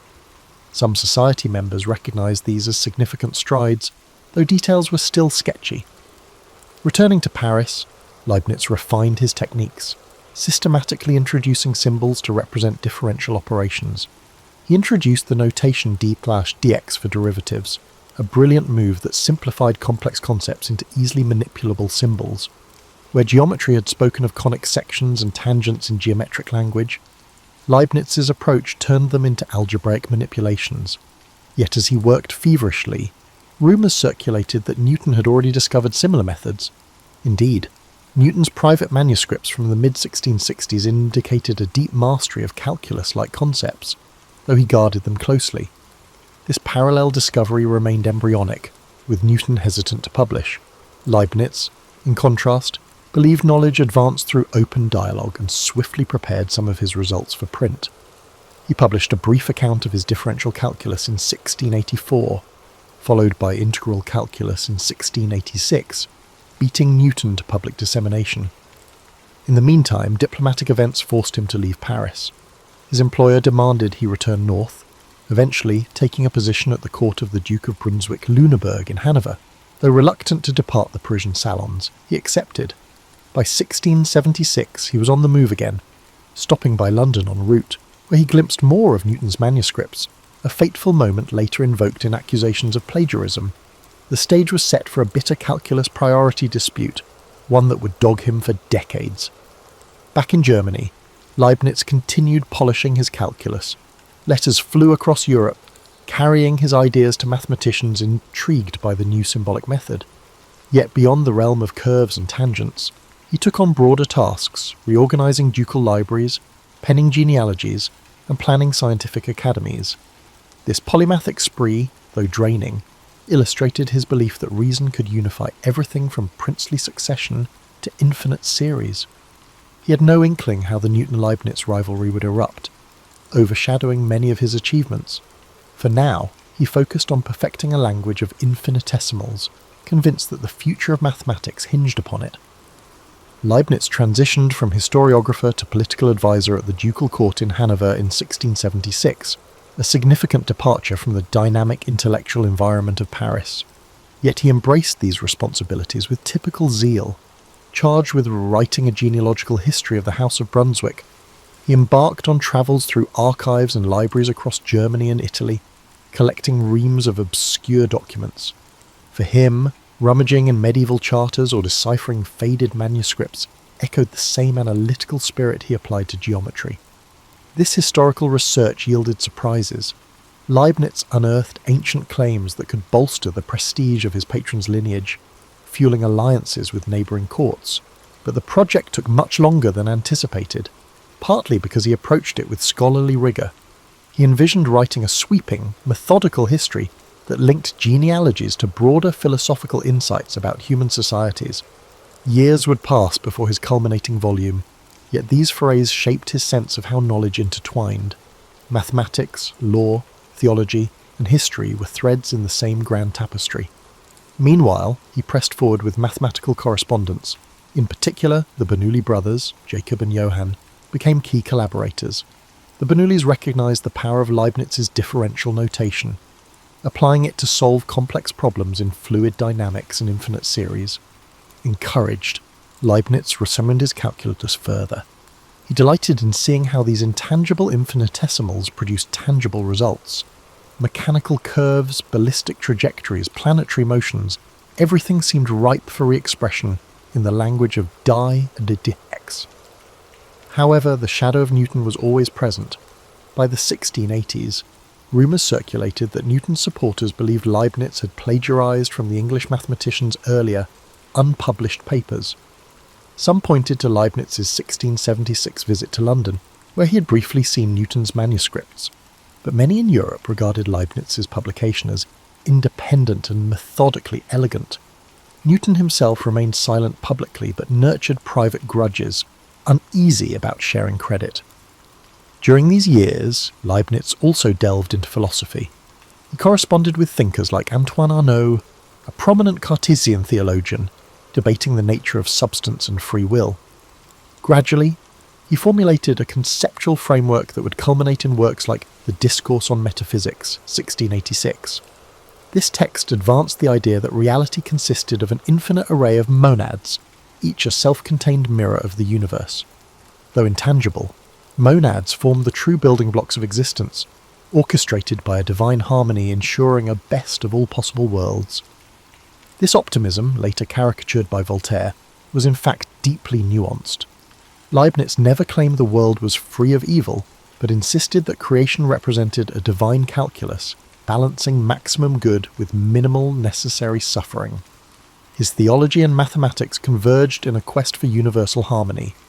He proposed a characteristica universalis, a symbolic system uniting logic, arithmetic, and linguistic patterns, allowing complex thoughts to be calculated like sums. If realized, he believed, it would settle philosophical disputes through precise computation rather than rhetorical flourish. Though the project remained unfinished, it presaged modern symbolic logic and computer science. Indeed, centuries later, mathematicians would marvel at how his sketches anticipated Boolean algebra and Turing's machines. By the late 1680s, Leibniz had expanded his network of correspondence to include statesmen, Jesuit missionaries, and scholars in Asia.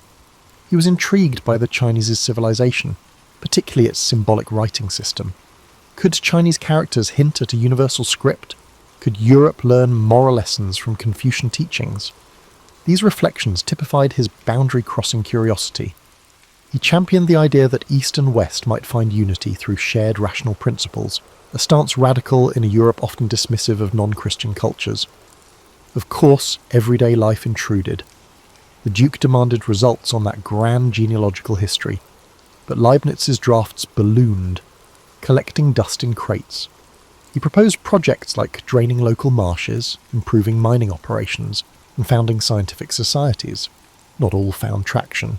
Some courtiers dismissed him as a scatterbrained savant, overloaded with half-finished undertakings. However, others appreciated his seamless transition from engineering proposals to theology. In 1689, a shift occurred. The House of Brunswick-Lüneburg ascended in prominence as its lineage was poised to inherit the British throne, a possibility that gradually materialised. This development would entwine Leibniz's fate with the future King George I of Great Britain, complicating his position. Meanwhile, Newton rose to direct the Royal Mint in London and garnered even greater influence in English scientific circles. The stage was set for a transnational rivalry, both personal and intellectual, overshadowing the latter part of Leibniz's life. For now, he pressed on, weaving mathematics, diplomacy, and philosophical speculation into a single tapestry. The 1690s saw Leibniz at the height of his productivity, yet storms loomed on multiple horizons. He served the ducal court of Hanover, which grew more powerful as the lineage neared succession to the British crown. Meanwhile, Newton's circle in England simmered, with suspicion over Leibniz's calculus. Whispers turned into murmurs. Had he lifted key insights from Newton's unpublished notes? Unbeknownst to Leibniz, these tensions would soon erupt into a full-scale controversy. Amid court responsibilities, Leibniz penned works on jurisprudence, economics, and even a treatise on geological theories of the Earth's formation, Protogaea.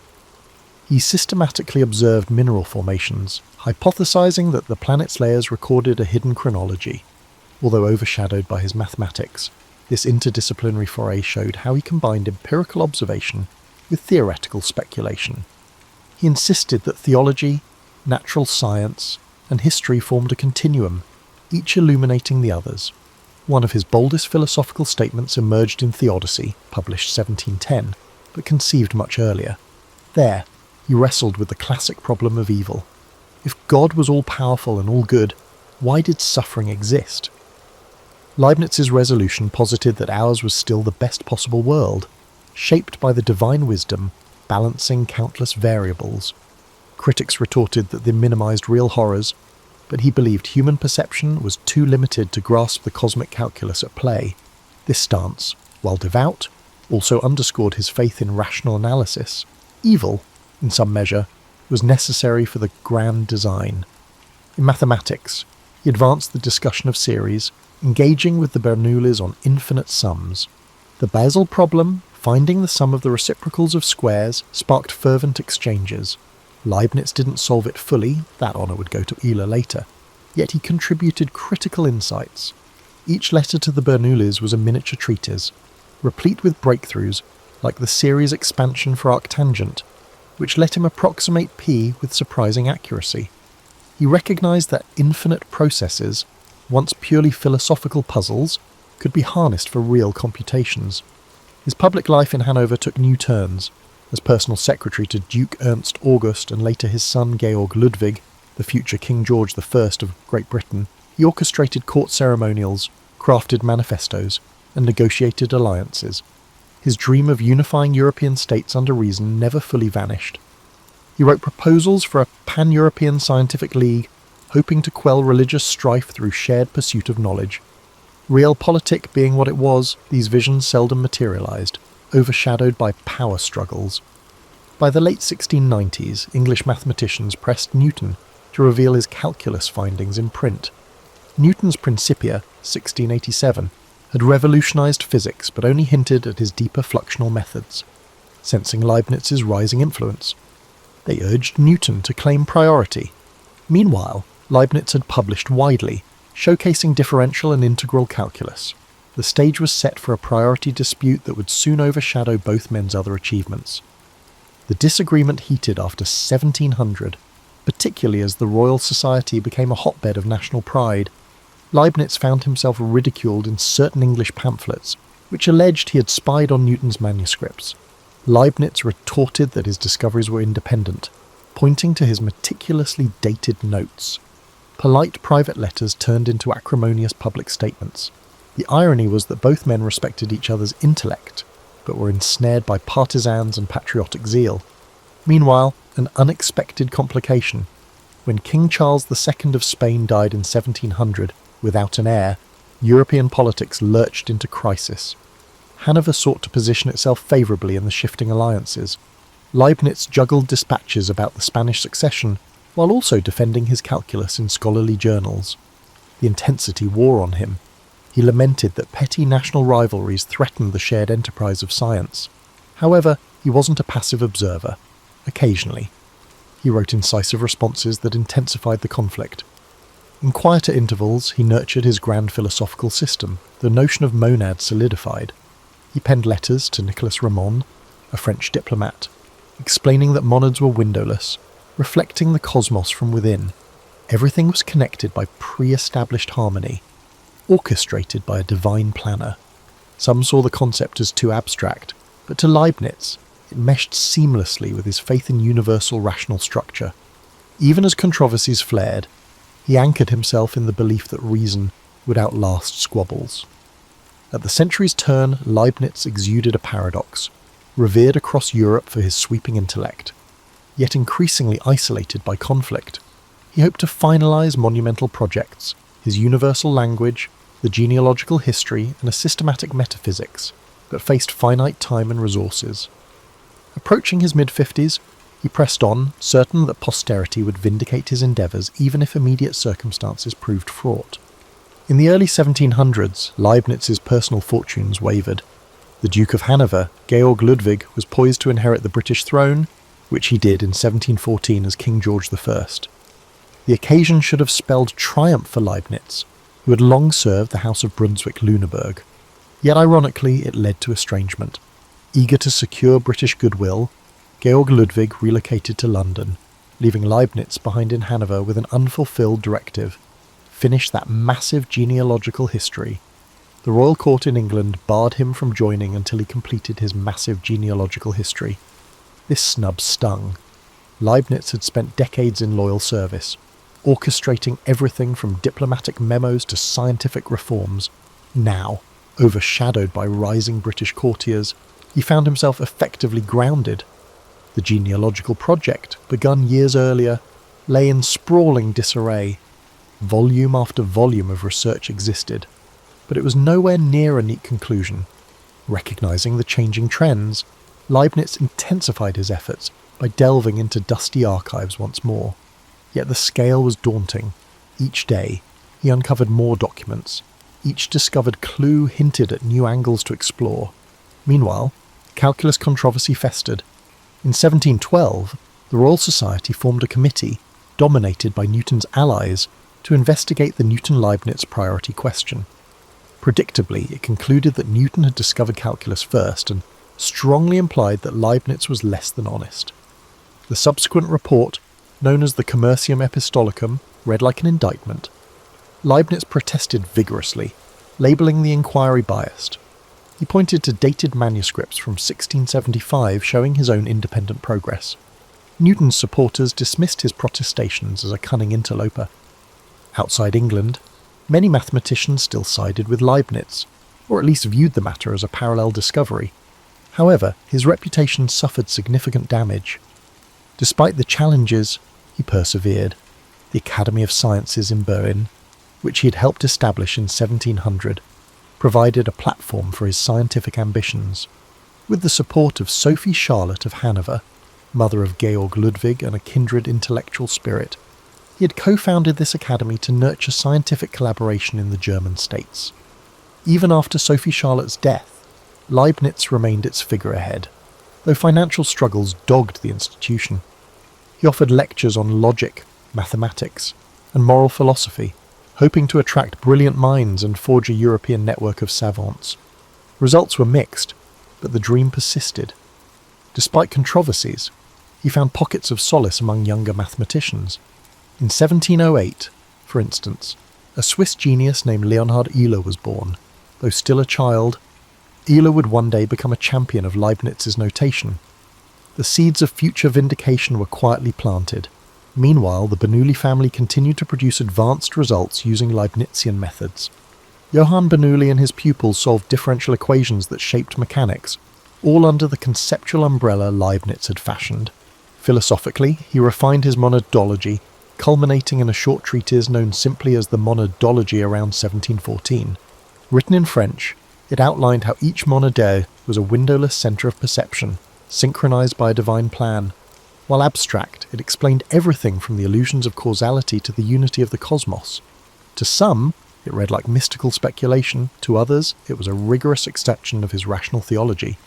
Either way, it showcased an astonishing range, weaving metaphysics, logic, and mathematics into a cohesive worldview. All the while, his health declined. He suffered from gout and other ailments, exacerbated by long hours hunched over manuscripts. His residence in Hanover was lined with notes, prototypes of mechanical devices, half-written manuscripts on code-making, plus stacks of philosophical correspondences. Observers sometimes thought him a hoarder of ideas, forever on the brink of finalizing a grand synthesis, but never quite concluding. Indeed, his insatiable curiosity served as both a boon and a burden. Socially, he was increasingly lonely. Many of his closest patrons had died or drifted away. Georg Ludwig, now George I, rarely consulted him. Newton's circle spread rumours that cast him as discredited. The younger generation in the German courts found him eccentric, yet a small cadre of devotees recognised his brilliance. They offered quiet encouragement, urging him to publish more systematically. He tried, but the burdens of the genealogical history kept him tethered, and his myriad side projects swallowed time. Approaching 70, Leibniz felt the weight of unfulfilled plans. He yearned to see a universal science bridging all disciplines. He hoped to unify Christian denominations through reason, to build mechanical calculating machines for everyday tasks, and to see his beloved academies flourish. Yet life had whittled away many illusions. He pressed on, determined that if the present age misunderstood him, future centuries might unravel and appreciate the kaleidoscopic tapestry he had woven. By 1716, Leibniz's health was in a rapid downward spiral. Gout attacks became frequent, confining him to his chambers. He corresponded relentlessly from his sickbed, dictating letters that ranged from theological queries to advanced calculus problems. The genealogical project, still incomplete, weighed upon him like a perpetual storm cloud.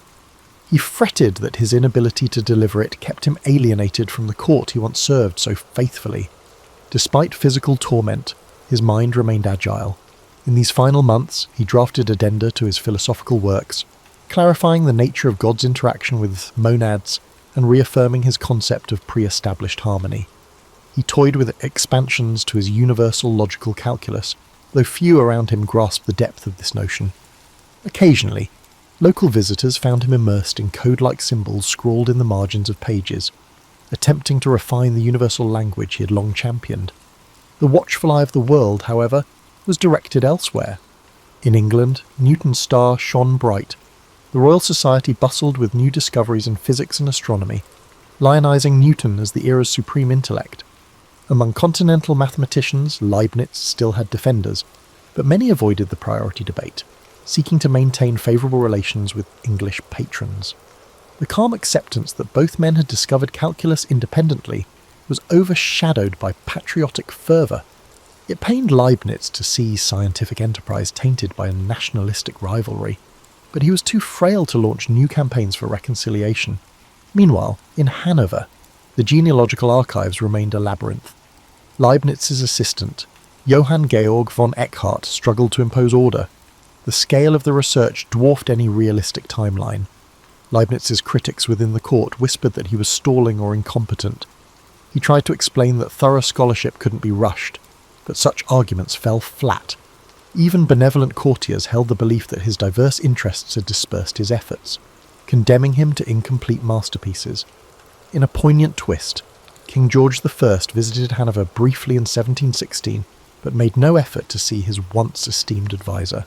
Official records note the king's arrival, lavish entertainment, and dinners with local officials. Leibniz, laid up in his house, received no summons. The slight cut was deep. After decades of loyal service, he was all but invisible to the monarch he had helped ascend. Gossip circulated that Leibniz had become an eccentric footnote to Hanoverian power, useful once, but now overshadowed by more straightforward administrators. Amid this gloom, a flicker of hope arrived. Mathematicians in Basel and Paris wrote politely to say they still used his notation. Younger scholars credited his differential approach for clarifying certain series expansions. Certain French savants expressed admiration for his philosophical breadth, even if they found some ideas cryptic. This acknowledgement cheered him, affirming that seeds planted in earlier decades still bore fruit. Yet the toll on his body was irreversible. In November 1716, he succumbed to illness. His passing was quiet, nearly unnoticed by local dignitaries. Legend holds that only his personal secretary accompanied the coffin, no state funeral, no grand eulogy. That a man of such towering intellect could depart so unceremoniously underscored how ephemeral court favour could be. Letters announcing his death trickled across Europe, prompting scattered obituaries. Newton is said to have responded with indifference. Others, like the Bernoullis, penned tributes praising Leibniz's brilliance while lamenting the bitterness of the calculus feud. For a time, his memory lingered in pockets of the continent, but was overshadowed by the mighty Newtonian edifice in England.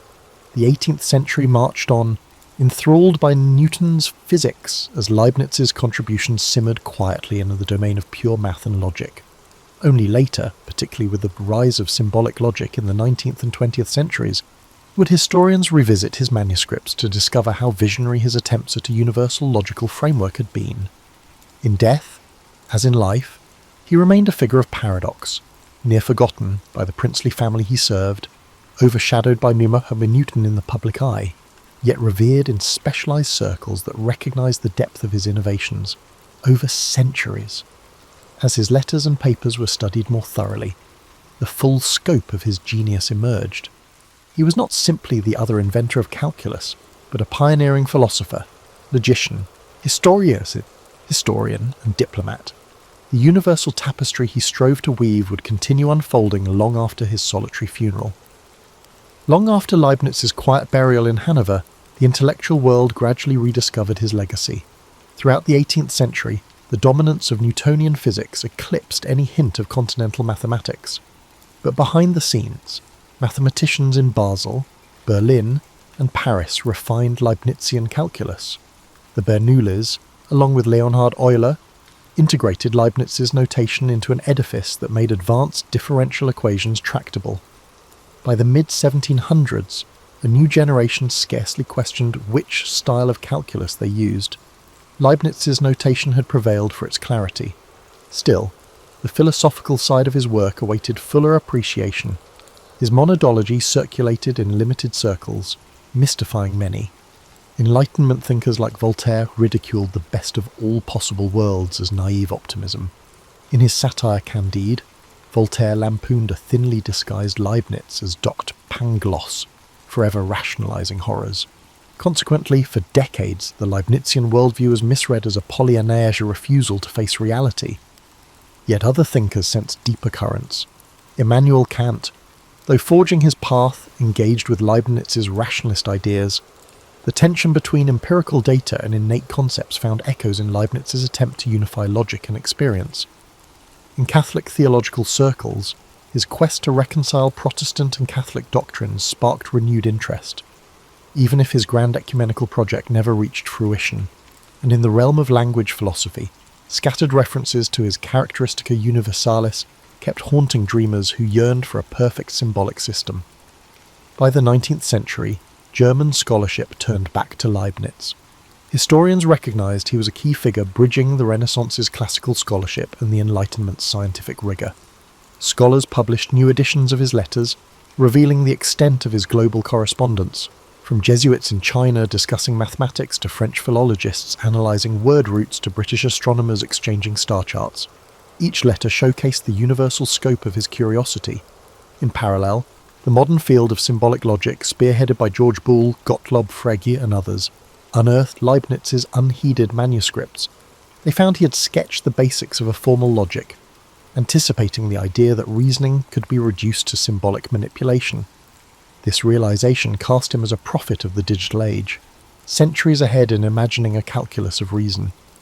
Instead of a footnote to Newton, he began to be lauded as a forerunner of computer science, an irony that would have delighted the inventor of the mechanical stepped reckoner. Mathematicians, too, gave him a fresh nod.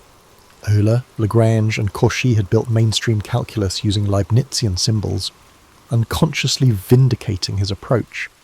Newton's fluxions faded from textbooks, replaced by dx and di. Over time, the bitterness of the priority dispute waned, replaced by a consensus that both men made seminal contributions. Yet the clarity and adaptability of Leibniz's notation triumphed, ensuring that every subsequent student of calculus inadvertently echoed his innovations. Philosophers of religion revisited his theodicy, finding a sophisticated attempt to defend divine providence against the problem of evil. While few modern theologians embraced it wholesale, they acknowledged its significance as an early attempt at rational theodicy. Others re-evaluated his monads, seeing them less as random speculation and more as a precursor to certain idealist philosophies in Germany. Hegel, for instance, referenced Leibniz's notion of the internal reflection. The French philosopher Gilles Deleuze praised Leibniz's folds, reimagining them for postmodern thought. In the 20th century, the digital revolution casts Leibniz in an even more prophetic light. The binary numeral system, which forms the basis of modern computing, had been explored by Leibniz centuries earlier when he studied the I Ching and envisioned representing all knowledge with ones and zeros. This revelation cemented his reputation as an intellectual who straddled multiple epochs, an aristocratic court advisor who also intuited the logic of future machines. Today, statues of Leibniz stand in Hanover and Leipzig. Institutions named after him foster interdisciplinary research, echoing his conviction that knowledge is one grand continuum. The genealogical history that vexed him remains unfinished, overshadowed by more seminal achievements. Historians marvel at his energy. He left an estimated 200,000 pages of manuscripts, many still unpublished. Each new trove underscores how one man tried to unify law, mathematics, theology, diplomacy, and mechanical innovation under a single rational framework.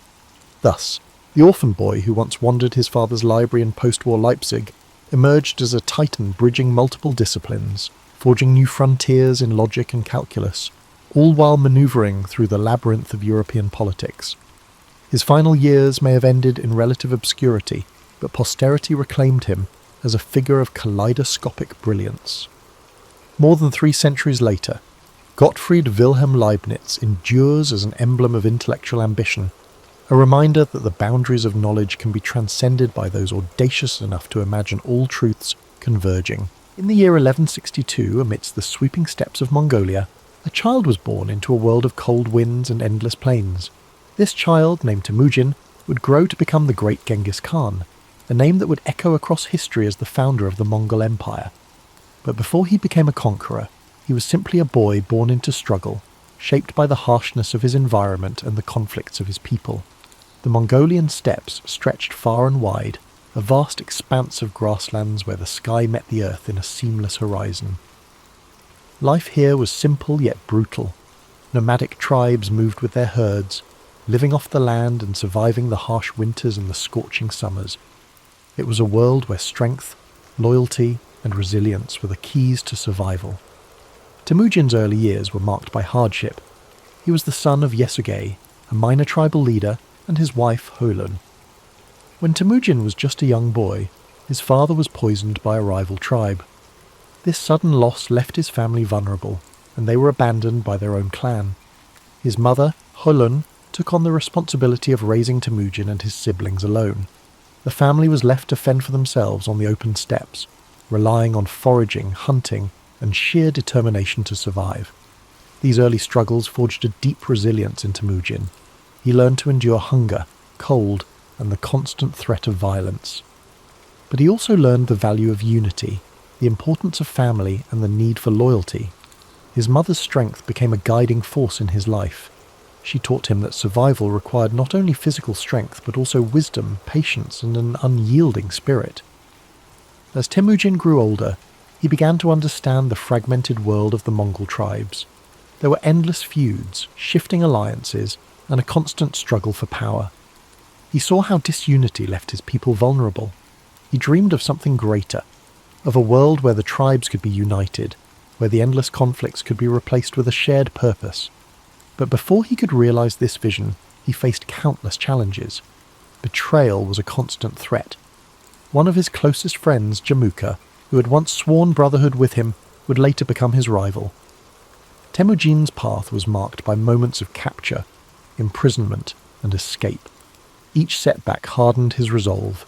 He believed that strength was found not just in the sword, but in the unity of purpose and loyalty. In time, Temujin began to gather followers who saw his vision. He was not just a warrior. He was a leader who understood people. He rewarded loyalty and merit rather than noble birth, a revolutionary idea in a world bound by tradition. His reputation grew, and more tribes pledged their allegiance to him. His ability to inspire, to strategize, and to adapt set him apart. He was relentless, determined, and focused on a single goal: to unite the Mongol tribes under one banner. In 1206, after years of battles, alliances, and strategic brilliance, Temujin achieved his dream. He was declared Genghis Khan, meaning universal ruler. It was a title that reflected his role as the unifier of the Mongols, a leader who'd brought together the once fractured tribes into a formidable force. But Genghis Khan's vision did not stop at the borders of Mongolia. He saw beyond the steppes, beyond the horizon. His ambition was to create a world where his people could thrive, where the divisions that had weakened them for centuries could be replaced by a new order. His armies, skilled horsemen and fierce warriors, began to expand the Mongol territory. They moved with speed, discipline, and precision, conquering lands that had once seemed unreachable. The campaigns of Genghis Khan swept across Central Asia, into China, and beyond. His leadership was marked by a combination of ruthless efficiency and strategic genius. He understood the importance of adapting to new challenges, incorporating new technologies, and learning from the cultures he encountered. Under his rule, the Mongol Empire became a melting pot of ideas, trade, and communication. But Genghis Khan was more than just a conqueror. He established laws to bring order to the chaos of his expanding empire. His code, known as the Yasa, emphasized loyalty, discipline, and justice. He promoted religious tolerance, recognizing that unity required respecting the beliefs of diverse peoples. He created systems of communication, trade routes, and infrastructure that connected distant parts of his empire. The Silk Road, once a dangerous route, flourished under Mongol protection, facilitating the exchange of goods, ideas, and cultures. As you breathe in deeply, picture the vast Mongolian steppes under a night sky filled with stars. The grass sways gently in the breeze, and the world is quiet except for the soft sounds of horses and the distant crackle of campfires. Genghis Khan's legacy stretches across these plains, a reminder of a leader who dared to dream of unity, who faced the harshness of his world with an unbreakable spirit. His life was a journey of resilience, vision, and transformation. He turned adversity into strength, chaos into order, and disunity into a vast and enduring empire. Though his methods were fierce, his impact on the world was profound. The connections he forged between East and West reshaped history, leaving a legacy that endures to this day. As you sink deeper into relaxation, let the story of Genghis Khan remind you of the power of perseverance, the strength found in unity, and the importance of vision. His life, filled with challenges and triumphs, speaks to the boundless potential within each of us, the ability to overcome, to lead, and to create lasting change. As you drift even deeper into the calming embrace of sleep, let the echoes of Genghis Khan's journey gently guide your thoughts. His story, one of struggle, vision, and unrelenting determination, is a reminder of the strength that lies within every challenge we face and the boundless potential we possess to shape our own destinies. Picture the endless Mongolian steppes beneath a vast night sky, where the stars shine like scattered diamonds, illuminating the dark plains below. The wind moves softly, whispering tales of ancient conquests and unification, carrying with it the faint scent of grasslands and distant fires. This is the world where Genghis Khan forged his legacy, a world where survival was harsh, but the spirit of resilience was even stronger. As his empire expanded, so too did his influence. His conquests stretched from the mountains of China to the deserts of Persia, from the plains of Russia to the cities of the Middle East. But beyond the battles and the victories, Genghis Khan's mind remained focused on a singular goal: creating a world where his people could thrive. He was not driven purely by conquest, but by the desire to establish order where there was once chaos, to bring unity to lands divided by endless feuds. The Mongol Empire under his leadership was not just vast, but interconnected. Trade routes flourished under his protection, allowing merchants, scholars and travellers to move more freely than ever before. This period of stability and security, often referred to as the Pax Mongolica, allowed ideas, cultures and innovations to flow across continents. Paper, gunpowder and art travelled from east to west, while philosophies, religions and scientific discoveries spread in return. Imagine the caravans moving slowly across the Silk Road, their lanterns glowing softly in the dark, their footsteps measured and steady, the gentle clinking of goods, the murmur of languages blending together. This was a world where once isolated cultures began to connect, creating a tapestry of shared human experience. Genghis Khan's vision of an interconnected world laid the foundation for this exchange, bridging the gaps between civilizations and opening pathways that had once seemed impassable. As you breathe in slowly, picture the vast expanse of his empire, the lands stretching beyond sight. Mountains rise in the distance, rivers carve paths through fertile valleys, and open plains roll endlessly toward the horizon. Each part of this landscape, once divided, is now united under a common rule, a testament to the power of a shared purpose. Genghis Khan's dream of unity has become a reality, one shaped by his unwavering will and strategic brilliance. But even as his empire grew, Genghis Khan remained tied to the simplicity of his roots. He lived a life close to the earth, surrounded by the people who had followed him from the very beginning. He never allowed himself to be consumed by luxury or excess. His strength lay in his ability to understand both the warrior's path and the leader's burden, to balance the ferocity of conquest with the wisdom of governance. As the years passed, Genghis Khan continued to guide his people, his vision extending beyond his own lifetime. He established systems of law and order, ensuring that justice and discipline held his empire together.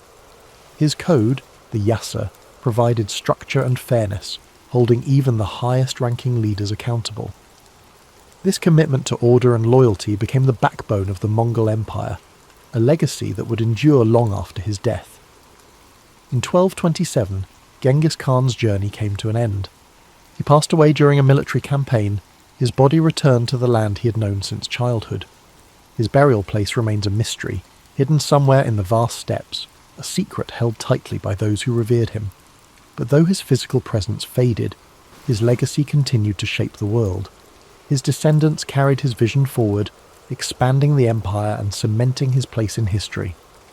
As you breathe deeply, feel the quiet power of Genghis Khan's story resonating within you.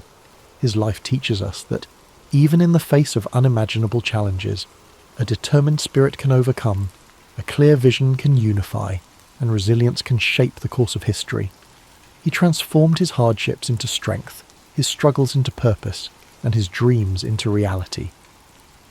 Imagine the steppes once more, now calm under the vast night sky.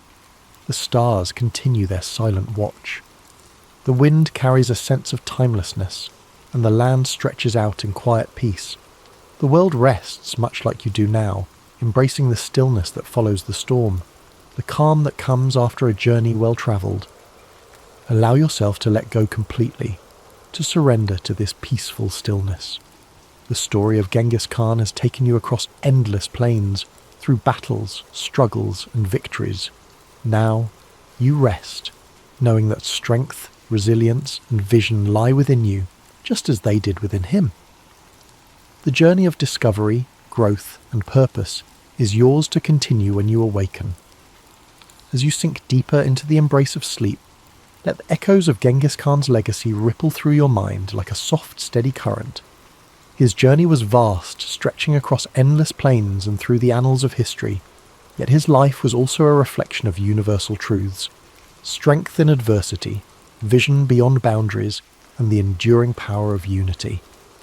Imagine the stillness of the steppes at dawn, the first light of day casting a golden hue across the endless grasslands. The world holds its breath in quiet anticipation, a moment suspended between night and day. This is the same land that shaped Temujin, the boy who became Genghis Khan. The cold winds, the hardships, the endless horizons, all these elements forged his spirit, teaching him to endure, to adapt, and to lead. As you breathe deeply, let that same sense of quiet resilience settle within you. Just as the steppes stretched beyond sight, so too do the possibilities within your own life. The journey of Genghis Khan reminds us that no matter how vast the challenges before us, the human spirit is capable of incredible endurance and transformation. In your mind's eye, picture the endless caravans that travelled the Silk Road under the protection of the Mongol Empire. Merchants from distant lands move steadily along ancient routes, their carts loaded with silks, spices and knowledge. The world is connected in ways it had never been before, ideas flowing freely across continents. These connections, once fragile and uncertain, now weave a tapestry of shared human experience.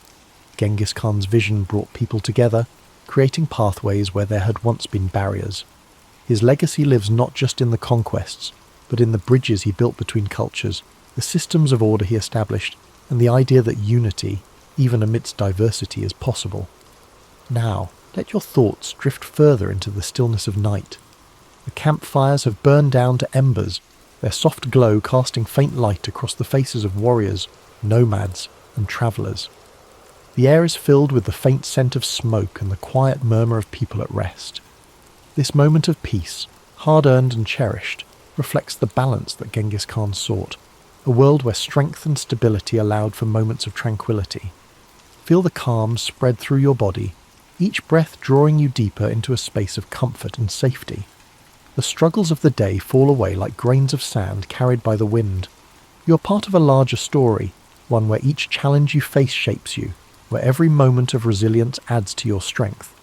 Like the great Khan, you possess the power to endure, to dream, and to create a legacy of your own. Imagine now the vast plain stretching out beneath a sky filled with stars. The universe seems infinite, yet there is a profound sense of peace in knowing that you are a part of this grand expanse. The wind whispers gently, carrying with it the stories of the past, the hopes of the present, and the dreams of the future. You're connected to this timeless flow, your spirit at ease, your heart steady. As your mind drifts further into sleep, let the essence of Genghis Khan's story remain with you. His life, shaped by hardship and triumph, reminds us that within every challenge lies an opportunity for growth. His journey from a boy abandoned on the steppes to a ruler who united vast lands is a testament to the power of determination and vision. You too carry that same potential within you, the ability to overcome, to rise and to transform. The world outside grows softer now, the edges of reality blurring as you surrender to rest. Your breath is slow, steady, and calm. Each inhale fills you with a sense of possibility. Each exhale releases any tension you've been holding. The night wraps around you like a warm cloak, protecting and soothing you as you drift further into peaceful sleep. As you drift even deeper into the embrace of sleep, the vast plains of history stretch endlessly before you, serene and timeless. The gentle rhythm of your breath mirrors the calm, steady winds of the Mongolian steppes, whispering stories of courage, resilience, and transformation. The journey of Genghis Khan lingers softly in your mind, a reminder that every challenge faced, every hardship overcome, shapes the path towards something greater. In this peaceful expanse, the world feels limitless. The night sky, filled with an infinite sea of stars, reflects the boundless potential within you. Each star glimmers with a quiet brilliance, a beacon of possibility, hope, and the dreams that lie waiting beyond the horizon. Just as Genghis Khan dared to look beyond the confines of his world, you too are capable of breaking through barriers, of envisioning new paths, of creating a life defined by your own resilience and purpose. Imagine the quiet of the ancient world. No city lights, no noise of modern life, just the pure, unbroken silence of the night. The grass beneath you is soft, cool and fragrant. The air is crisp, carrying the scent of earth and distant fires. The only sounds are the faint rustling of the wind and the occasional soft nicker of a horse standing watch. This tranquility is a gift, a space where you can let go, breathe deeply, and allow your mind to float freely. As you inhale, draw in a sense of calm strength. With each exhale, release the burdens of the day, the worries that cling like shadows. In this space, there is no need to rush, no need to struggle. You are safe, held gently by the vastness of history and the quiet wisdom it offers. Like the open steps, your mind expands, free from constraints, filled with possibility. The story of Genghis Khan is one of transformation, of a young boy who endured pain and loss, but who rose to become a leader who reshaped the world. His journey reminds us that strength is born in moments of adversity, that the spirit is forged in the fires of challenge. His vision was clear, his resolve unbreakable, and within you too lies that same seed of potential, that same capacity for growth, for vision, for resilience. Picture the endless plains bathed in the soft glow of dawn. The first rays of sunlight touch the horizon, casting a warm golden light over the land. The sky shifts from deep indigo to gentle hues of pink and orange. The world awakens slowly, peacefully, as the night gives way to a new day. This transition, from darkness to light, is a symbol of hope, a reminder that no matter how long the night may seem, the dawn always comes. Let this thought settle gently in your mind. Just as the night must yield to the morning, every struggle you face, every challenge you endure holds the promise of renewal, of new beginnings, of possibilities yet to be realized. The journey of life, like the journey of Genghis Khan, is one of cycles, of hardship and triumph, of darkness and light, of endings and new beginnings. Feel your body relax even further, each muscle letting go, your mind sinking deeper into the comfort of sleep. The weight of the world lifts away, leaving you light, free, and at peace. The winds of the steppes, the vast horizons, and the quiet strength of history envelop you in a cocoon of serenity. In this state of deep relaxation, know that you are part of something timeless. The struggles, the victories, the dreams of those who came before you live on, whispering their wisdom and encouragement. You are connected to this greater tapestry of humanity, a thread woven through the fabric of time, resilient and unbroken. Nikola Tesla's boyhood in the small village of Smiljan, nestled in the rural reaches of the Austrian Empire, now Croatia, was as far removed from the noise of modern contraptions as one might imagine. Yet even amid this pastoral backdrop, Tesla found ways to indulge his curiosity. His father, Milutin, was an Orthodox priest often occupied by religious duties, but he also possessed a serious library where young Nikola snuck away to read. In fact, Tesla frequently credited these secretive explorations for sparking his fascination with science. Meanwhile, his mother, Juka, a resourceful and gifted woman, crafted household tools with her hands, granting Tesla a first-hand look at the interplay between imagination and utility. One story that rarely gets retold, overshadowed perhaps by grander anecdotes, involved a small wooden water wheel he built at age 9, determined to harness the churning stream that ran behind his home. Tesla carved rough paddles from scavenged driftwood and improvised an axle from a broken cart part.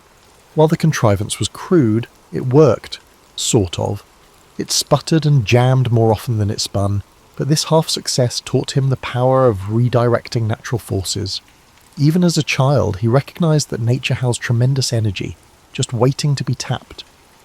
It was also during these early years that Tesla started experiencing acute visualizations. Later, he described how bright flashes before his eyes would conjure vivid images of objects he hadn't even witnessed before. This phenomenon, which he called his mind's eye, sometimes unsettled people around him, but it had a silver lining. Whenever an idea flickered through his consciousness, he could examine its details in these mental pictures, rotating and refining them before he ever set pen to paper. This unique ability, often minimized in popular accounts, shaped his inventive process. Of course, not all was idyllic. As a schoolboy, Tesla nursed a rebellious streak and loathed rote memorization. His teacher once scolded him for insisting that the Earth was a giant magnet, telling the class that Tesla was letting his imagination run wild. The teacher was unaware of how close Tesla was to the truth, nor how that minor humiliation inspired him to study magnetism more thoroughly. Some say the seeds of his future AC motor began here, in the tension between authority and Tesla's unwavering self-belief. In spare moments, the young Tesla found camaraderie with friends who joined in his experiments, like building hand-cranked contraptions or trying to talk through tin can telephones. Yet, if a contraption failed, Tesla vanished into introspection, recalculating every step in his mind. In those hours, no one could pry him away from his reflections. It was as if he was lost in that luminous inner workshop. Despite bouts of quiet withdrawal, Tesla still lived in a household that valued performance, especially rhetorical flair. His father believed in the power of eloquence and would often deliver stirring orations. Perhaps this is how Tesla learned to present radical ideas with poise. He also gleaned from his mother the virtue of patient tinkering, an aspect overshadowed by stories of his brilliant flashes of insight. Though untrained formally, Duca's improvisational skills showed him that great inventions need not come from grand laboratories. They could begin at a humble table or by the riverside, as long as one had the drive to see them through. By the time he reached adolescence, Tesla had devoured nearly every science book in his father's library. He immersed himself in electricity, magnetism, and mechanical wonders, his fascination growing with each page. Late at night, when the household slept and a single kerosene lamp flickered in the corridor, Tesla mulled over new concepts, making mental notes on how to apply them. He never just read, he scouted for clues, each bit of knowledge layering onto his mental designs. These experiences in Smiljan formed the bedrock of a lifetime of invention. While the world would one day witness Tesla's theatrical experiments and transformative discoveries, it all began beside a murmuring creek and within the hush of a modest library. There, free from urban clamour, Tesla learned the value of curiosity, observation, and sustained determination. It was in this unassuming domain, where wooden water wheels sputtered and a boy's imagination soared, that the seeds of an extraordinary destiny first took root. Perhaps most telling, these formative years cemented in Tesla a lifelong pattern of introspection and experimentation. The young inventor not only absorbed knowledge, he reinvented it in his imagination. For him, Smiljan was not a backwater. It was a secluded incubator for unexplored possibilities. Tesla's departure from home was spurred by academic pursuits that beckoned him to larger arenas, eventually landing him at the Austrian Polytechnic in Graz. The environment there demanded rigour, which suited Tesla's capacity for total immersion. He sank his teeth into mathematics, physics, and mechanics with a feverish intensity. Professors noted his uncanny ability to answer complex theoretical questions without referencing textbooks, a result of his extraordinary mental visualization. However, the spark that truly lit his imagination was the direct current, DC, electrical machinery in the school's labs. Conventional wisdom suggested DC was the future of power, but Tesla found its inefficiencies maddening. Observing how DC motors generated sparks and wasted energy, he questioned how nobody noticed a better pathway. When one professor pronounced that harnessing alternating current, AC, at scale, was an impossibility, Tesla resisted the urge to argue. Instead, he spent late nights in his boarding room, sketching out rotating magnetic fields in his head. If he dozed off at all, it was with diagrams dancing across his eyelids. Despite his academic prowess, Tesla's stint in Graz did not end smoothly. Exhaustion, and perhaps an underlying rebellious streak, contributed to friction with university administrators. He once rigged an experiment to demonstrate a refined method for measuring electric resistance. When the apparatus short-circuited, Tesla found himself facing the wrath of a professor outraged by unorthodox experimentation.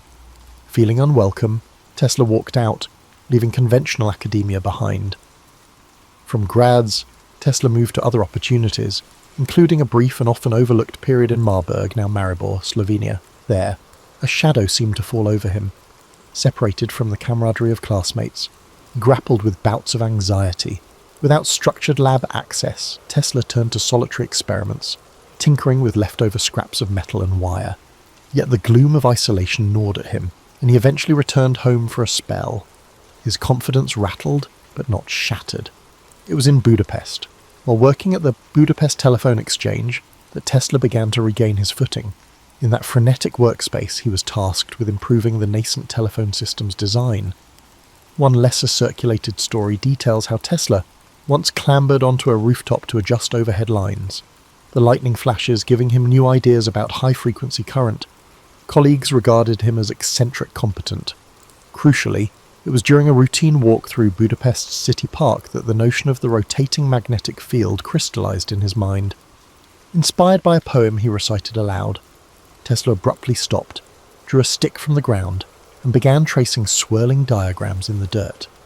He explained to his companion how 2 or more alternating currents, out of phase, could induce a rotating field capable of spinning a motor. That eureka moment set the course for his next inventions. It was an unveiling of practical AC concepts in the most unassuming of settings, far from any official laboratory. Shortly after, Tesla found himself with an opportunity in Paris, working for the Continental Edison Company. His tasks involved troubleshooting installations of Edison's DC systems, the very technology that had vexed him back at Graz. Even so, the job introduced him to real-world engineering challenges, from power outages to generator malfunctions. By day, Tesla tackled these issues, becoming something of a specialist in diagnosing electrical breakdowns. By night, he refined sketches of his AC motor, desperately wishing for the chance to build a prototype. The interplay between the daily grind of DC hardware maintenance and the nightly pursuit of AC innovation lent Tesla's life a peculiar duality, an unresolved tension between the present and what he believed the future should be, although overshadowed by the high drama of later years. These formative experiences taught Tesla resilience. He learned how to negotiate limited resources, how to observe the smallest anomalies in mechanical performance, and how to coax visions from his mind into workable sketches. More importantly, his confidence in the feasibility of AC power solidified, even as he undertook the tedium of DC-based assignments. The world around him might have regarded AC as a flight of fancy, but in his eyes it was the rightful heir to the electrical throne, waiting for its moment to shine. Tesla's fateful journey to the United States in 1884 has often been romanticized, yet a host of lesser-known details enrich that narrative. He arrived in New York with next to nothing, carrying a letter of introduction to Thomas Edison from his former employer in Paris.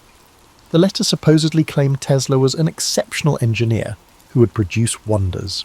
In popular retellings, this encounter frames Tesla and Edison as instant rivals. But in truth, their relationship began with cautious respect.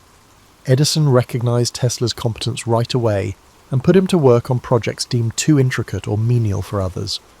There's a story, one not widely circulated, that Tesla fixed a defective shipboard lighting system, saving Edison's company from contract penalties. Tesla never used it as leverage. Still, Edison noticed. Intrigued by Tesla's meticulous approach, he assigned him to redesign DC generators. Tesla toiled day and night, confident his improvements would prove their worth. And they did, but when he sought remuneration, misunderstandings piled up. It wasn't a single dispute over a massive bonus, more a pattern of unkept promises and blurred expectations. By early 1885, the veneer of cordiality evaporated, and Tesla left Edison's employ. That was the genesis of a rivalry later amplified by newspapers, driven more by conflicting technologies than personal hatred. Financial troubles beset Tesla almost immediately. With few acquaintances in New York, he found himself digging ditches for $2 a day. Yet it might have been that physical labour, under a harsh sun, that sharpened his resolve. He told a friend that while his body dug ditches, his mind was far away, describing elliptical arcs of thought. Where some might have fallen into despair, Tesla saw an interval to refine his intended path. That path led to the formation of Tesla Electric Light and Manufacturing, his first entrepreneurial venture in America. He secured backers who, at first, promised to let him develop arc lighting systems and eventually his prized AC motors. However, once Tesla delivered an efficient arc lighting solution, those investors showed no interest in AC. Capital wanted quick returns, not imaginative leaps. Frustrated, Tesla found himself pushed out of the very company bearing his name. This episode left him wary of business partnerships and taught him that investors valued immediate profit over long-term vision. Undeterred, Tesla began to demonstrate his AC motor concept in small lecture halls around the city. One venue, the back room of a modest Manhattan building, had an audience of barely 20 people. But among them was Alfred S. Brown, the Western Union superintendent who recognized Tesla's potential. Another backer, Charles Peck, also attended. Together, they formed a partnership with Tesla, pledging to support his AC technology. These unglamorous sessions laid vital groundwork for Tesla's next breakthrough. Soon, with newfound supporters, Tesla established a laboratory at 89 Liberty Street, Manhattan. Amid coils of wire and improvised setups, he tinkered relentlessly. The space was cramped but offered freedom. He constructed prototypes of the polyphase AC motor, painstakingly refining them until they could run smoothly under load. Maintaining a consistent rotating magnetic field was one challenge. Ensuring it didn't damage the apparatus over time was another. Tesla tackled each obstacle systematically, relying on mental simulations before any real-world tests. One anecdote from this period recounts Tesla experimenting with high-speed turbines that let out unnerving whines. Passers-by grew wary, prompting multiple visits from the local fire brigade after neighbours complained of sparks. Tesla, oblivious to the fuss, would apologise earnestly, then resume his adjustments the moment they left. Such episodes highlight his tendency to live almost entirely in his realm of ideas, paying little heed to outside alarm. While public fascination with electricity was on the rise, spurred by the novelty of electric lights, most industrialists still viewed AC with caution. Tesla's goal was not simply to make AC motors feasible, but to persuade key players that this technology was reliable, safe, and profitable. Each small success in his lab bolstered his resolve, inching him closer to a grand future shaped by alternating current, truly unstoppable. By 1888, Tesla was ready to unveil his AC motor to the world, and the venue was the American Institute of Electrical Engineers. While typical accounts highlight the significance of this event, few explore the hushed excitement that filled that lecture hall. Attendees included professors, journalists, and industrial titans, all abuzz with talk of a new era in electrical distribution. Some were openly skeptical, others arrived hoping to witness the demise of what they considered an impossible dream. Tesla walked onto the stage with a calm demeanour, unveiling his motor and discussing its principles with methodical precision. Crucially in the audience sat George Westinghouse, who had embraced AC for power transmission. Impressed by Tesla's clarity and the elegant simplicity of his motor, Westinghouse quickly reached out. In negotiations, he purchased Tesla's patents for a substantial sum and promised royalties for every horsepower generated by his inventions. While mainstream retellings mention the deal, the nuance of their discussions, shaped by Tesla's vision for future expansions of AC, often remains overlooked. With Westinghouse's backing, Tesla moved into a well-resourced facility in Pittsburgh to refine his designs for commercial production. The cultural shift from his Liberty Street lab to an industrial setting was stark. Tesla sought perfect synergy of frequency and voltage, while corporate engineers focused on the standardized parts. Despite tension, seeing his motors mass-produced thrilled him. He was elated when AC systems lit parts of the 1893 World's Columbian Exposition in Chicago, showcasing a cityscape aglow with alternating current, courtesy of Westinghouse and Tesla. A lesser-known interlude occurred when Tesla visited Niagara Falls to survey the planned hydroelectric station. Standing at the brink of the thundering cascade, he reportedly mused that harnessing such power would reflect humanity's harmony with nature. When it went online, delivering electricity as far as Buffalo, it proved AC's potency. Yet the war of the currents, fueled by Edison's campaign labelling AC dangerous, cast shadows on these achievements. Edison's allies staged gruesome demonstrations, electrocuting animals to highlight AC's hazards. Tesla, though offended, avoided direct public attacks. Instead, he showcased AC's safety in flamboyant ways, passing high-frequency currents through himself to light lamps. Newspapers seized on these spectacles. Tesla disliked theatrics for mere hype, but saw them as necessary to shift perception. Tesla's finances briefly soared. His arrangement with Westinghouse promised substantial gains as AC spread. However, Westinghouse soon faced financial strain from the Niagara project and market fluctuations. When bankers threatened the Westinghouse company, Tesla made a dramatic choice. He released Westinghouse from the heavy royalty agreement. Some see it as altruism. Others suspect that he believed broader AC adoption would bring even greater wealth down the line. Either way, this decision cost him millions. That shift altered Tesla's partnership with Westinghouse. Meanwhile, his growing celebrity pushed him to chase new ideas. Fascinated by high-frequency currents and wireless power, he figured out that AC power distribution was only a starting point. His pivot from engineer to visionary signaled the dawn of a new phase. Yet the transition was uneasy.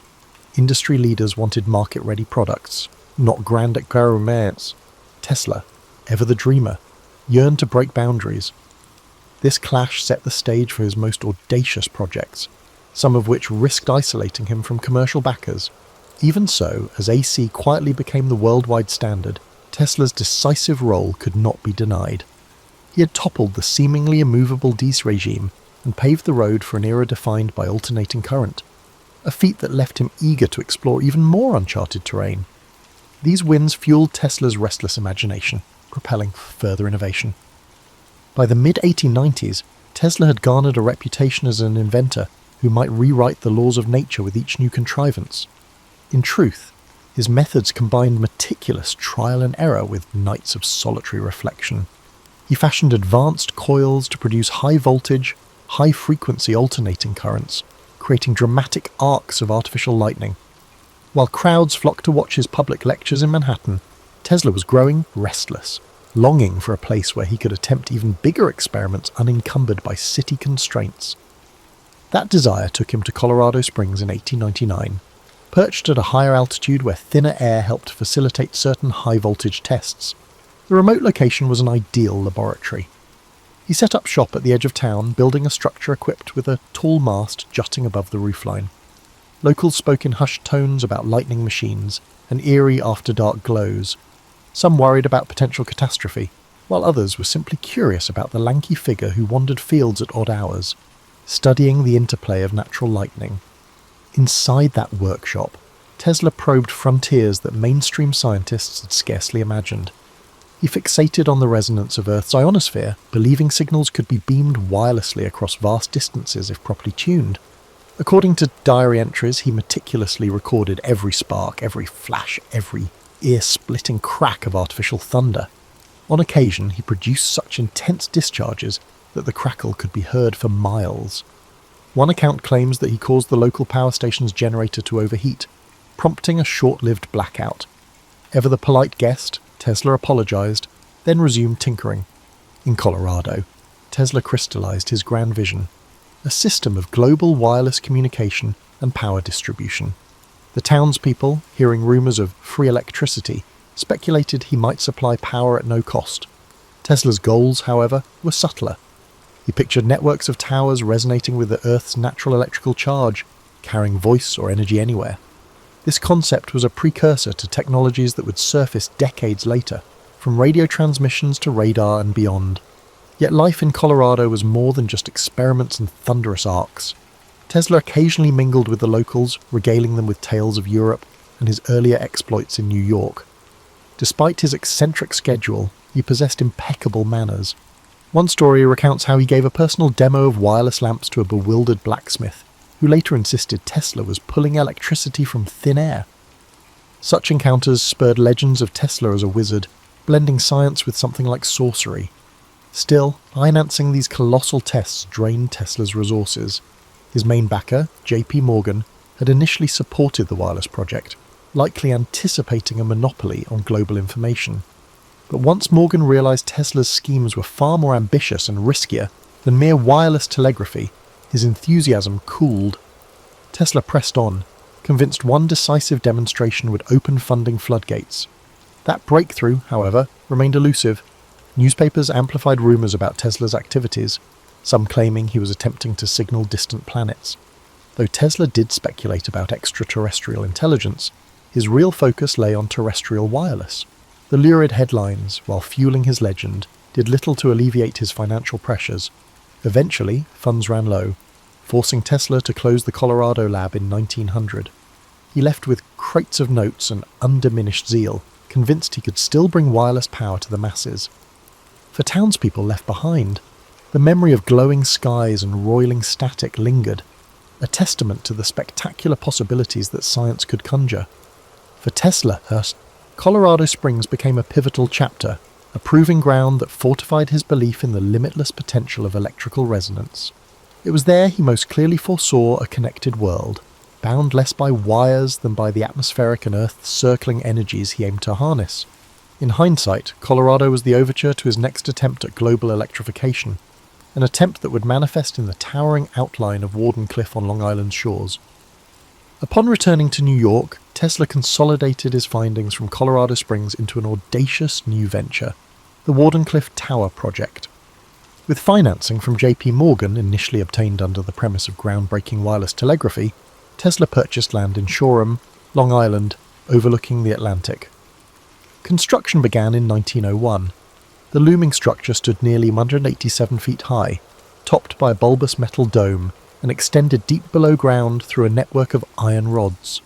Many observers had no idea what to make of it. Tesla, ever enigmatic, preferred sweeping claims about sending both signals and energy across continents. What often goes unappreciated is how deeply Tesla believed in the underlying physics. His notes show that Wardenclyffe wasn't limited to broadcasting telegraph signals. He intended it as the first of many transmitters, all resonating with Earth's natural electrical cavities to convey messages or even power to any matching receiver worldwide. In his mind, it wasn't fantasy. It was a logical leap from the high-voltage experiments he had run in Colorado Springs. However, the timing was not in his favour. In the same year that Wardenclyffe's skeletal form emerged from the treetops, Guglielmo Marconi successfully conducted the first transatlantic radio transmission. Reporters hailed Marconi as a giant in wireless communication. Tesla, outraged, pointed out that his own patents on alternating current and related technologies predated Marconi's work. Nevertheless, the public and financiers were smitten with Marconi's simpler, more immediately marketable setup. Morgan's patience wore thin. Why bankroll Tesla's massive tower if Marconi's apparatus sufficed for long-distance signalling? Wardenclyffe, still incomplete, hemorrhaged money. The crew building it dwindled, salaries went unpaid, and Tesla found himself pleading for fresh capital. Each conversation with Morgan ended in terse demands for tangible proof, which Tesla couldn't produce fast enough. Desperate for funds, Tesla tried licensing auxiliary inventions, turbines, pumps, and even a plan to harness geothermal heat. But investors questioned his broader intentions, wary he might pivot their money into the tower. As financial constraints tightened, Wardenclyffe remained a half-realised vision. By 1905, the site was effectively deserted, the tower a silent monument to Tesla's ambitions and the shifting tides of investor faith. During these bleak years, Tesla's public persona grew more eccentric. Journalists occasionally interviewed him, only to hear about proposals for death rays or atmospheric power. Rumours circulated that he was becoming a recluse. Yet his mind stayed agile, continuing to churn out possibilities. He foresaw solar energy as a future mainstay, though few listened. The industrial world seemed enthralled by oil and coal, while Tesla's musings about sun-powered engines drew smirks. Wardenclyffe was never fully operational, and the newspapers offered little sympathy. Some newspapers ridiculed him, portraying him as an unrealistic idealist. Others barely mentioned his name, focusing instead on Marconi's ongoing successes. The sting of being overshadowed was palpable. Tesla clung to the belief that one day the world would recognize the practicality of wireless power. Indeed, later generations would adapt many of his principles for radio and beyond. But in his time, the tower's failure left him saddled with debt and weighed down by public skepticism. Even so, Tesla didn't abandon optimism. He often spoke as if Wardenclyffe had simply been delayed, not cancelled. In private, he refined sketches of improved transmitters, reimagined the tower's design, and kept dreaming of a worldwide grid of resonant stations. He believed that the planet itself, with its vast electrical potential, could be turned into a conduit of universal energy. The fact that society wasn't ready did little to dampen his conviction. Despite setbacks, fragments of Tesla's vision crept into later technological revolutions. Wireless communication would evolve in leaps and bounds, though powered by the more conventional means. Concepts like global connectivity and broadcast energy, dismissed in Tesla's day, surfaced decades afterward in varying forms. Yet at the dawn of the 20th century, Tesla faced only mounting bills, evaporating capital, and a tower rusting away on Long Island. The heartbreak of Wardenclyffe marked a turning point, leaving Tesla to operate mostly on the margins of an industry he had once revolutionized. As the 20th century marched on, the world Tesla had done so much to illuminate surged ahead. The AC systems he championed became the backbone of modern infrastructure, yet Tesla himself slipped from the spotlight. He moved between New York hotels, sometimes leaving unpaid bills behind. Public interviews grew sparse. When he did speak, he mentioned theories of beam weapons, weather manipulation, and advanced propulsion, sowing intrigue even as some questioned his grasp on reality. But his notebooks, to the extent they survive, reveal how these ideas built on earlier experiments rather than mere whimsy. A lesser-known facet of Tesla's later life was his nightly ritual of feeding pigeons in Bryant Park. Observers saw a solitary figure scattering seeds by lamplight, but Tesla found solace in caring for those birds, claiming a special bond with one white pigeon in particular. It may have seemed an odd pastime for a renowned inventor, yet it reflected a familiar pattern. Tesla's deep empathy for natural phenomena, creatures included. Meanwhile, patent disputes raged over the origins of radio. Tesla had filed patents before Marconi's breakthroughs, yet Marconi was lauded for bringing wireless transmission into the mainstream. The legal entanglements dragged on for years.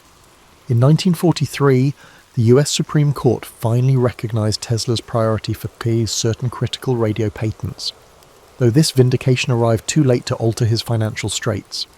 He was never able to capitalize on the official ruling, nor did it quell the public's association of radio primarily with Marconi. Tesla spent his final stretch of life at the New Yorker hotel. Though short on funds, he still scrawled ideas on scraps of paper, proposing cosmic ray engines and new power methods. Visitors who managed to see him might find him animated and eloquent, speaking in polished tones about harnessing the energy of the sun or channeling power from the Earth's magnetic field. He believed that a teleforce beam could end war by making national borders impenetrable. To many, these notions sounded impossible, yet Tesla's track record left room to wonder. When he passed away on January 7, 1943, in room 3227, he left behind boxes of documents that soon became the subject of intense scrutiny. Authorities seized some of his papers, fueling rumours of hidden innovations or weapons too dangerous for public consumption. Conspiracy theories flourished.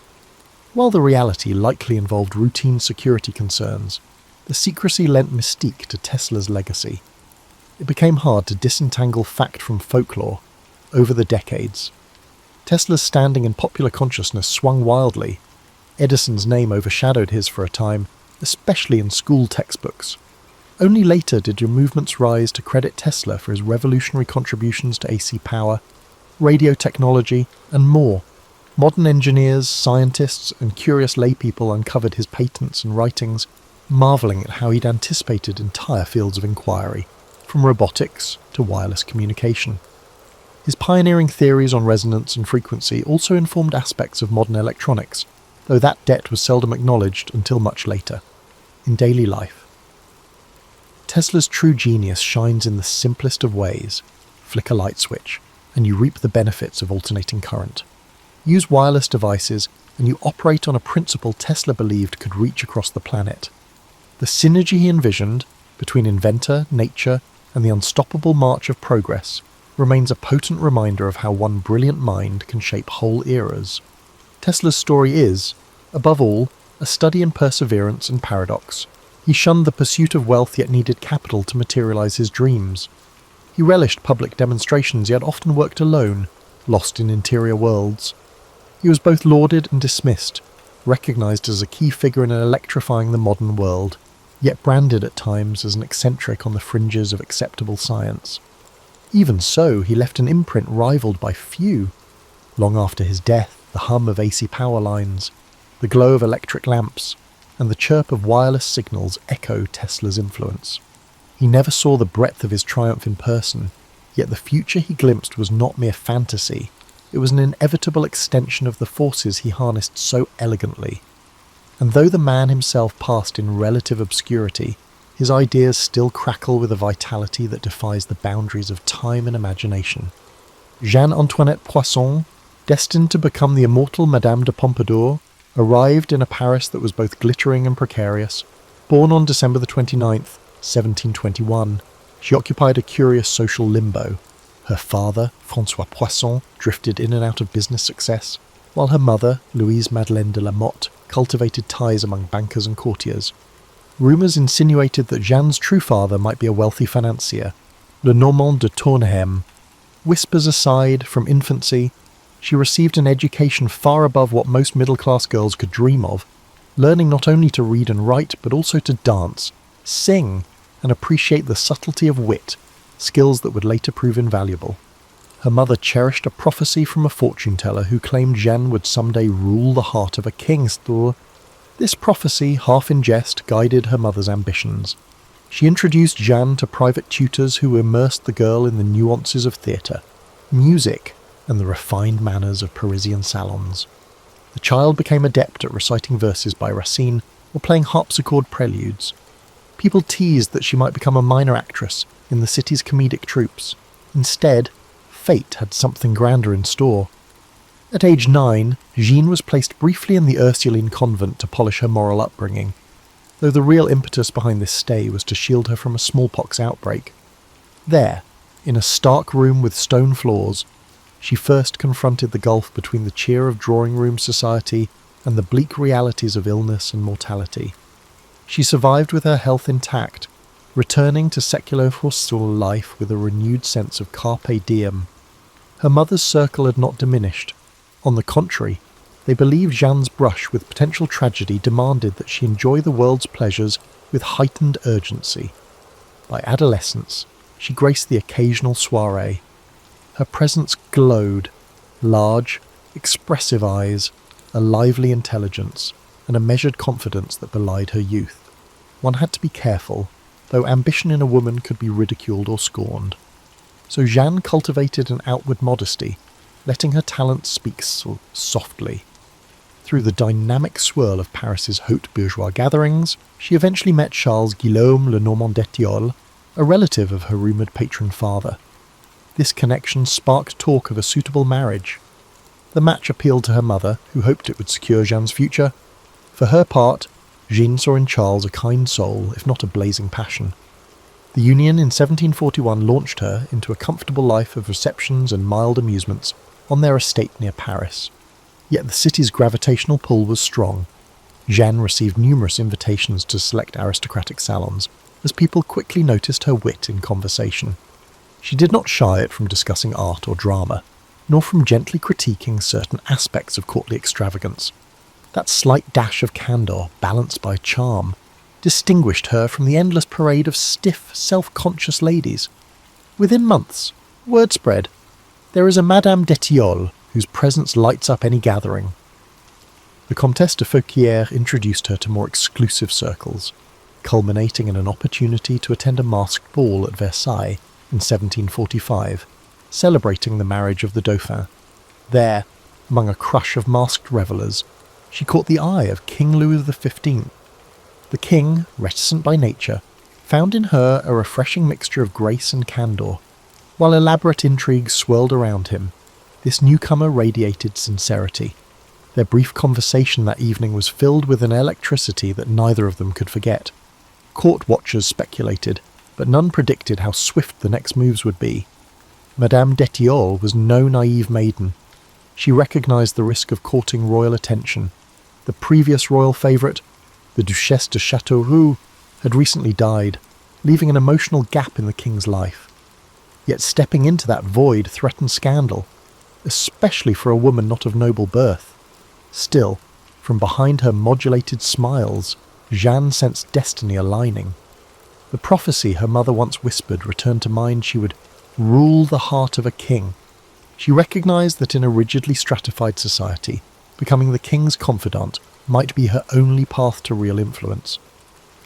By the year's end, a plan was set in motion. The king's valet discreetly arranged a meeting. Under the veil of secrecy, they exchanged letters. Her husband, outraged, found himself powerless. The monarchy overshadowed personal protest. In March 1745, Louis XV arranged for her to be presented at court formally. The once lower bourgeois Jeanne Antoinette was granted a title, Marquise de Pompadour. It was a moment of metamorphosis. The fatherless child, the teased girl who studied the great playwrights, now stepped onto the grand stage of Versailles. The next decade would see her orchestrate art patronage, political alliances, and shape the monarchy's image. Yet behind the gilded exteriors, a swirl of jealousy, rumour, and heartbreak would dog her steps. For now, though, she embraced her new name, Madame de Pompadour, and prepared to navigate the labyrinth of royal favour.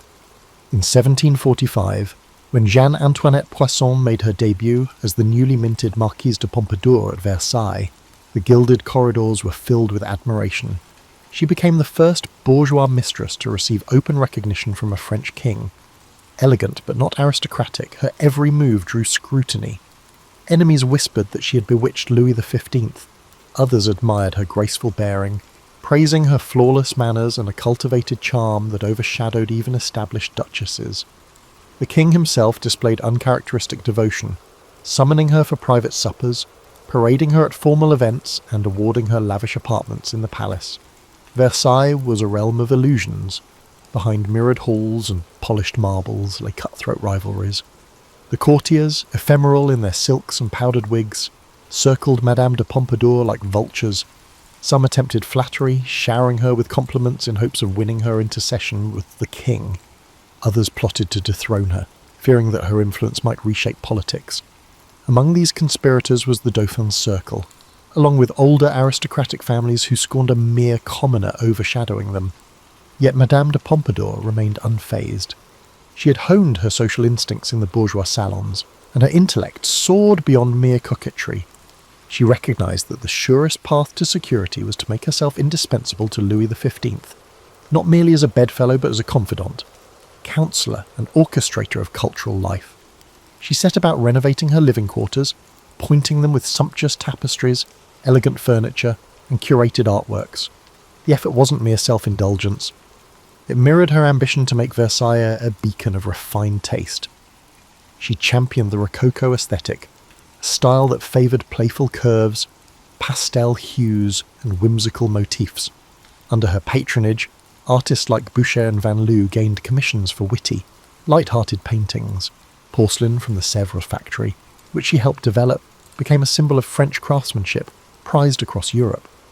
The synergy of her aesthetic sense with the monarchy's resources birthed an era in which the French court style reigned supreme among Europe's elites. But Madame de Pompadour did not confine herself to the arts. She also recognised the intricacies of diplomacy. France teetered between alliances with Spain, Austria, and other powers. Meanwhile, rival Britain loomed across the Channel, its navy menacing French colonial interests. Louis XV, though well-intentioned, often avoided direct policy-making, retreating to hunting or private amusements. Pompadour stepped into that vacuum, forging ties with ministers and ambassadors. She guided the choice of the foreign minister, favoured certain generals, and mediated tensions at home. Critics scorned the idea of a woman controlling foreign policy. She brushed aside their derision, focusing on forging alliances that might bring stability. The 1756 diplomatic revolution, aligning France with Austria, bore her fingerprints. Although the subsequent 7 Years' War turned disastrous for France, one cannot dismiss her attempt to recalibrate alliances in a fracturing Europe. As mistress, she also faced the vulnerability that her bedroom role might wane. Louis XV, known for a roving eye, could have set her aside once novelty faded. She addressed that possibility head-on by establishing a deeper emotional bond with him. She cultivated a warm companionship, shared intellectual pursuits, and even managed his anxiety or indecision in state matters. Aware that physical intimacy might recede, she pivoted to become his loyal friend, advising on matters ranging from building projects to royal ceremonies. Over time, though the romantic spark diminished, the emotional closeness lingered. If gossip circulated that her sexual influence had ended, she retained the king's trust, ensuring her place as a fixture at her court. Amid the court's swirling intrigues, Pompadour also championed philosophers and writers. Voltaire, previously scorned at Versailles, found in her a rare ally. She admired his wit, and though cautious about overtly challenging the church or censorship, she quietly facilitated his projects. Diderot's Encyclopédie, a compendium that threatened the old guard with new ideas, also benefited indirectly from her protective stance. She believed that the monarchy could remain stable while fostering progressive thought. An irony, perhaps, given that future revolutionaries drew on such Enlightenment works to question royal authority. For her part, Pompadour saw no contradiction. She wanted a monarchy polished by reason and aesthetic brilliance, not a stagnant relic. In the shadows, health concerns began plaguing her. She suffered from bouts of illness, likely exacerbated by stress. The palace doctors, incompetent by the modern standards, offered only bleedings or tonics. She pressed on, orchestrating plays, hosting literary salons, and continuing to counsel the king. The year 1757 brought a narrow brush with death for Louis XV, which consisted of an assassination attempt by Damiens, which rattled the monarchy. Pompadour's unwavering presence, urging calm and punishing conspirators, further solidified her position. She had become more than a mistress or a decorative figure. She was the monarchy's anchor of continuity, bridging personal comfort for the king and the broader cultural identity of the era. Despite swirling rumour and envy, she pressed on, aware that her star might dim at any moment, but determined to leave a luminous mark on France's cultural and political landscape. As the 1750s advanced, Madame de Pompadour's role in Versailles crystallised. She reigned as an unmatched patroness of the arts, ensuring that the palace no longer served solely as a symbol of absolute monarchy, but also as a stage for creative brilliance. She championed painters like François Boucher, whose pastoral scenes and playful mythologies perfectly suited the Rococo style Pompadour adored. Through her influence, tapestry workshops in Beauvais and Gobelins reached new heights, weaving dreamlike landscapes that graced royal salons. Yet her artistry extended beyond commissions. She personally oversaw colour schemes, interior decorations, and table settings for state banquets. In an age when women's influence was often restricted to the domestic sphere, Pompadour turned domestic aesthetics into a grand cultural statement. Simultaneously, she strengthened ties with intellectuals. Her secret exchanges of letters with Voltaire stand out. Though she never fully endorsed his more radical critiques of religion or monarchy, she appreciated his wit and recognised the advantage of having a famous pen on her side. The philosopher envied her proximity to power, while she admired his intellectual boldness. Tales say she even facilitated Voltaire's appointment as historiographer to Louis XV, though discreetly to avoid conservatives accusing her of promoting subversive ideas. She tread more carefully when dealing with Diderot.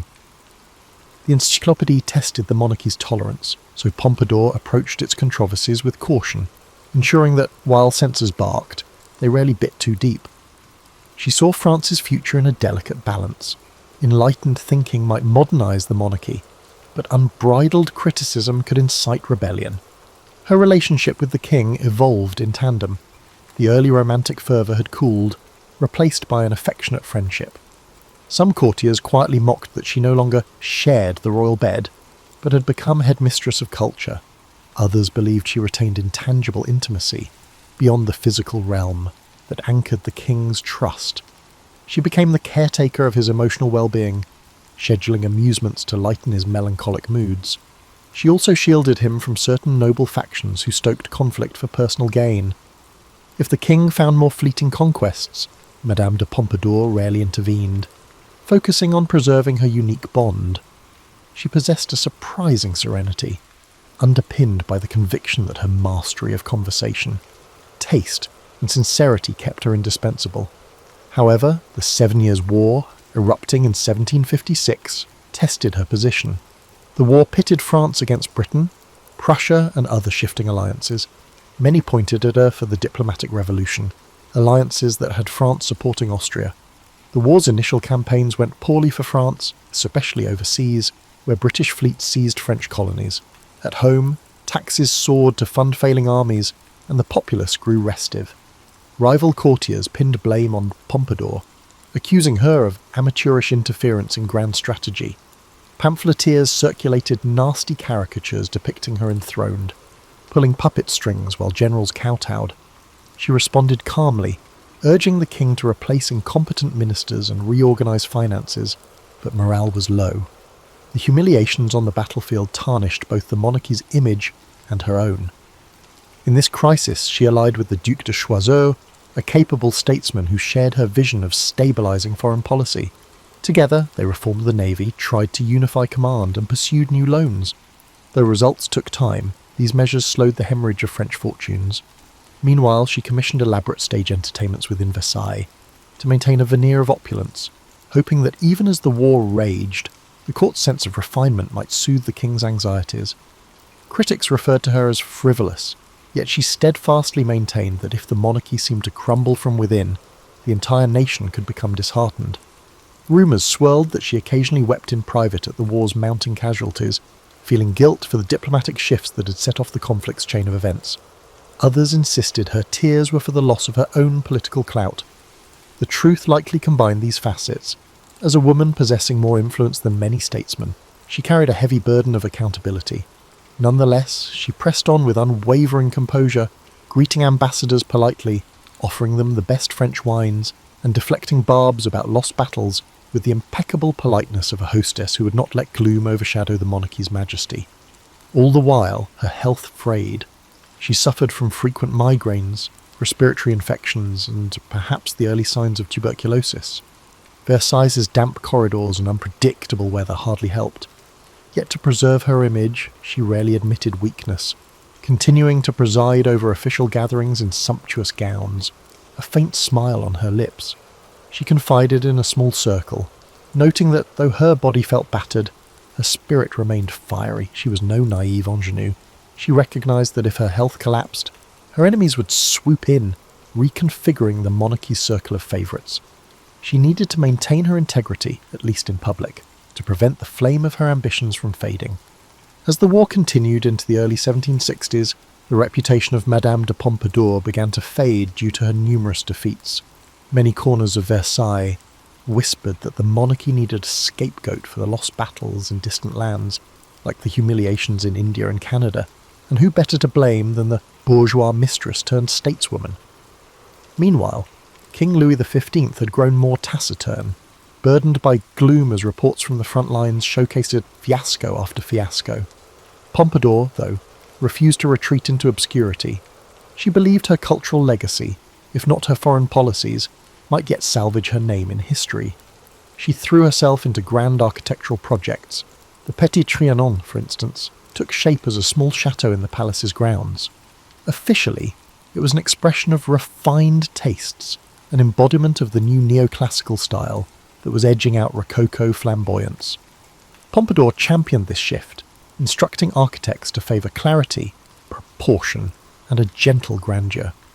She oversaw landscaping, ensuring the gardens offered a tranquil retreat from Versailles' stifling pomp.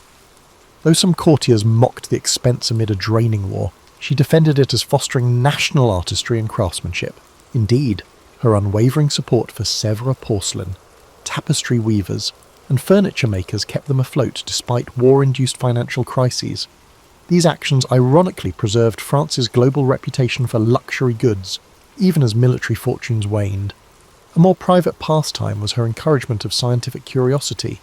She facilitated gatherings where mathematicians and natural philosophers demonstrated the latest theories on electricity or the cosmos. On rare nights, the king himself might wander in, feigning mild interest, while she asked pointed questions about planetary orbits or experimental contraptions. If some at court found it absurd for a mistress to delve into science, she responded with an elegant shrug. Beauty, she believed, encompassed knowledge too.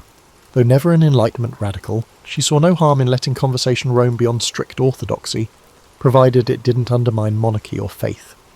At her private dinners, one might overhear discussions of Newton, echoes of Voltaire's praise for Newtonian physics, and speculations about whether the cosmos reflected God's grandeur or reason's supremacy.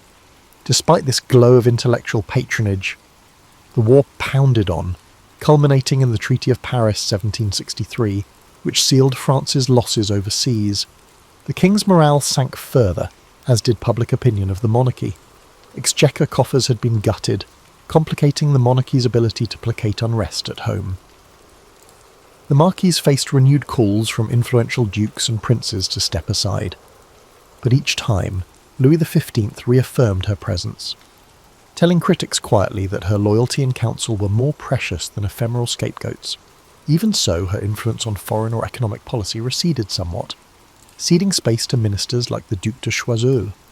She recognised that sometimes stepping back could preserve her position in a monarchy grown suspicious of overreach. Her personal life took a bittersweet turn as well. While she and Louis XV parted physically, their emotional bond endured. She oversaw some discreet new favourites for the king, ensuring they remained overshadowed by her serial and emotional role. This arrangement caused outward scandal, like a mistress who arranged lesser mistresses for the king. To her, it was a strategy to maintain unity. She avoided illusions about romance. She valued the monarchy's stability, her safety, and the king's contentment. Courtiers who smelled hypocrisy could do little but whisper. Meanwhile, exhaustion gnawed at her. Her health demands soared. She sought cures in mineral baths, sojourns to fresh country air, or quackish potions. At times, she coughed blood, a dire sign. Doctors pleaded with her to relinquish intense court duties. She demurred, worried the vacuum might invite her enemies to corner the king. On good days, she could host a modest dinner, entertaining ambassadors with wry anecdotes about cultural trifles. On terrible days, she lay bedridden, instructing maids to deliver urgent messages to or from the king's cabinet. Rumours circulated that she might not outlive the decade. Some courtiers rejoiced in that possibility. One morning in 1764, she travelled to Paris for a medical consultation. The city, abuzz with new philosophic clubs, briefly reminded her of simpler times, long before she was Madame de Pompadour, when she was just Jeanne d'Etiole, enthralled by the capital's vibrancy. Nostalgia mingled with anxiety about her fate. The doctor's diagnosis was grim: advanced pulmonary disease. She still resolved to return to Versailles, determined not to show mortal frailty in front of her detractors. The monarchy demanded the facade of unchanging grace. In April 1764, her condition deteriorated sharply. Her final days saw her writing letters to loyal friends, expressing regret not for her climb, but for the heartbreak inflicted, and the war's tragedies. The king, uncharacteristically emotional, visited her bedside, offering comfort. On April 15, 1764, Madame de Pompadour died at the age of 42. The court's immediate response was a wave of mixed sentiment. Some courtiers were relieved, others stunned at the end of an era. The king, famously stoic, watched her coffin leave Versailles in the rain, reportedly muttering, "Every day I lose a friend." The mistress who had soared from bourgeois birth to the apex of courtly power now belonged to history, leaving behind a legacy of cultural revival overshadowed by a disastrous war. Though ephemeral in mortal form, her imprint on France's art, diplomacy, and monarchical identity resonated long after her final breath. The news of the death of Madame de Pompadour swept through France's chattering classes. Her casket left Versailles quietly, without the state honours some believed she deserved, signifying the monarchy's official reluctance to over-celebrate a mistress. Yet beyond the palace gates, a more nuanced reaction emerged. The artisans of Sèvres porcelain laid wreaths in her memory, recalling that her patronage had elevated their craft to global renown. Playwrights in Paris's bustling theatres acknowledged her crucial role in supporting comedic and dramatic works, especially those by authors who previously found no foothold at court. The city's literati debated whether she'd been a subversive ally of Enlightenment or merely an opportunist who shielded radical writers from direct censorship. In the years following her passing, a swirl of memoirs and diaries from court insiders added complexities to her portrait. Some, like the Duchesse de Branca, insisted Pompadour was cunning but never malicious, referencing times when she mediated petty feuds and sought to reduce court punishments. Others, such as the Comte d'Argenson, portrayed her as manipulative, citing how she influenced Louis XV to ostracize certain ministers. The truth likely encompassed both dimensions: a woman forging alliances to survive in a labyrinth of power, occasionally stooping to intrigue, but also championing genuine reforms. Posthumously, Voltaire penned a measured eulogy, calling her the luminary who strove to lighten the gloom of a fractious monarchy. He didn't shy from acknowledging her mistakes, particularly in foreign policy, yet lauded her role in fueling the arts. This balanced tribute resonated with a segment of the population that recognised how precarious her place at court had been, pinned between satisfying a king's ephemeral desires and wielding real influence in a male-dominated sphere. In an epoch dismissive of women's public roles, her achievements were singular. Over the subsequent decade, the monarchy advanced under new favourites and alliances. Louis XV though he took other mistresses, never found the same confidant dynamic. Madame du Barry, for instance, faced more direct contempt from the old aristocracy, lacking Pompadour's cultivated veneer. Pompadour's circle of loyal ministers, like the Duc de Choiseul, tried to salvage what they could from the diplomatic fiascos of the 7 Years' War. A few smaller successes in overseas negotiations carried an echo of her strategic vision. Yet the monarchy's standing with the populace remained tarnished. The costly war had battered finances, sowing seeds for deeper unrest that would erupt decades later. As time wore on, Madame de Pompadour's memory became entangled with criticisms of the Ancien Régime. Revolutionary pamphlets in the late 1780s brandished her name as a symbol of courtly excess. They painted her as one who indulgently rearranged finances for personal luxuries. She symbolised to them the moral corruption that allowed a monarchy to lavish wealth on elaborate pleasures while peasants starved. The nuance that she was also a champion of arts, that she tried to moderate the monarchy's stumblings, often got lost in the fervour of revolution. By the 1790s, anything associated with the monarchy was suspect, and her carefully curated style, rococo extravagance, became an emblem of the out-of-touch aristocrat. Yet ironically, some revolutionaries who rummaged through confiscated palaces discovered references to her philanthropic gestures. She had quietly funded orphanages, assisted certain scholars, or patronised hospitals. These acts showcased were a good gesture, though overshadowed by the general wave of anti-royalist sentiment. By the 19th century, a wave of new historians revisited her story, portraying her less as a villain and more as a reflection of monarchy's last attempts to remain relevant. They cited her patronage as crucial in forging a golden age of decorative arts, recognised internationally. The Sèvres porcelain brand, by then globally cherished, was inextricably linked to her impetus. Cultural memory, thus seesawed. Biographers in the Victorian era, enthralled by the romance of royal courts, depicted her as a tragic figure, the beautiful mistress overshadowed by war and ill health, valiantly saving off the monarchy's decline. They relished dramatic details of her elaborate fashions, her signature pastel dresses, floral motifs, and the pompadour hairstyle that ironically endured in hairdressing lore. Meanwhile, critics from more austere backgrounds indicted her for entangling France in alliances that backfired. 20th century scholarship, with its penchant for analysing female commis agency, has re-evaluated her as a political actor who leveraged the era's constraints to carve out real influence, albeit overshadowed by a system not designed to respect or credit her fully. In present day, travellers to Versailles often ask about Madame de Pompadour.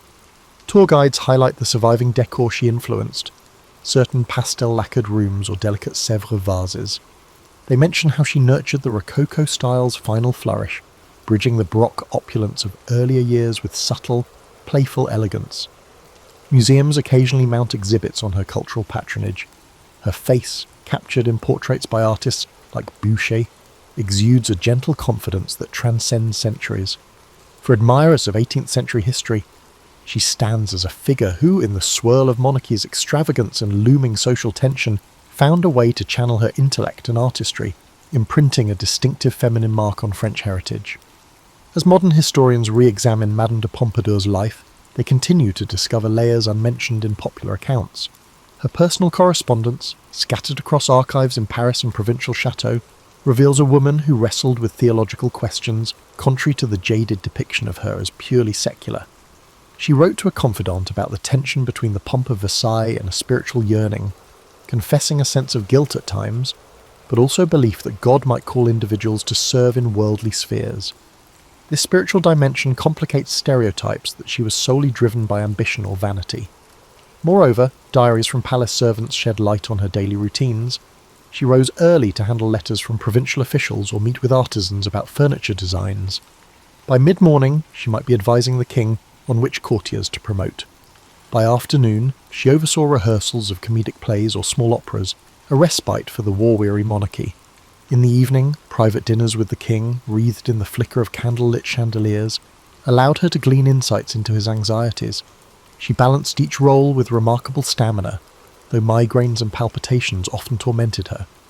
A newly discovered note from her lady-in-waiting described how, after hosting a lavish ball, Pompadour would retire behind closed doors, pressing cold cloths to her forehead, tears of pain slipping quietly as she resolved not to betray weakness the following day. In addressing her romantic liaisons, it's easy to assume her life was consumed by the king's attentions. Yet subtle references suggest she once harboured affections for an unnamed court musician, exchanging whispered confidences in corridor alcoves.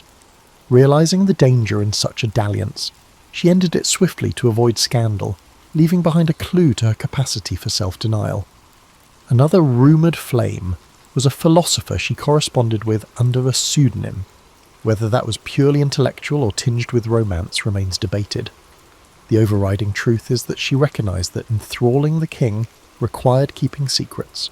She had to preserve the monarchy's illusions, even if that meant sacrificing personal longing. Her sense of strategy in coping with the backstabbing environment remained striking. She carefully placed allies in minor roles, a guard captain, a chamberlain, a bishop, so that vital threads of palace life led back to her. If a plot surfaced, she'd hear rumours early enough to steer the king away or quell conspirators. She likewise practiced generosity to those in need, awarding small pensions to older courtiers or assisting impoverished aristocrats with dowries. This generosity wasn't purely altruistic. It fostered an environment where indebted souls recognised her as a pillar of stability. For many at court, she assumed the role of a quiet caretaker, serving as a bridge between a distant monarchy and everyday crises. In an era lacking official welfare, her patronage served as an informal safety net. The deeply personal dimension of her existence was her unwavering devotion to her daughter, Alexandrine. Born before her ascendancy at Versailles, the child's well-being weighed heavily on Pompadour's mind. Alexandrine was placed in a convent for education, occasionally visiting the palace. In 1754, Alexandrine died unexpectedly of peritonitis. The heartbreak shattered Pompadour, who wept inconsolably for days, nearly refusing to appear in public. The king, not known for empathy, attempted consolation, but her grief lingered.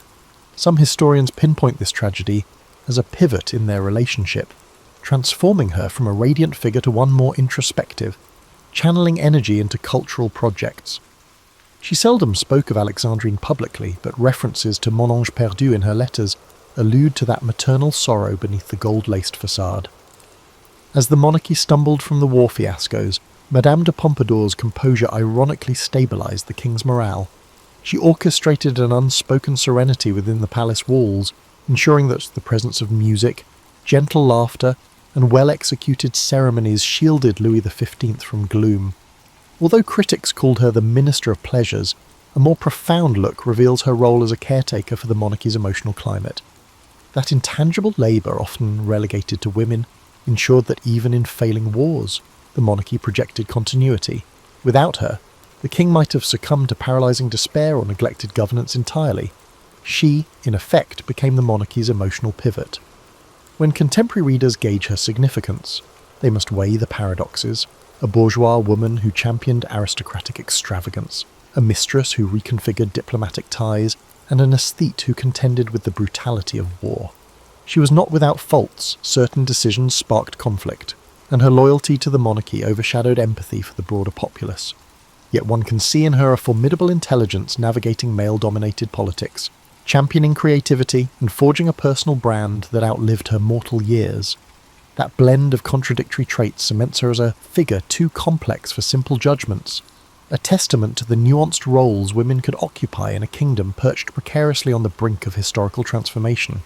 Today, Madame de Pompadour endures as an emblem of 18th century elegance, overshadowed yet also illuminated by the monarchy's eventual collapse in 1789.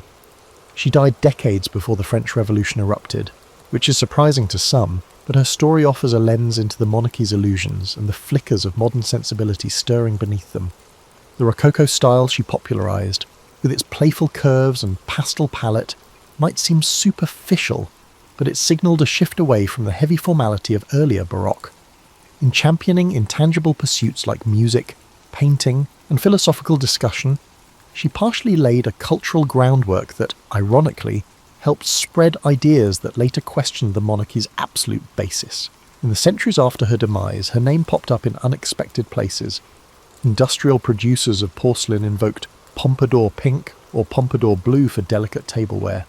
dressmakers resurrected the pompadour hairstyle in various reinterpretations, some tall and powdered, others more subtle but referencing that flair she had for graceful display.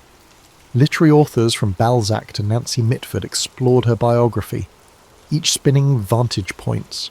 Was she a cunning manipulator or a gentle caretaker for an indecisive king? Tourists wandering Versailles can still glimpse spaces she once inhabited, the private apartments facing the gardens, or the opera house she influenced.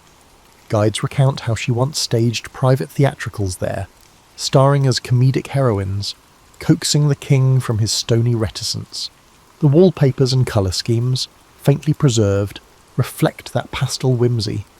Her official portrait by Boucher stands in the Wallace collection in London, capturing her with a book in hand, emphasising her intellectual bent.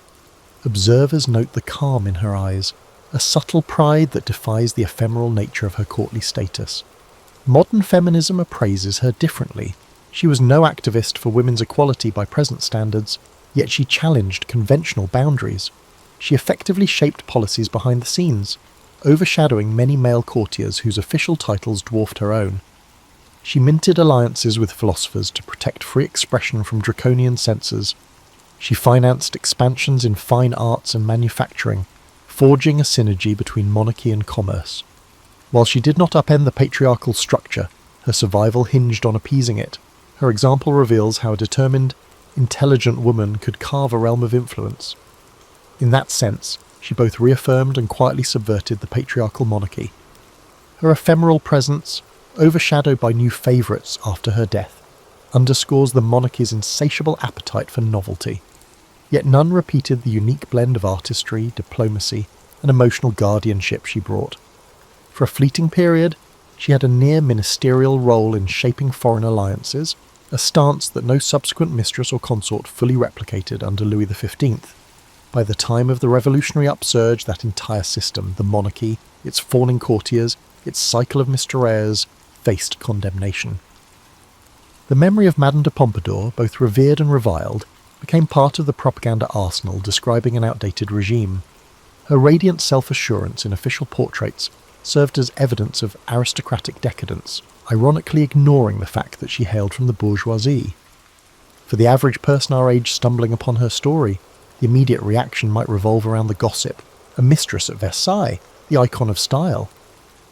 But deeper reflection uncovers a figure bridging bold intelligence, aesthetic brilliance, and pragmatic survival in a court bent on devouring the naive. She was that improbable cultural prime minister, as some labelled her, forging a space in a male-dominated environment. If at times she contributed to misguided policies, or neglected the plight of the lower classes, such failings aligned with the monarchy's broader blind spots. In that sense, her story reflects systemic complexities rather than personal ones alone, but her narrative might evoke parallels with the art of balancing professional demands, personal identity, and the swirl of public scrutiny that go way deeper than we all might imagine. She found ways to harness her adversity, lack of birth rank, suspicion from aristocrats, to shape a remarkable trajectory. Whether we judge her kindly or harshly, she embodied the precarious dance of pleasing the powerful while forging something new, a synergy of intellectual tastes, refined pleasures, and aesthetic transformations that left France irrevocably changed. Her adversaries wrote pamphlets proclaiming her ephemeral, but ironically she remains a hallmark of that era, overshadowing some royals in cultural memory. Ultimately, Madame de Pompadour's life underscores a universal theme. In an environment where official power rests with men, an individual with vision, resilience, and strategic cunning can mould an age, albeit at a personal cost. She gave French culture a final Rococo bloom before the wave of neoclassicism and, eventually, revolution. Her touches on diplomacy and arts, overshadowed though they might have been by war and scandal, continue to invite re-examination. And so, for those who seek nuance in history, her story remains a captivating chronicle of ambition, grace, heartbreak, and a legacy that resonates long after her heart ceased to beat within Versailles' gilded labyrinth. The late 3rd century was an era when Rome seemed determined to tear itself apart. In the shadow of this chaos stood a man whose name would eventually be reduced to a historical footnote, Constantius, later called Chlorus, meaning the Pale. but this pale man would help save a crumbling empire. Born around 250 CE in Dardania, a rugged province of Illyricum, modern-day Serbia, Constantius emerged from obscurity during Rome's most turbulent period. Unlike the polished aristocrats of Rome or the educated Greeks of the eastern provinces, he came from a land that produced soldiers rather than scholars. The Illyrian provinces had become Rome's military heartland, a crucible that forged emperors from common clay. Constantius began his career, as did many ambitious provincials, as a protector in the elite cavalry units where merit could outweigh birth. What distinguished him wasn't flamboyant heroism, but methodical competence, a quality far rarer than bravery in that chaotic age. He rose through the ranks during the so-called crisis of the 3rd century, when Rome witnessed 26 claimants to the imperial throne over 5 decades. What's rarely examined is how Constantius navigated this treacherous landscape without becoming another casualty of political intrigue. Records suggest he developed an unusual talent for knowing when to remain invisible.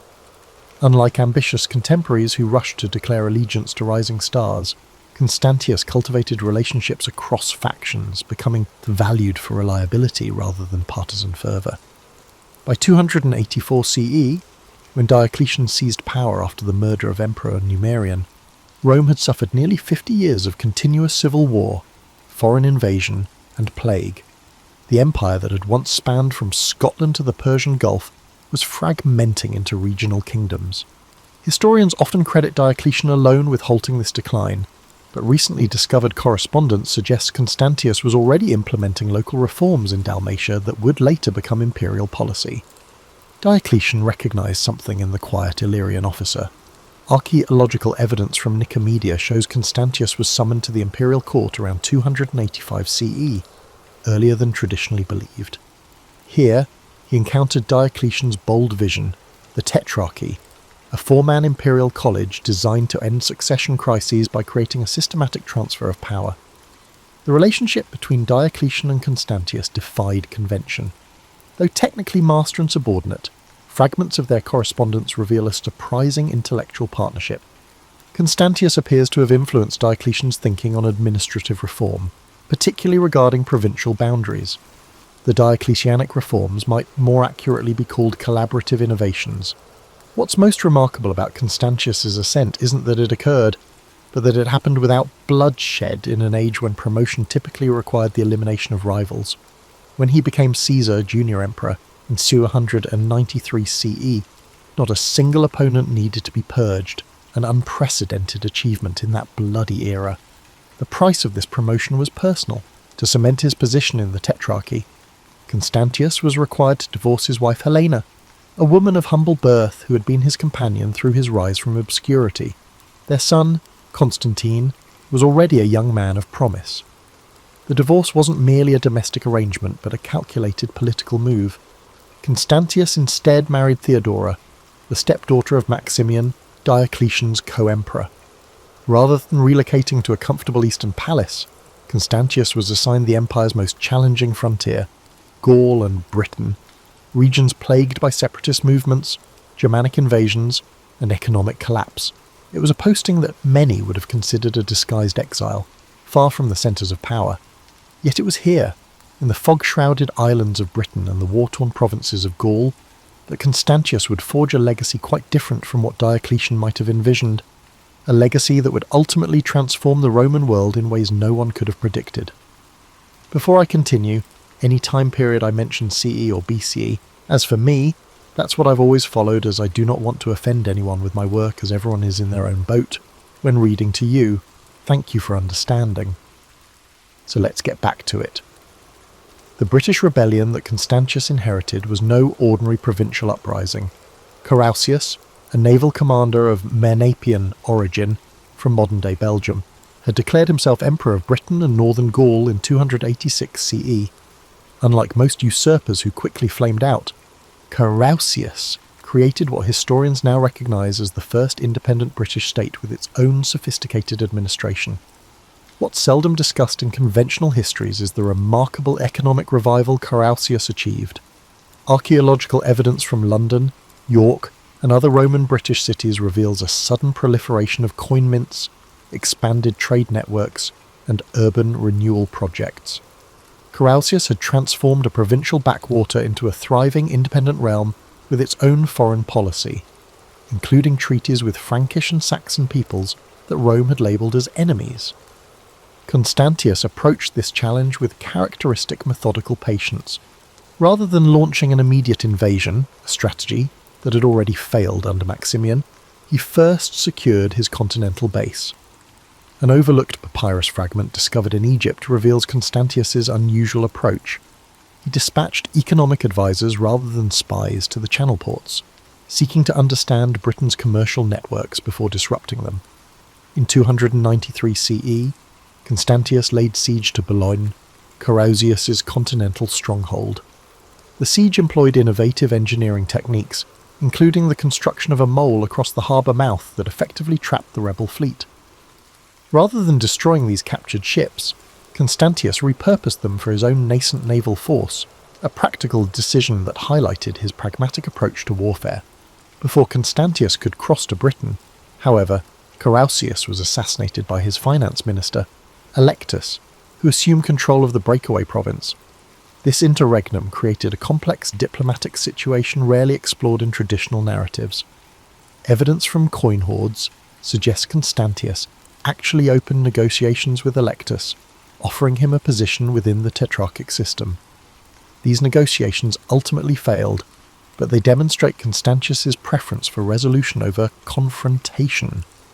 The invasion of Britain in 296 CE has been mythologized as a grand military campaign, but contemporary accounts reveal a more nuanced operation. Constantius divided his forces, personally leading one fleet through storm-tossed waters while his praetorian prefect, Asclepiodotus, led another. Constantius used a two-pronged approach, landing in Kent while his subordinate made landfall near Southampton, trapping Electus in a strategic position. The decisive battle near modern-day Silchester has been largely mischaracterized by historians. Recent archaeological excavations reveal that Constantius employed a hybrid force that included Germanic mercenaries, the very barbarians Rome supposedly defended against. This pragmatic use of non-Roman troops foreshadowed the empire's later reliance on foreign military power. Constantius's true accomplishment wasn't the military victory, which was swift and relatively bloodless, but the reconstruction that followed. Unlike typical Roman conquerors who imposed punitive measures on defeated populations, Constantius implemented what modern scholars might call a reconciliation program.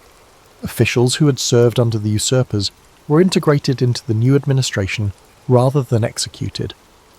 This policy of incorporation rather than retribution was revolutionary for its time.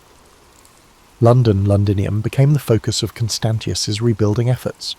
Archaeologists have uncovered evidence of substantial urban renewal, including a massive expansion of the governor's palace, suggesting that Constantius spent considerable time in Britain, far more than previously believed. The move wasn't merely a military occupation, but a concerted effort to reintegrate Britain culturally and economically into the Roman world. Perhaps most revealing of Constantius's character is an incident recorded in fragments of Aurelius Victor's lost writings. When soldiers discovered the treasury of Electus and brought the considerable wealth before Constantius, he allegedly distributed much of it for the rebuilding of British towns rather than sending it to imperial coffers. This act of economic stimulus demonstrated a sophisticated understanding of provincial governance rarely seen among Roman commanders. By 297 CE, Britain had been fully reintegrated into the Roman system, with minimal resistance and remarkably little bloodshed. Yet the result wasn't merely a restoration of the status quo. Constantius had created something new, a province with greater autonomy than before but firmly within the imperial framework. The parallels to modern concepts of federalism are striking. Before departing Britain, Constantius engaged in a series of campaigns against the Picts beyond Hadrian's Wall. These expeditions, often reduced to footnotes in historical accounts, actually represented a fundamental shift in frontier policy. Rather than merely defending the wall, Constantius established a network of diplomatic relationships with tribal leaders, creating a buffer zone of allied peoples, a sophisticated approach to border security that would influence Roman frontier policy for generations. When Constantius returned from Britain to Gaul around 298 CE, he found a province devastated by decades of civil war, Germanic invasions, and economic collapse. The once prosperous region had seen its population decline by nearly a third, with abandoned farmlands and depopulated towns stretching from the Rhine to the Atlantic. Traditional histories often gloss over the scale of this devastation and Constantius's methodical response. Archaeological evidence reveals a coordinated rebuilding program unprecedented in scope.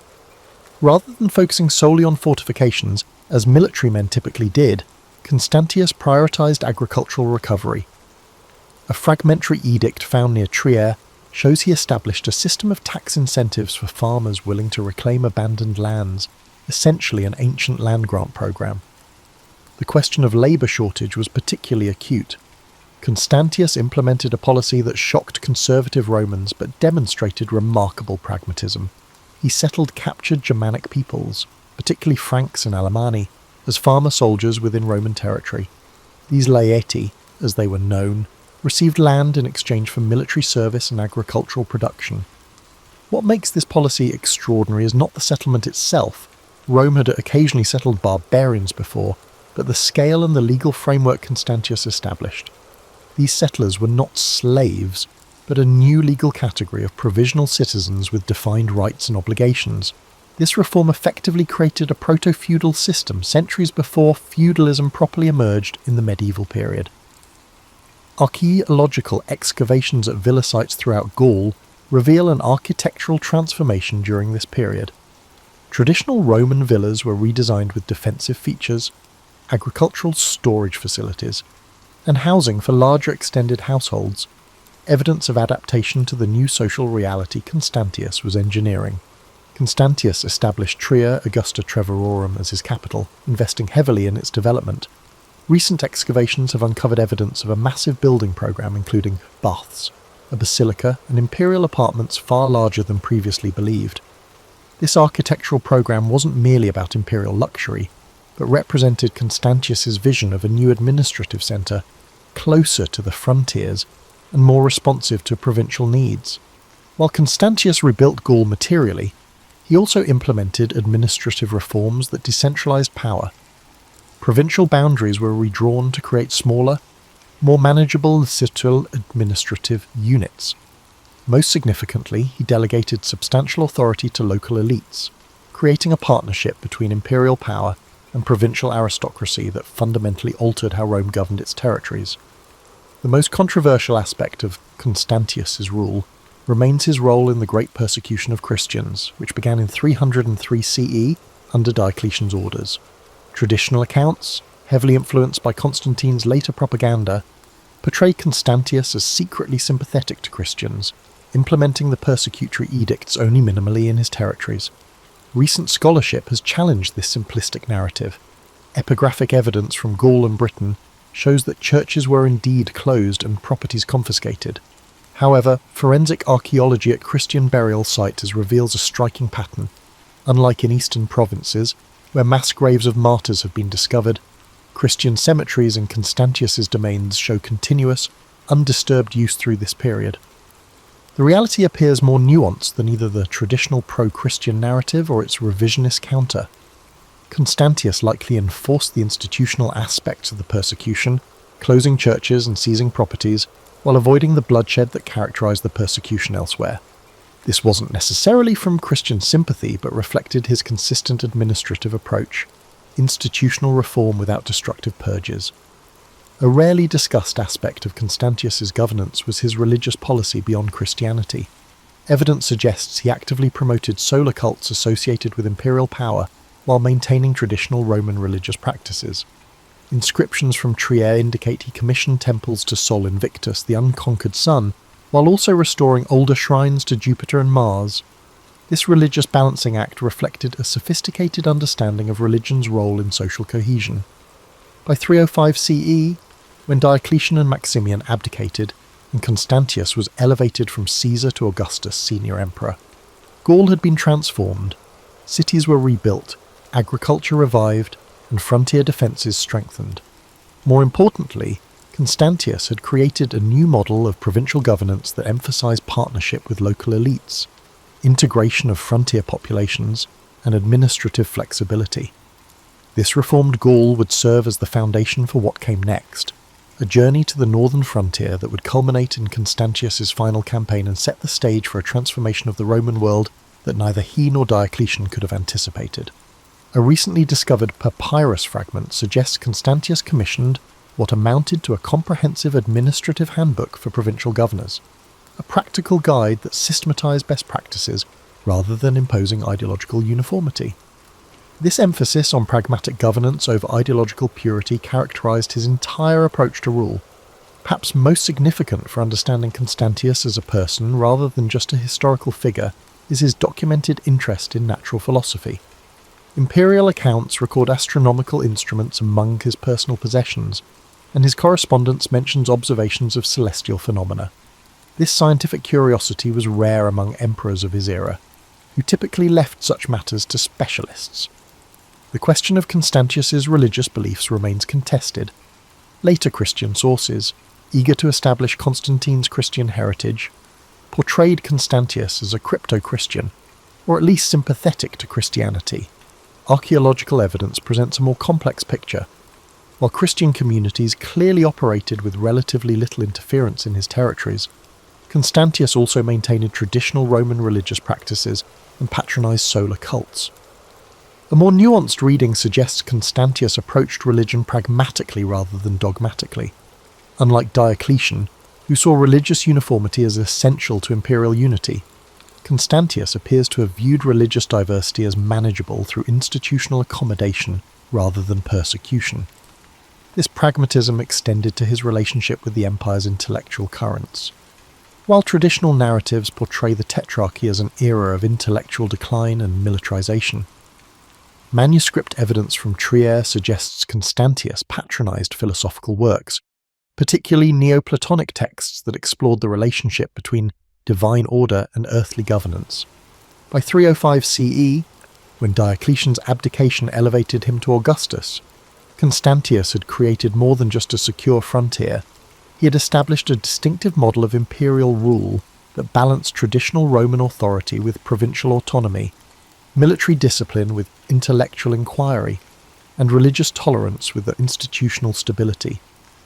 As he prepared for what would become his final campaign in Britain, Constantius was not merely a successful general, but the architect of a governance model that might have offered Rome a different future had fate allowed his approach to continue. Behind Constantius's public achievements lay a complex personal life that historians have often oversimplified.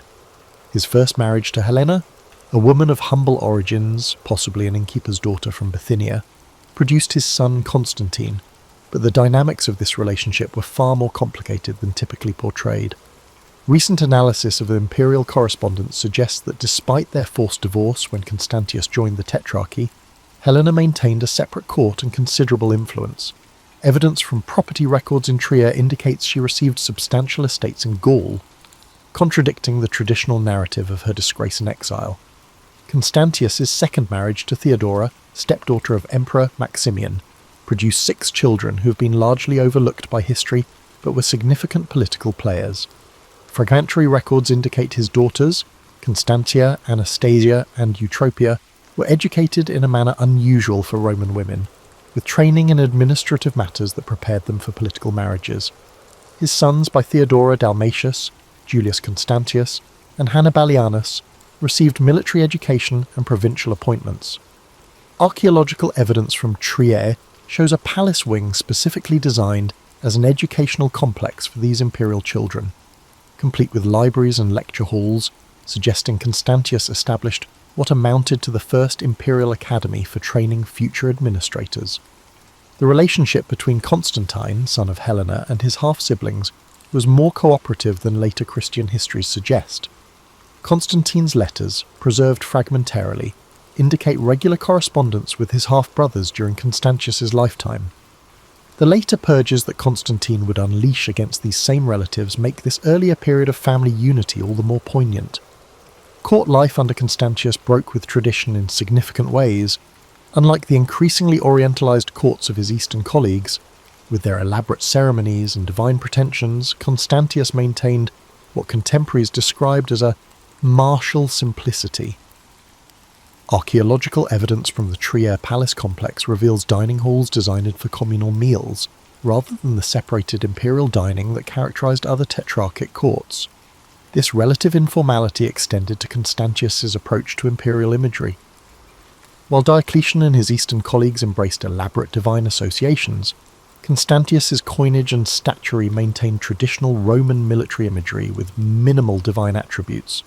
Such an approach wasn't merely aesthetic preference, but reflected a different conception of imperial authority, one rooted in military leadership rather than divine kingship.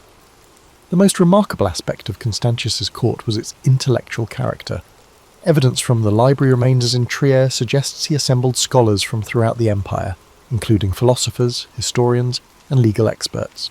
This gathering of intellects wasn't merely, although it was decorative, it served a practical purpose, restructuring the legal and administrative systems of his territories. In early 305 CE, as Constantius prepared to return to Britain to confront renewed Pictish incursions beyond Hadrian's Wall, the Roman world experienced a seismic political shift.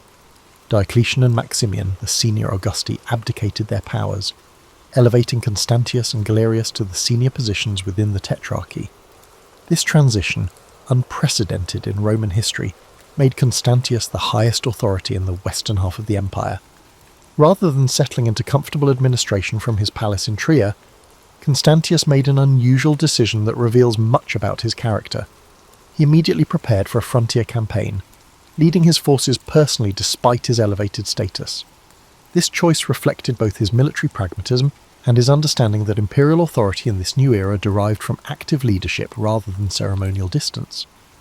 The Britain that Constantius returned to in the late 305 CE was significantly different from the rebellious island he had reclaimed a decade earlier. Archaeological evidence from major Roman British urban centres shows substantial rebuilding had occurred, with expanded fortifications, restored public buildings, and revitalised commercial districts. Such activity wasn't merely imperial propaganda, but reflected genuine economic recovery under Constantius's earlier governance. Traditional accounts of this campaign focus narrowly on military operations against the Picts, but recently discovered writing tablets from Vindolanda reveal a more complex agenda. Constantius appears to have been implementing a comprehensive reorganisation of Britain's defences, converting what had been a reactive system into a proactive network of intelligence gathering and rapid response capabilities. The winter of 305 to 306 CE was exceptionally harsh, according to both textual references and dendrochronological evidence, tree ring analysis, from the period. Constantius established winter quarters at Eboracum, York, choosing not to return to the continent despite the difficulties of a British winter campaign. This decision proved consequential both administratively and personally. Administratively, Constantius used this winter to implement reforms to Britain's civic governance. Fragmentary records indicate he convened a provincial council that included not just Roman officials but representatives from British tribal aristocracy, a remarkable instance of power sharing that acknowledged local autonomy while maintaining imperial authority. This council established new administrative boundaries and tax assessment procedures that would survive for generations. Personally, this winter at York allowed something equally significant: reconciliation with his son Constantine. Historical accounts confirm that Constantius summoned Constantine from the Eastern Court, where he had effectively been held as a political hostage by Galerius. This reunion in York wasn't merely familial, but politically momentous. Archaeological evidence from the Praetorium, Governor's Palace in York, reveals extensive renovations during this period, including an expanded ceremonial space suitable for imperial presentations. This suggests Constantius was deliberately setting the stage for something beyond routine administration, quite possibly the public recognition of Constantine as his successor, directly challenging and hamstringing the Tetrarchic succession plan. The winter campaign against the Picts has been traditionally portrayed as a conventional Roman punitive expedition, but fragmentary military records suggest something more innovative. Rather than following the typical Roman practice of devastating enemy territory before withdrawing behind fixed frontiers, Constantius implemented what modern military analysts would recognise as a counterinsurgency strategy. This approach involved establishing a network of smaller outposts beyond the wall, cultivating alliances with certain Pictish groups against others, and creating economic incentives for peaceful coexistence. Archaeological evidence from sites north of the wall shows Roman goods penetrating deeper into Pictish territory during this period, suggesting trade was being used as a diplomatic tool. Perhaps most remarkably, inscriptions discovered at several frontier forts indicate Constantius recruited Pictish auxiliaries directly into Roman service, not merely as irregular allies but as formal units within the imperial army. This integration of former enemies into defensive structures represented a sophisticated approach to frontier management rarely seen in Roman military practice. As winter turned to spring in 306 CE, Constantius's health began to decline. Contemporary accounts describe symptoms consistent with pneumonia or bronchitis, likely exacerbated by the damp British climate and the emperor's advancing age. Despite his illness, records indicate he continued to hold council meetings and direct military operations. Fragmentary personal correspondence reveals the most poignant aspect of this final period. As his condition worsened, Constantius reportedly spent increasing time with Constantine, not merely discussing political matters, but sharing philosophical perspectives and personal reflections. These conversations, glimpsed only indirectly through later references, apparently covered topics ranging from practical governance to the nature of divine order, a final transmission of wisdom from father to son. By July of 306 CE, it became clear that Constantius's condition was terminal. In a final act that defied tetrarchic protocol, he gathered the army at York and formally presented Constantine as his successor. This act, choosing dynastic succession over the tetrarchic system he had helped establish, would have profound consequences for Roman history. On July 25, 306 CE, Constantius died at York, far from the imperial capitals but at the frontier he had worked to secure. Within hours, the army proclaimed Constantine as Augustus, setting in motion a chain of events that would eventually lead to Constantine's reunification of the empire, the legitimization of Christianity, and the fundamental transformation of the Roman world. The irony is profound. Constantius, who had faithfully served the tetrarchic system designed to prevent dynastic succession and civil war, used his final act to undermine that very system. Whether this was a pragmatic acknowledgement of political reality, or a father's innate desire to elevate his son, remains an unresolved question in history. The immediate aftermath of Constantius's death revealed the depth of respect he had earned among diverse constituencies, unlike the typical posthumous vilification that followed regime changes in Roman politics. Contemporary sources from various perspectives, military, provincial and administrative, speak of Constantius with remarkable consistency as just, effective and moderate. People rarely recognize the uniqueness of this consensus in Roman imperial politics. Archaeological evidence provides tangible confirmation of this popular regard. Memorial inscriptions to Constantius have been found not only in official contexts, but also in private dwellings, rural shrines, and frontier settlements throughout his former territories, a distribution pattern that suggests genuine public mourning rather than merely obligatory state commemoration. The architectural legacy of Constantius reveals a distinctive administrative vision. Recent archaeological work has identified a consistent pattern in the public buildings commissioned during his reign. Administrative complexes designed for accessibility and transparency. Unlike the increasingly fortified and isolated imperial compounds of the later empire, Constantius's governmental centres featured open colonnaded approaches, multiple public entrances, and visible audience halls, physical manifestations of a governance philosophy that emphasized connection with the governed. At Trier, his principal capital, excavations have revealed an urban plan that integrated imperial facilities with civic spaces rather than segregating them. The basilica he constructed there, still standing today, embodies this approach with its balanced proportions and emphasis on natural light, creating spaces where imperial authority was visible but not overwhelming. Perhaps most telling is the contrast between Constantius's architectural legacy and that of his tetrarchic colleagues. While Diocletian's palace at Split and Galerius's complex at Thessalonica emphasized imposing monumentality and divine separation, Constantius's buildings consistently prioritized function over intimidation. This architectural distinction reflects fundamental differences in how these rulers conceived their relationship to their subjects. In administrative legacy, Constantius's innovations proved remarkably durable. The provincial reorganization he implemented in Gaul and Britain survived largely intact for over a century. His approach to frontier management, integrating rather than merely excluding barbarian peoples, would become increasingly central to Roman security policy, though never implemented with the systematic care he had shown. The Constantine myth that emerged in subsequent decades both preserved and distorted Constantius's memory. Constantine's propagandists, eager to establish his legitimacy, emphasized his father's achievements while recasting them through a Christian interpretive lens. The posthumous elevation of Constantius to divine status, standard practice for respected emperors, was given Christian reinterpretation, with suggestions that he had secretly embraced monotheism. Archaeological evidence presents a more complex religious picture. Votive offerings at temples throughout Constantius's territories show continued traditional religious practice during his reign, while Christian communities clearly operated without significant persecution. Rather than the crypto-Christian of later propaganda, or the traditionalist reactionary some modern historians have suggested, the evidence points to a ruler who approached religion pragmatically, seeing diverse practices as compatible with imperial unity so long as they didn't threaten public order. Perhaps the most significant aspect of Constantius's legacy was one he could never have anticipated. His death created the opportunity for Constantine's rise to power and the subsequent Christianization of the empire. Had Constantius lived longer and continued his model of pragmatic religious accommodation, the empire's religious evolution might have followed a very different trajectory. The historiographical treatment of Constantius reveals much about how subsequent eras viewed the late Roman Empire.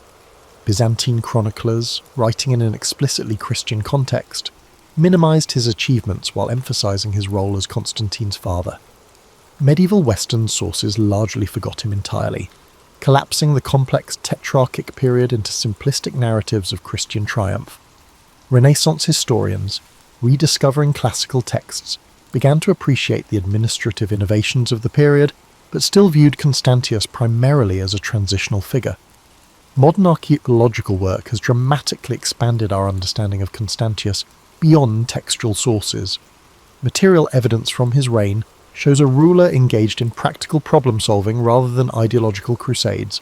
Coins from his areas show that the money system was stable even when the economy was struggling, indicating good financial management that written records often overlook.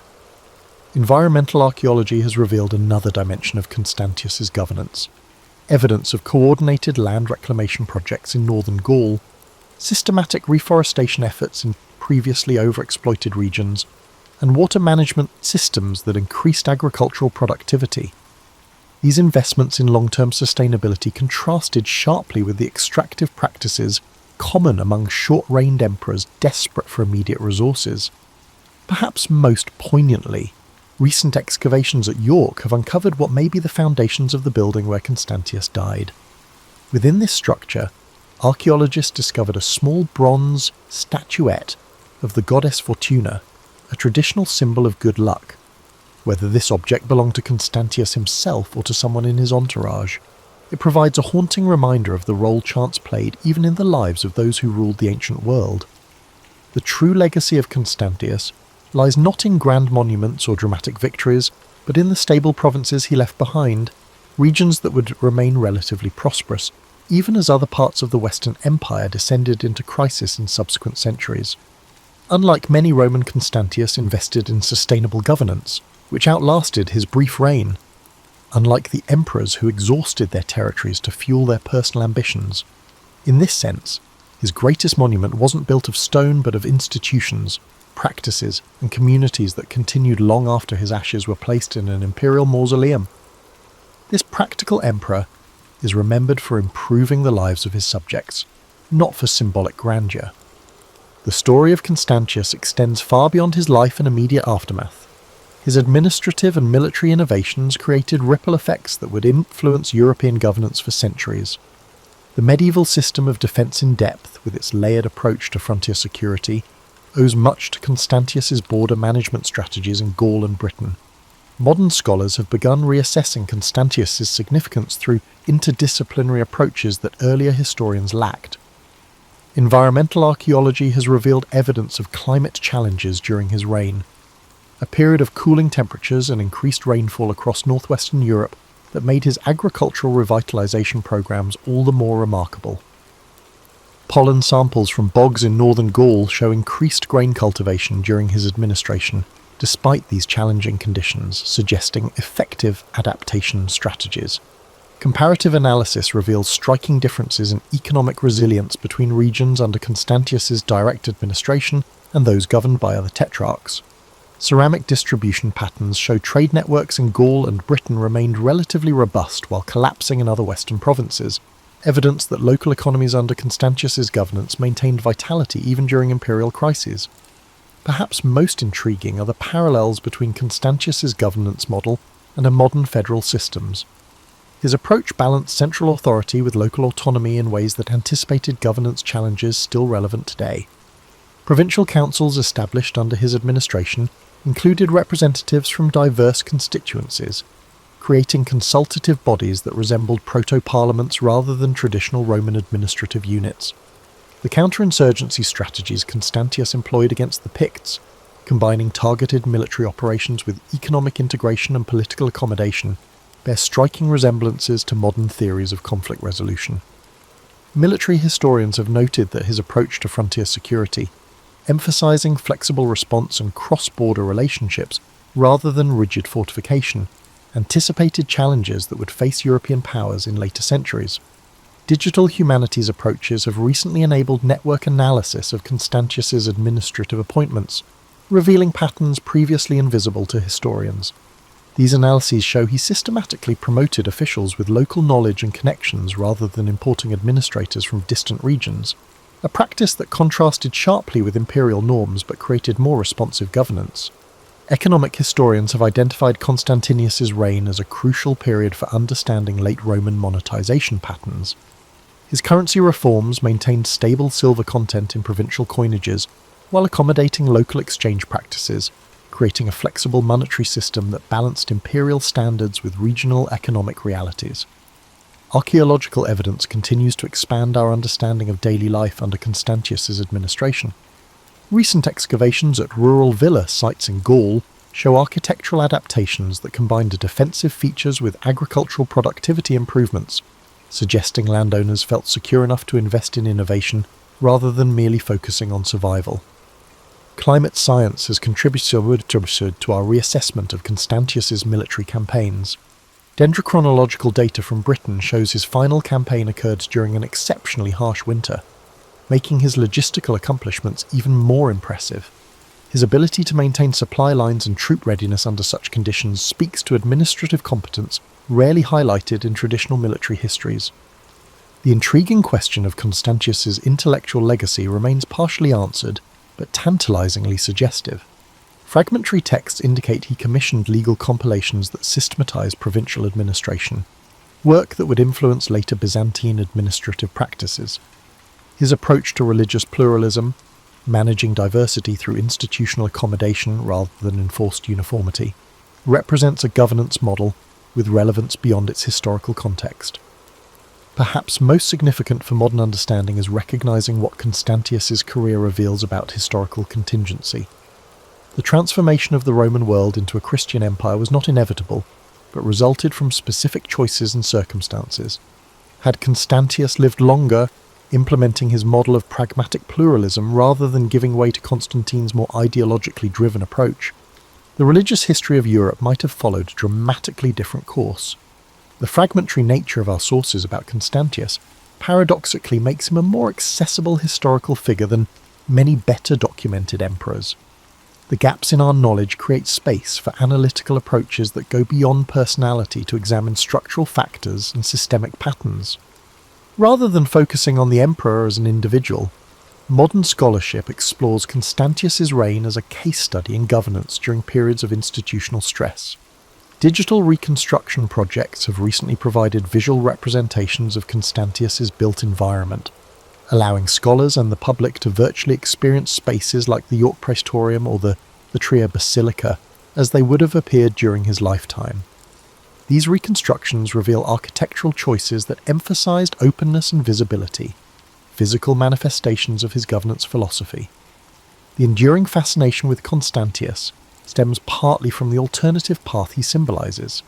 His approach to governance, pragmatic, pluralistic, focused on sustainability rather than glory, offers an alternative vision of what the late Roman Empire might have become. The tension between this path and the more ideologically driven direction Constantine would later pursue remains a compelling historical counterfactual. For contemporary audiences, Constantius's story resonates because it demonstrates how individual leadership can make meaningful differences even within massive historical forces. While unable to prevent the eventual transformation of the Roman world, his governance preserved stability and prosperity in his territories during extraordinarily challenging circumstances. The Pale Emperor from Illyria, who never sought the throne but governed with remarkable effectiveness once elevated to it, reminds us that history's most consequential figures aren't always its most dramatic personalities.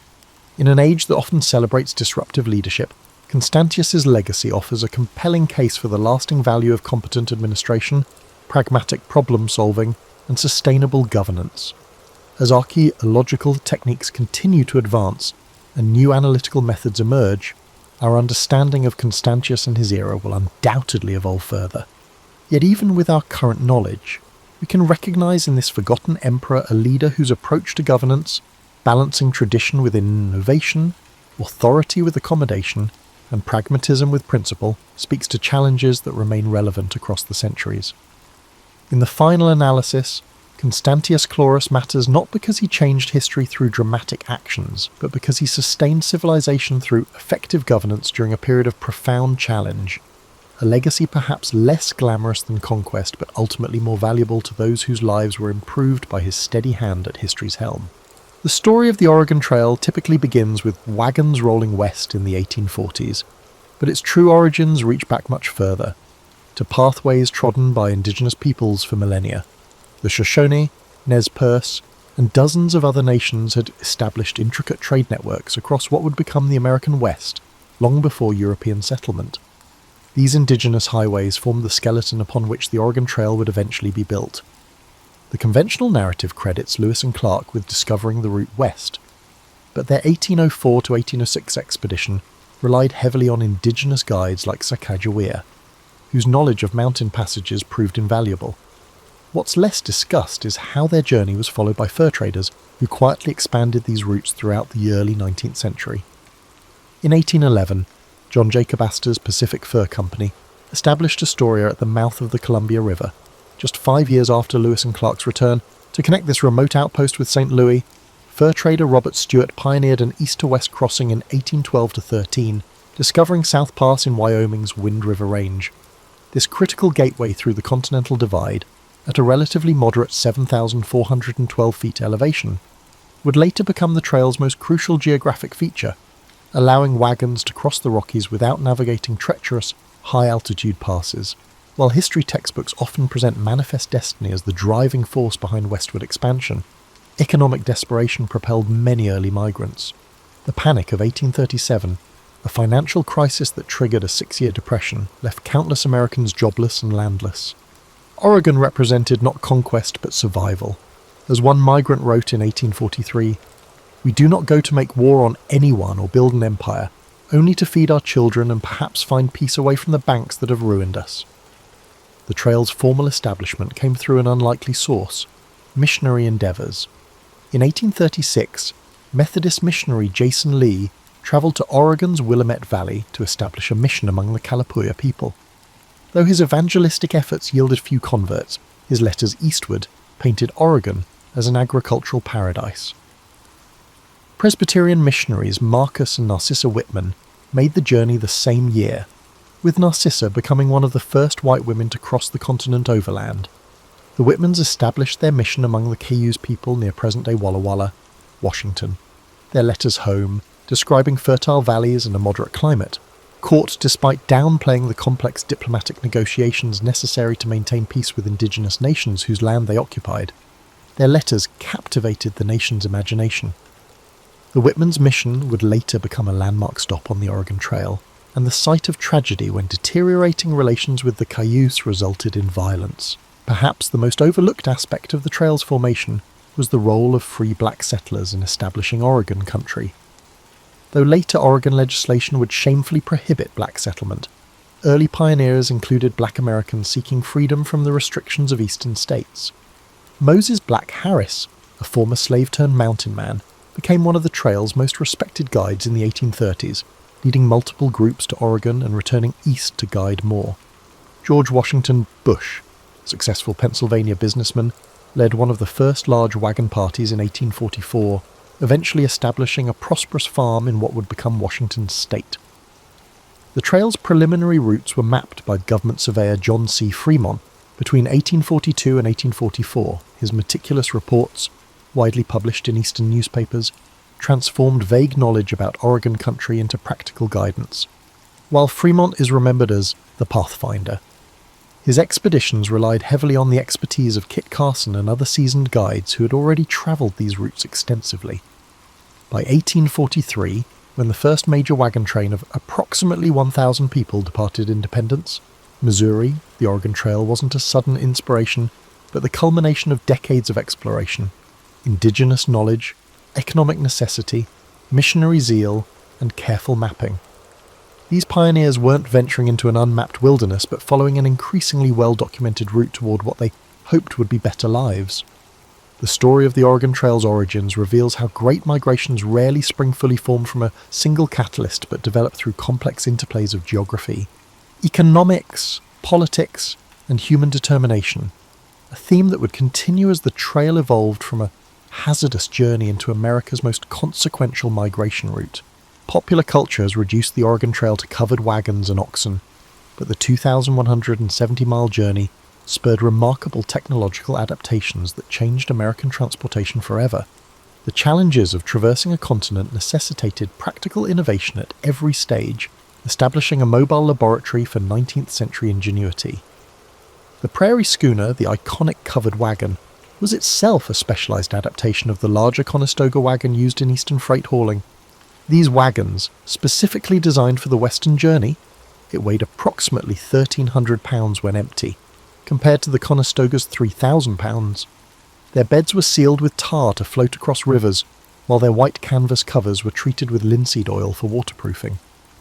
The hooped canvas cover wasn't merely for protection from the elements. Its shape was deliberately designed to create air circulation, reducing interior temperatures on scorching prairie days. Inventors built fortunes supplying specialized equipment to emigrants. In St. Joseph, Missouri, blacksmith Joseph Murphy developed a reputation for crafting Western wagons, with innovative features like the axles that could be greased without removing the wheels and reinforced wheel hubs that withstood the trail's punishment.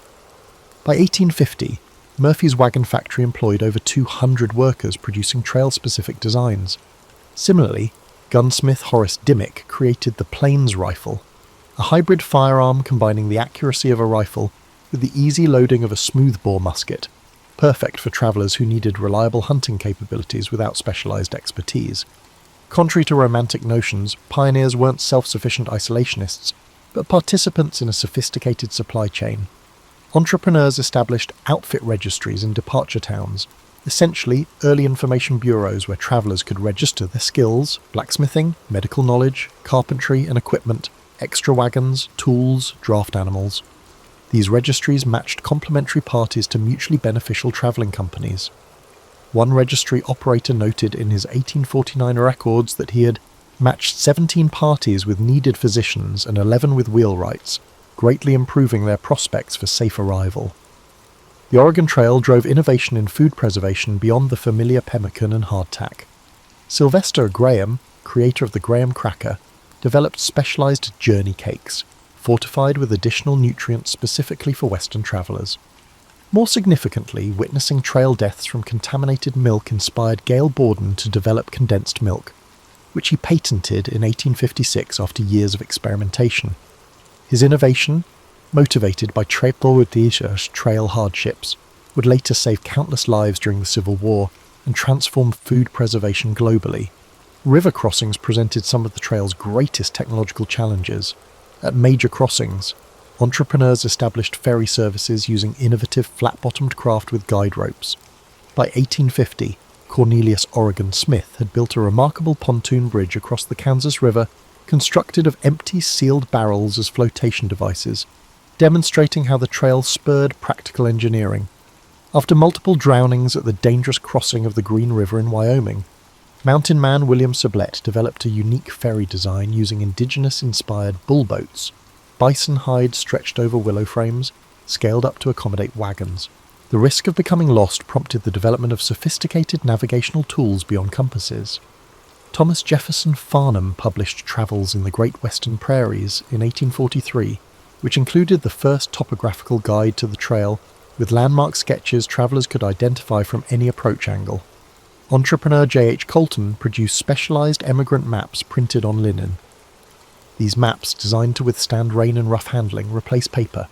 Some maps incorporated innovative panoramic views of mountain passes and river crossings from multiple angles to help travellers confirm they were on the correct path. Perhaps the most remarkable technological adaptation was in the area of communication. Using tree caches, travellers developed an emigrant mail system to leave messages for later travellers. By 1850, this had evolved into a sophisticated relay system where eastbound travellers would carry letters from those further west, and established post trees became known relay points. At Independence Rock in present-day Wyoming, travellers didn't merely carve their names, they recorded detailed information about water sources, grass conditions, and Indian relations ahead, creating a constantly updated intelligence network. Some innovations failed spectacularly. The Prairie Motor of 1845, a sail-powered wagon that worked brilliantly on flat terrain until the first serious wind tipped it over, remains a cautionary tale. Wind-powered water pumps designed for trail use proved too delicate for travel, but later became staples of Western settlement.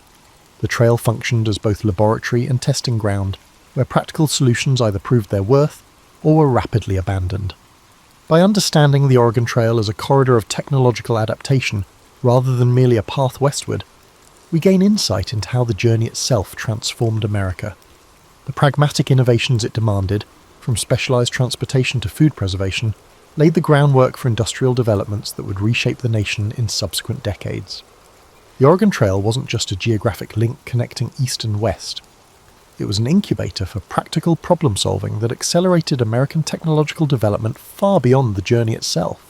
While school lessons typically frame the Oregon Trail as a pioneering adventure, it was fundamentally an economic endeavour of staggering proportions. The financial realities of the migration represent one of history's most overlooked aspects of this pivotal American journey. Preparing for the Oregon Trail required substantial capital investment. By the mid-1840s, outfitting a family of 4 for the journey cost approximately $600 to $800, equivalent to about $22,000 to $30,000 in today's currency. The cost included a wagon, $85, oxen teams, $50 per yoke, food supplies, $150, tools, weapons, and numerous specialized items. Consequently, the Oregon Trail was not primarily traveled by the destitute, but by middle-class farmers and tradespeople, with significant resources to invest in relocation. Economic preparations often began years before departure. Families sold farms and businesses, called in debts, and liquidated non-essential possessions. Many worked additional jobs for several years to accumulate the necessary funds. Meticulous financial planning became a hallmark of successful emigrants. Samuel Parker of Illinois kept a remarkable preparation ledger beginning in 1841, documenting every purchase and sale made in preparation for his family's 1845 departure. His financial strategy included specifically planting flax and tobacco in his final 2 eastern harvests, crops that commanded premium prices with minimal land use. The journey itself generated a sophisticated economic ecosystem along the trail. By the late 1840s, over 150 businesses had been established at key points along the route. Trading posts evolved from simple supply caches into complex commercial operations.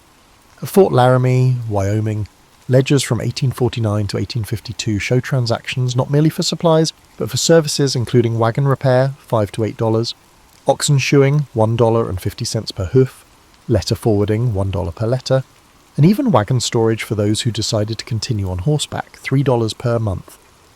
The development of specialized trail occupations remains largely unexplored in conventional histories.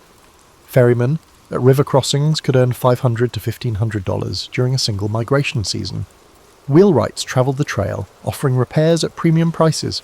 Trail guides charged $75 to $150 per mealton for partial route guidance. One entrepreneurial individual, James Pritchard, made his fortune not by going to Oregon, but by operating a mobile blacksmith shop that traveled back and forth along the first 500 miles of the trail during migration seasons between 1848 and 1855. The economics of the trail involved sophisticated risk management strategies. Wagon companies frequently pooled resources, creating informal insurance arrangements where members would help replace lost cattle or repair damaged wagons for others in their party.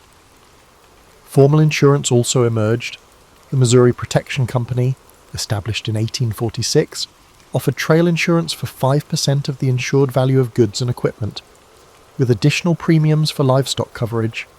Their surviving records show they paid claims for equipment losses, medical expenses, and even death benefits. Indigenous economic relationships with travellers were far more complex than the raiding narratives that dominate popular accounts. Many native nations established sophisticated trading relationships with emigrants. The Sioux and Cheyenne operated trading camps at critical junctures, exchanging fresh meat and moccasins for cloth, metal tools, and shus coffee.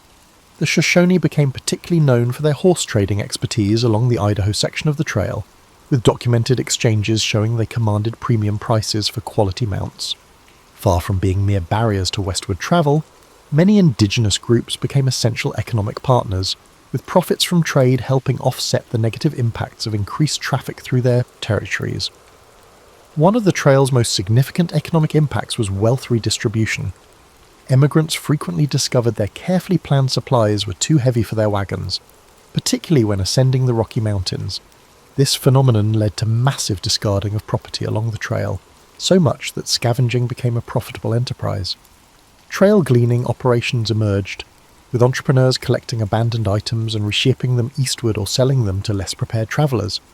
One Wyoming businessman, Thomas Farlow, built a substantial mercantile business almost entirely from refurbished items recovered from emigrant dumping grounds near South Pass. The financial outcomes of Oregon Trail migration varied dramatically. Studies of land claim records show that approximately 20% of arrivals achieved significant prosperity within 5 years. 60% established stable but modest holdings, while 20% either returned eastward or remained in perpetual financial difficulty. The variable outcomes reflected both the luck of weather and timing, but also the preparation and adaptability of individual emigrants. Those who arrived with specialised skills beyond farming, blacksmithing, milling, merchandising, generally achieved greater economic success than those relying solely on agriculture. Perhaps the most misunderstood economic aspect of the Oregon Trail was its role in America's first significant land speculation boom. The Donation Land Claim Act of 1850 offered married couples a full square mile of land, 640 acres, 4 times what most farmers had owned in the East. This unprecedented opportunity attracted not just settlers, but investors. Records from Portland, Oregon, show that by 1853, approximately 15% of land claims were being held by speculators rather than working settlers, with some individuals controlling dozens of claims through various proxy arrangements. The economic windfall of essentially free land represented wealth transfer on a scale rarely seen in American history. By recognizing the Oregon Trail as an economic phenomenon rather than merely a pioneering adventure, we gain insight into how it fundamentally reshaped American wealth distribution, created new commercial patterns, and established economic relationships that would define the American West for generations to come. The traditional narrative of the Oregon Trail relegates women to background figures, stalwart wives following their husbands' dreams west.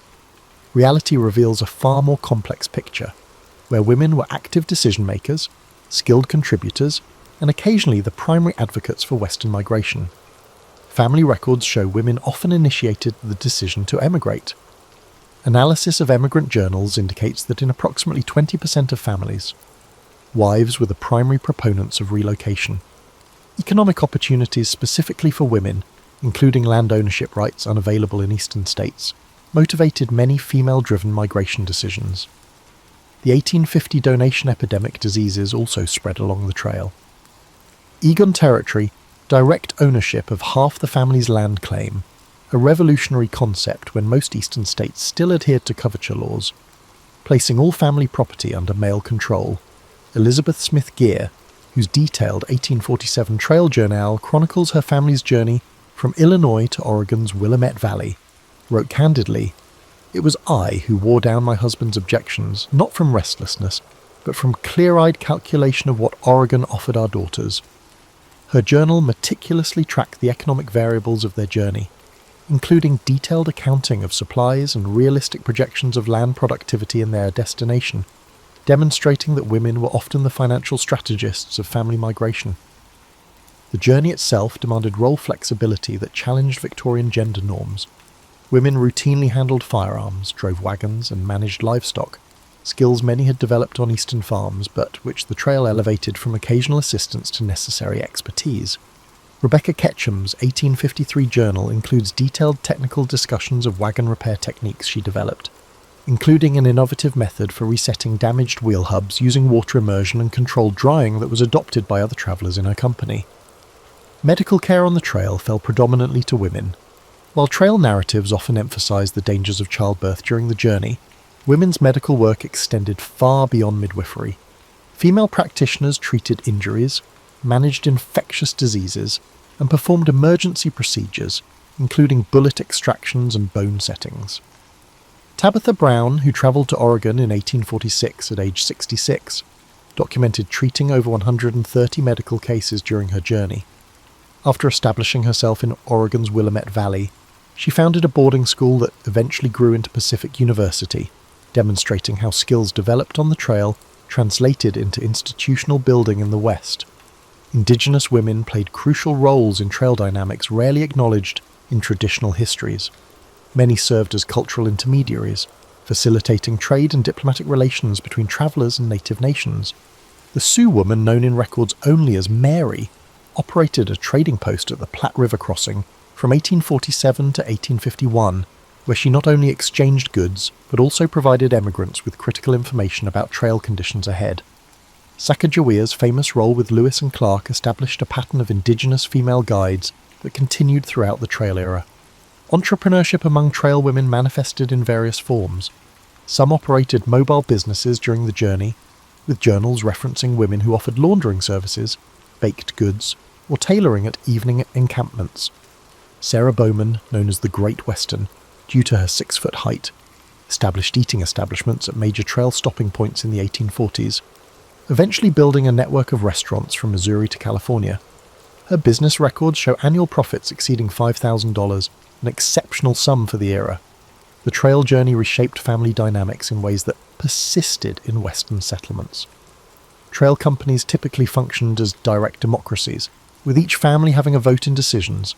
Although men officially represented families in these votes, evidence from multiple journals indicates women actively participated in pre-vote discussions and strategizing.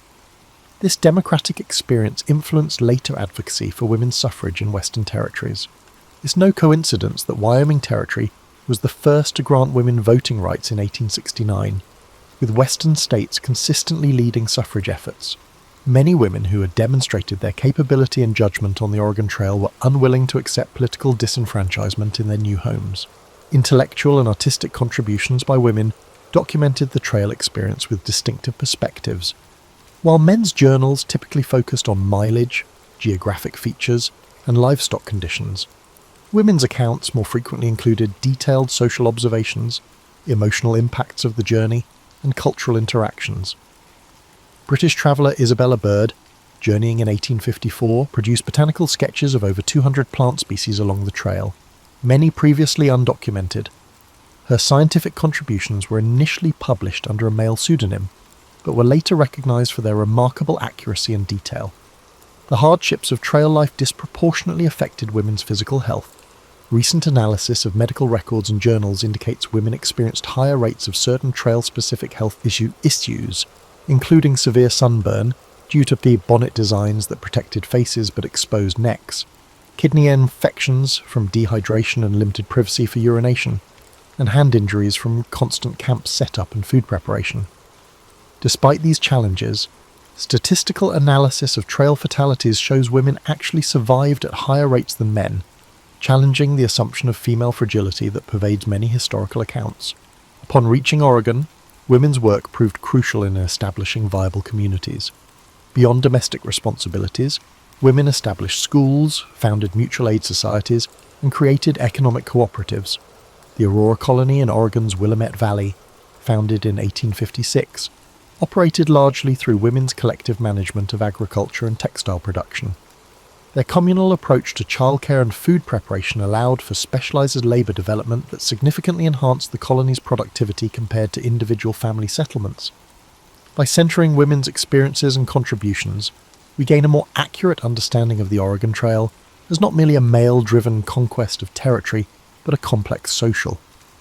The success of migration hinged on the full participation and leadership of women at every stage, from the initial decision to depart to the establishment of sustainable Western communities.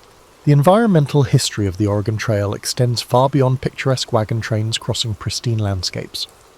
The migration corridor became one of the 19th century's most significant zones of ecological transformation, creating environmental changes that remain visible today. The physical imprint of the trail itself constituted an unprecedented alteration of the Great Plains landscape. By 1850, the main route had been travelled by approximately 55,000 people driving 30,000 wagons and 350,000 livestock animals. This concentrated traffic created a road averaging 10 feet wide, but expanding to nearly 100 feet wide in places as travellers sought untrampled grass. Wagon wheels cutting through prairie sod created permanent troughs that channeled rainfall, eventually carving gullies that altered local hydrology. Modern remote sensing technologies have identified over 3,000 miles of permanent trail-caused erosion features that continue to affect water flow patterns across the Great Plains and Intermountain West.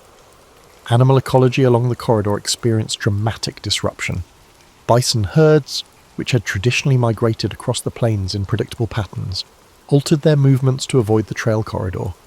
Naturalist John Townsend observed in 1847 that bison were rarely seen within 5 miles of the main trail, creating what he called a road-shaped vacancy in their distribution. This redistribution of keystone herbivores triggered cascading ecosystem effects, altering vegetation patterns and predator distributions throughout the region. The trail's most significant and rapid environmental impact came through plant community changes. Wagon wheels functioned as remarkably efficient seed dispersal mechanisms. Studies of trail corridor vegetation show approximately 145 to 175 European and Eastern plant species were introduced along the route between 1840 and 1860. Some introductions were deliberate, as emigrants carried familiar herbs and vegetables. Others were accidental seeds caught in wagon wheels, animal hooves, or clothing. By 1855, distinct corridors of non-native vegetation clearly marked the trail's path across the plains. Not all ecological exchanges moved westward. Eastern nursery operators actively sought Western plant specimens from returning travellers. The Llewellyn Nursery of Philadelphia offered financial bounties for viable seeds of Western flowers and trees, receiving over 200 species from Oregon Trail returnees between 1847 and 1853. Many ornamental plants common in eastern gardens today, including several varieties of penstemon and Oregon grape holly, entered commercial horticulture through these trail-enabled exchanges. The trail's most devastating ecological impact involved water resources. Emigrant parties typically travelled in spring and summer, precisely when Western water sources were most vulnerable to contamination. Each evening, hundreds of animals and humans would concentrate around limited water sources. Diaries describe streams and springs becoming muddy, trampled, and contaminated with animal waste. Epidemic diseases also spread along the trail. Cholera outbreaks in 1849 and 1850 led to infected waste contaminating water sources used by subsequent travellers and indigenous communities, creating disease vectors that reached far beyond the trail corridor. Timber resources faced particular pressure from trail travel. Each wagon party required wood for cooking and warmth, creating zones of deforestation around major camping areas. At Fort Laramie, historical photographs from 1845 show substantial cottonwood groves along the North Platte River. By 1857, these riparian forests had been reduced to scattered individual trees, fundamentally altering the riverine ecosystem and causing accelerated bank erosion. Similar deforestation occurred at all major stopping points, with ecological effects that persisted for generations. Indigenous ecological management systems, developed over centuries to maintain productive landscapes, were disrupted by trail traffic. The Pawnee practice of controlled prairie burning, which maintained optimal grass composition for both bison and human food plants, became impossible to implement safely with constant wagon traffic. The annual hunting migrations of mounted Lakota and Cheyenne bands were interrupted by the need to avoid or engage with emigrant trains. As these traditional landscape management practices diminished, ecosystem composition began shifting toward less productive arrangements. Wildlife population changes occurred with surprising rapidity. Wolves and bears, initially common along the eastern portions of the trail, retreated from the corridor within a decade of heavy traffic. Beaver populations, already depleted by the fur trade, faced additional pressure as emigrants trapped them for food and pelts at critical water crossings. Meanwhile, opportunistic species, including ravens, coyotes, and certain rodents, thrived in the modified environment, expanding their populations along the trail corridor. The trail's impact extended to climate perception and expectations. Emigrant journals reveal evolving understandings of Western environments. Early travellers frequently described the plains as a desert, not meaning dunes, but using the 19th century definition of lands unsuitable for conventional Eastern agriculture. By the 1850s, promotional literature and guidebooks challenged this perception, advancing theories that rain follows the plough and claiming settlement would transform the climate. These optimistic misconceptions would later contribute to the Dust Bowl when farming expanded into regions with inadequate rainfall. The environmental legacy of the Oregon Trail persists in subtle but measurable ways. Modern botanical surveys reveal distinct patterns of non-native vegetation still following the historic route. Genetic studies of trout populations in streams crossing the trail show evidence of historic transplantation, as emigrants occasionally transported live fish in water barrels. Remote sensing reveals persistent changes in soil composition and hydrology along the corridor, creating what scientists now term a landscape legacy that remains visible nearly 2 centuries later. By understanding the Oregon Trail as an environmental event rather than merely a human migration, we gain insight into how 19th century population movements created lasting ecological transformations. The journey wasn't simply through nature, but represented a fundamental reworking of environmental relationships that would define the American West for centuries to come. Traditional narratives of the Oregon Trail often portray indigenous emigrant relations through a simplistic binary, either romanticize peaceful encounters or sensationalize conflicts.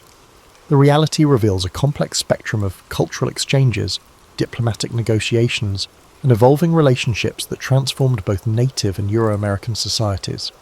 Language development along the trail corridor illustrates the depth of these cultural interactions. By the 1850s, a distinct trail pidgin had emerged, a simplified trade language combining English with Lakota, Shoshone, and other indigenous language elements. This practical communication system facilitated trade and diplomacy between travellers and various native nations. Phrases documented in emigrant journals show linguistic borrowing in both directions. Lakota words for geographic features entered emigrants' vocabulary, while indigenous traders incorporated English terms for trade goods. William Elsey, documenting his 1849 journey, recorded learning 37 Shoshone expressions specifically for negotiating river crossings and livestock exchanges. Records from Fort Laramie and Fort Hall reveal the evolution of complex diplomatic protocols. Rather than random encounters, interactions between emigrant parties and indigenous nations followed increasingly formalized patterns. By the late 1840s, Lakota and Cheyenne representatives routinely met emigrant parties at specific locations, expecting ceremonial exchanges, including tobacco offerings and formal speeches, before negotiations could begin. These diplomatic rituals reflected indigenous political concepts of building alliance relationships rather than simple commercial transactions. The trail stimulated significant material culture exchanges. Trade ledgers and emigrant journals document the high value placed on indigenous-produced goods, including moccasins, parfleche containers, and specialized winter clothing. Archaeological excavations of trail campsites reveal widespread adoption of indigenous material technologies. At emigrant campsites near South Pass, fragments of parfleche containers made from rawhide show evidence of Euro-American manufacture using indigenous techniques, suggesting technological adaptation rather than simple trade acquisition. Medical knowledge flowed bidirectionally along the trail. Emigrant journals document adopting indigenous remedies for trail-specific ailments, particularly treatments for dysentery using Oregon grapefruit and willow bark preparations for pain relief. Simultaneously, native practitioners incorporated elements of Euro-American medicine, particularly in wound treatment techniques. The Journal of Margaret Scott, travelling in 1847, describes extensive medical consultations with a Shoshone healer who combined traditional plant remedies with suturing techniques learned from army surgeons at Fort Hall. Religious interactions along the trail corridor were more complex than the missionary convert narrative suggests. While some emigrants undertook explicit proselytizing, journals reveal widespread curiosity about indigenous spiritual practices. Thomas Fletcher's 1846 journal describes his family participating in the Pawnee healing ceremony when his wife fell ill, noting they found more comfort in their sincere prayers than in our own preacher's distant formalities. Conversely, some indigenous individuals selectively incorporated Christian elements into traditional practices, creating syncretic spiritual approaches that served as bridges between worldviews. Food systems underwent significant exchange and adaptation. Emigrants adopted indigenous techniques for preparing bison, processing wild plants, and finding water sources. The pemmican that became a trail staple was directly adapted from indigenous food preservation methods. Meanwhile, native communities near established trail crossings incorporated new cultivars from emigrant seed stocks into their agricultural systems. Archaeological evidence from Shoshone winter camps of the 1850s shows incorporation of European cabbage, turnips, and peas into traditional plant food inventories. Sexual relationships and marriage formed another dimension of cultural exchange, though often under problematic power dynamics. Records indicate approximately 400 to 500 formal marriages between male emigrants and indigenous women between 1840 and 1860, with many more short-term relationships. These unions sometimes created bicultural mediators who facilitated broader community relationships. Children of these relationships often served as cultural bridges. Individuals like Edward Chambreau, son of a French-Canadian trader and Chinook mother, who worked as an interpreter at Fort Vancouver, and later wrote valuable accounts of shifting cultural dynamics along the trail. Gift exchanges represented a key point of cultural misunderstanding. Indigenous diplomatic traditions emphasized gift-giving as establishing ongoing relationships rather than simple generosity. Many emigrants, interpreting gifts through their own cultural lens, failed to recognize the reciprocal obligations being established. This cultural disconnect contributed to tensions when native representatives later expected reciprocal assistance or access to resources that emigrants considered their exclusive property. By the 1850s, adaptive cultural patterns had emerged in communities along the trail corridor. Indian agents' reports document indigenous groups who seasonally relocated to position themselves advantageously for trail trade, developing specialized trade goods and services for emigrants. The Lenape, Delaware, guide Black Beaver developed a successful enterprise leading emigrant parties through the most challenging sections of the trail, charging premium prices while incorporating both indigenous knowledge and Euro-American business practices. His service represented not capitulation to white expansion, but strategic adaptation to changing economic realities. The environmental knowledge exchange was particularly significant. Indigenous guides shared sophisticated understanding of Western ecosystems, teaching emigrants to identify edible plants, predict weather patterns, and locate water sources. This knowledge transfer played a crucial role in emigrant survival, but has been largely erased from popular narratives that emphasize pioneer self-sufficiency. Emigrant William Clayton's detailed 1847 journal attributes over 40 specific survival strategies to information gained from Shoshone guides, including techniques for finding potable water in apparently dry landscapes. The cultural legacy of these trail encounters shaped the developing American West in ways that persist today. Legal concepts, including usufruct rights, using land without owning it, entered Western water law through exposure to indigenous resource management systems. Agricultural techniques adapted from native practices influenced the development of dryland farming. Even Western architectural elements, including specific adaptations for extreme temperature variations, show evidence of indigenous influence. By recognizing the Oregon Trail as a corridor of cultural exchange rather than simply a pathway for one-directional settlement, we gain insight into how the American West developed through complex negotiations between worldviews.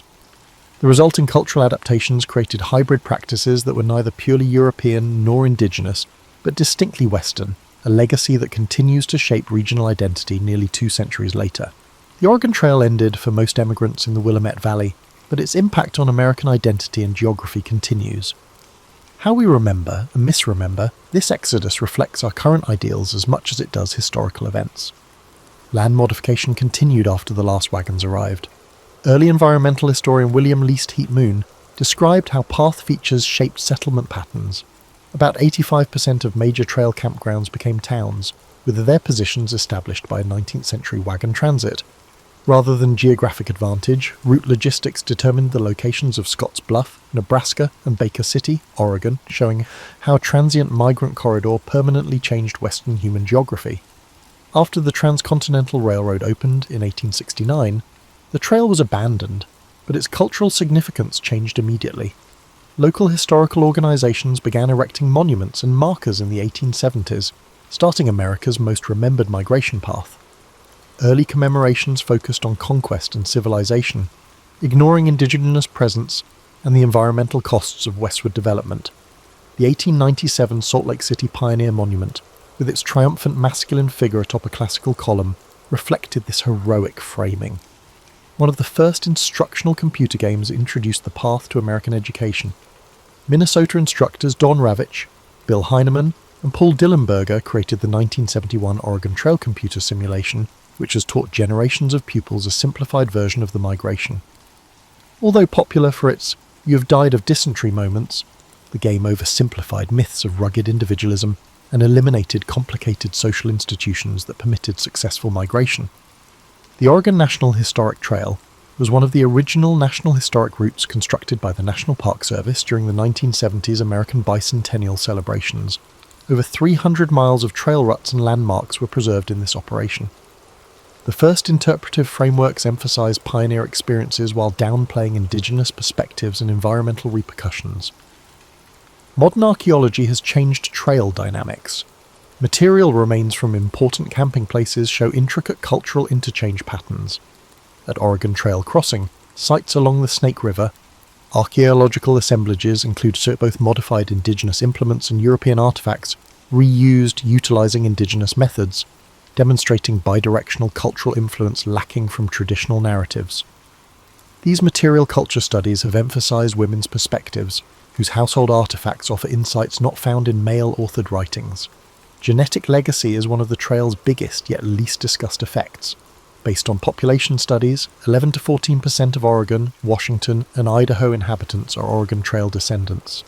More interestingly, genetic markers associated with Oregon Trail pioneer families are statistically significant in Western indigenous communities, indicating extensive marriages and interactions despite societal taboos.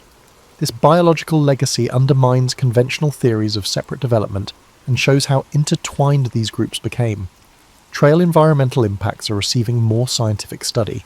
Botanical surveys in the 1990s found non-native vegetation corridors following the historic route, with specific invasive species distribution still tracing the trail's passage across areas without physical remains. Nutrient profiles from thousands of livestock animals' concentrated feces continue to affect flora patterns, according to soil chemistry research. These studies show that even brief human migrations can leave lasting ecological impacts. Trail histories increasingly center indigenous tribes. Confederated Tribes of Umatilla Indian Reservation created the pioneering Tamast. Trail histories increasingly center indigenous tribes. Indigenous viewpoints dominate the Oregon Trail narrative at the trailblazing Tamast-Licht Cultural Institute near Pendleton, Oregon, created by the Confederated Tribes of the Umatilla Indian Reservation. Indigenous nations are considered sovereign peoples whose territory was transected by foreign migration, not as barriers to westward progress. This interpretative method has impacted other path sites, changing the focus from conquest to intricate cultural relations. The trail evolves in American public memory. Victorialist narratives like Francis Parkman's 1849 The Oregon Trail have given way to more nuanced studies of cultural complexity, environmental cost, and various experiences. Film depictions have also changed, from John Wayne's The Big Trail 1930 to Kelly Reichardt's Meek's Cutoff 2010, which emphasizes women's viewpoints and Paiute guide help. These cultural productions shape American Western historical perceptions. Digital humanities projects have changed 21st century trail scholarship. The University of Oregon's Mapping History project has generated interactive GIS overlays depicting indigenous territorial claims and emigrant pathways, contradicting the idea of empty land ready for settlement. In digitized emigrant journals, Linguistic patterns like the gradual adoption of indigenous terminology for landscapes and natural features as travellers moved westward have been found, revealing subtle cultural influences that traditional historical methods miss. Climate change has led to unexpected trail junctions. Western landscapes are experiencing severe drought, revealing trail ruts formerly hidden by greenery. Extreme weather frequently threatens archaeological sites. The Oregon-California Trails Association is working with climate scientists to identify vulnerable historic places and prioritize restoration before priceless physical evidence is lost. History has compared 19th century cholera epidemics along the trail to present pandemics, exploring how earlier Americans balanced risk assessment, changed social practices, and established public health solutions under crisis situations. Medical historians have examined emigrant journals for disease signs and cures, providing historical epidemiology case studies that explain how contagious diseases spread along migration corridors. Economic evaluations increasingly acknowledge the trail's role in American capitalism's growth.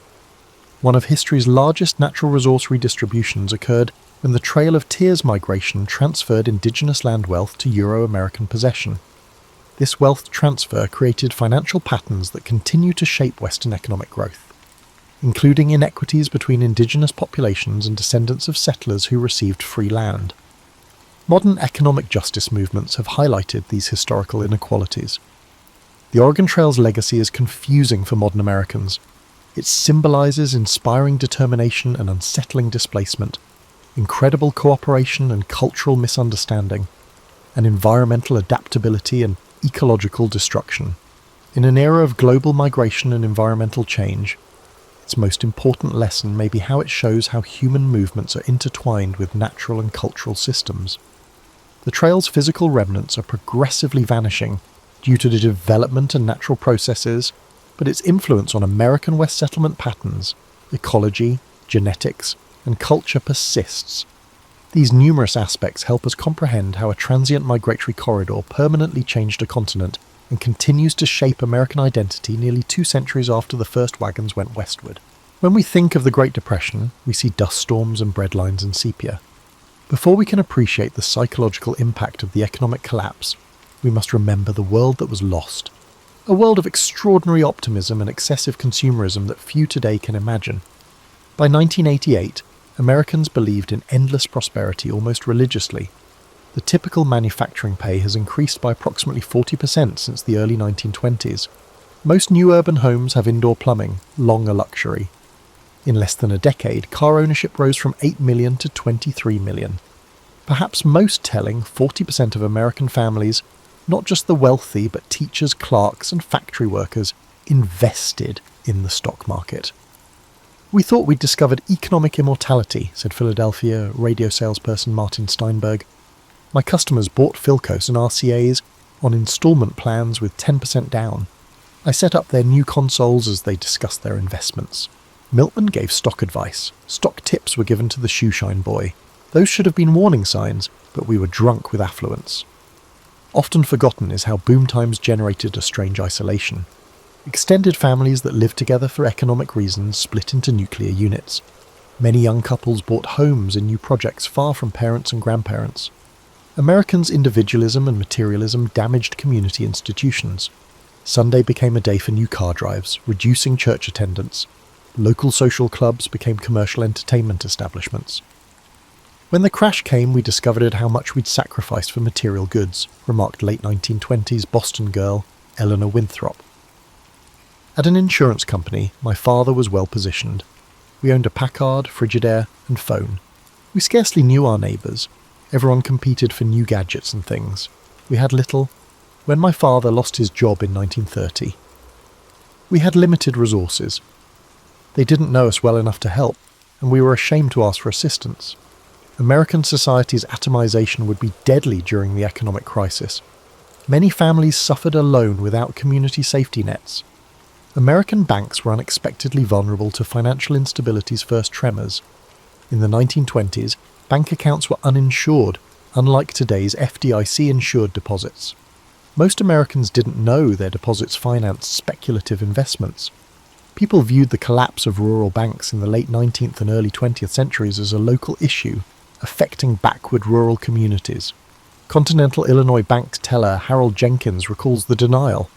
Management assured us these rural bank failures in 28 were isolated cases attributable to deteriorating agricultural prices. The crucial connections were missed. Our loan officers approved mortgages with low down payments and margin loans for stock buyers. After the crash, our leaders claimed a correction. This institutional blindness included government. In early 1930, Treasury Secretary Andrew Mellon famously said, "Gentlemen, liquidate labour, stocks, farms and real estate. We will eradicate the rot." A virtually medieval understanding of economics held that economic hardship was necessary to purify and rebuild the economy. This approach would delay significant involvement until millions were bankrupt. The psychological modifications forced on everyday Americans were most acute. The 1920s influenced consumer behaviour significantly. Advertisements pitched products as conveniences and identity markers. A car or cigarette brand defined one's social status. Many suffered financial and existential crises when these material indicators disappeared. "We lost more than our money," said Mildred Hayes, a store clerk. "We forgot who we were. The life and future stories we told ourselves crashed. My husband was promoted to floor manager.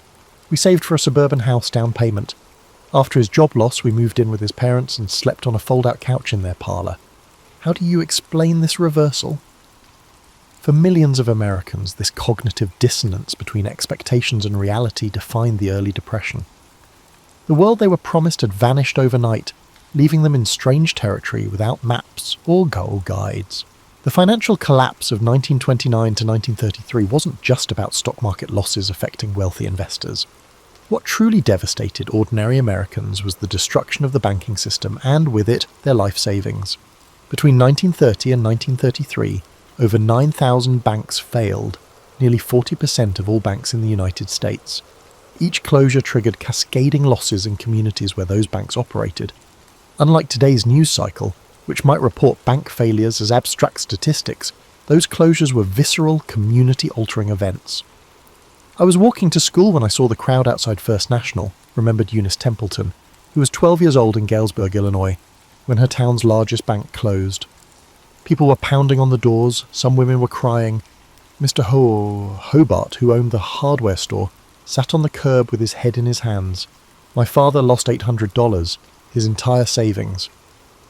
That night, Mother cut up an old dress to make me a new one for school. "We have to be creative now," she said, her voice all tight like she was holding something back. What's rarely discussed in Depression histories is how the crisis transformed attitudes toward money itself.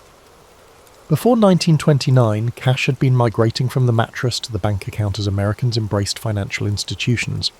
After the banking collapse, many developed a profound distrust of banks that would last generations. Communities responded by developing extraordinary alternatives to traditional currency. In Minneapolis, the organized unemployed created scrip certificates tied to hours of work. In California's Imperial Valley, farmers traded promissory notes backed by future crops. In Seattle, professionals formed exchange networks where doctors and lawyers traded services directly with plumbers and electricians. Wayne Thornton, a plumbing contractor in Des Moines, described his experience. "Money just disappeared. I had customers who needed leaks fixed but couldn't pay cash. I started taking chickens, home-canned vegetables, and even furniture in exchange for work. My secretary kept a ledger of who owed what. By 1922, I was only getting about 30% of my payments in actual currency. The rest was barter or promises." This collapse of conventional currency revealed something profound about money itself, that it exists primarily as a social agreement rather than an inherent value. When that agreement faltered, communities improvised alternatives based on trust and shared necessity. For children, the Depression's monetary lessons were particularly complex. Catherine Wagner, who grew up in San Francisco, recalled, "My father had been a successful attorney before the crash. Suddenly, he was accepting payment in firewood or fish. I remember asking for a nickel for candy, and my mother cried, not because we didn't have a nickel, we did, but because she understood that money now had to be hoarded, save for absolute necessities." The Depression's monetary transformation was also visible in how physical currency was treated. Bills were pressed flat, coins were counted repeatedly, and cash was hidden in increasingly creative locations. Laura Hillman, whose father was a bank manager in Cincinnati, described finding money throughout their home after his death in 1940. There were silver dollars sewn into the hems of curtains, bills tucked between book pages, coins in sealed mason jars buried in the garden. Father knew better than anyone how fragile banks were, and it marked him permanently. Beyond the practical aspects of money's transformation was a deeper philosophical shift. Americans who had embraced consumer culture and defined themselves through purchases now found themselves questioning the basis of value itself. The arbitrary nature of monetary value became unavoidably apparent when homes with $5,000 mortgages sold at auction for $1,000, and when a skilled labourer's daily wage fell from $4 to $1, if work could be found at all. "We realised money was fictional," explained former banker Thomas Whitfield. "Not just paper money, but the whole concept. A house didn't change physically when its price dropped 80%, but suddenly the bank said it was worth a fifth of what they'd claimed last year. A man's labour didn't change when his wage was cut, but now an hour of sweat was worth half what it had been.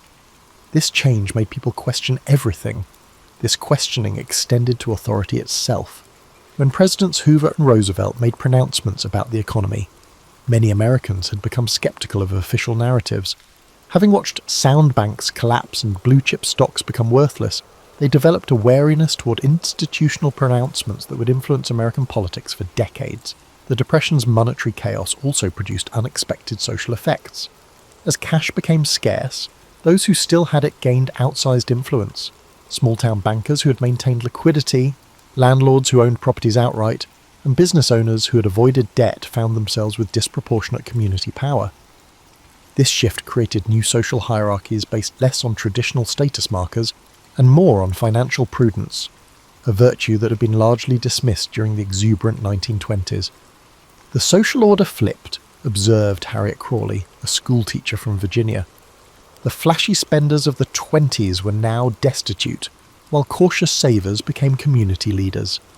Everyone thought our principal was a frugal miser, but he was the only one who could provide small loans to prevent faculty members from losing their homes. His influence grew tremendously. The psychological impact of the Depression created wounds that statistics can't capture, invisible scars that shaped behaviours, relationships and worldviews for generations. While historians often focus on economic metrics, the true legacy lived in changed minds and hearts. For adults who had established identities and expectations before the crash, the psychological toll was particularly severe. Dr. Edwin Matthews, who practiced medicine in Cleveland throughout the 1930s, observed, "I treated physical ailments, malnutrition, tuberculosis exacerbated by poor housing, industrial injuries, but the most common problems were psychological. Insomnia plagued former businessmen. Digestive disorders affected women trying to feed families on inadequate budgets. I observed tremors in hands that had previously been steady. These stress-related ailments rarely appear in depression statistics, yet they affected millions. More startling were the invisible behavioural changes. People who had been outgoing became withdrawn. Decision-making became paralysed by fear. Marriages strained under financial pressure developed communication patterns centred on avoidance rather than confrontation. My mother changed completely," said Richard Neville, who was 10 years old when his father lost his accounting position in 1931. Before, she'd been the neighbourhood social organiser, card parties, community theatre, church events. After we lost our home and moved to a rental across town, she stopped seeing friends entirely. She'd say she was too busy, but I'd find her sitting motionless by the window for hours. The woman, once the heart of our community, became nearly mute. This social withdrawal emerged as a common coping mechanism. Shame about downward mobility led many to isolate themselves rather than maintain relationships that reminded them of their losses. This isolation often compounded depression, creating cycles of emotional decline that remained unaddressed in an era when mental health care was primitive and stigmatized. For children, the psychological impacts manifested differently. Many developed extreme risk aversion and preoccupation with security that would influence their adult decisions decades later. School teachers reported students hoarding lunch leftovers and school supplies. Children as young as 6 began asking anxious questions about family finances. Clara Mortensen, who taught 3rd grade in Omaha, noted, "Before the Depression, children would trade sandwich halves or share treats. By 1932, I observed students carefully wrapping uneaten portions to take home. They'd count crayons repeatedly to ensure none were lost. These weren't behaviours their parents had directly taught them. The children were absorbing the anxiety from the atmosphere around them. What's particularly striking about Depression-era psychology was the disproportionate impact on men. In a culture that primarily defined masculine success through providership, unemployment profoundly impacted the core of male identity. Women, though certainly not immune to depression trauma, often had secondary identities as caregivers and home managers that remained intact despite financial collapse. Henry Gladwell, who spent 2 years riding the rails after losing his factory job in Akron, described this gender differential. A man without work in those days wasn't a man at all. Women could still be mothers and wives without paychecks. Women faced severe hardships, but their experiences were different from men's. For us men, unemployment wasn't just economic hardship, it was emasculation. Some fellows I knew would leave home each morning pretending to seek employment, but would actually spend the day in the public library just to maintain the fiction that they were still trying. This gendered experience created lasting imprints on family dynamics. Children who watched fathers struggle with identity loss often developed complex relationships with authority and achievement. Many Depression-era children grew up to become workaholics, driving themselves relentlessly to avoid the vulnerability they had witnessed in their parents. The psychological impact extended to how people viewed institutions. Trust in banks, corporations, and government suffered damage that would never fully heal. For many who had believed in American capitalism as an essentially fair system that rewarded hard work, the Depression destroyed this foundational assumption. "My father was a true believer in the American dream," explained Catherine Oakes, whose family lost their Michigan farm to foreclosure. "He'd immigrated from Poland, worked 18 hours a day, and saved every penny. When the bank took our farm, something broke in him. Not just sadness. His entire worldview collapsed. He'd believed there was a moral order where virtue was rewarded. After that, he viewed all institutions with suspicion.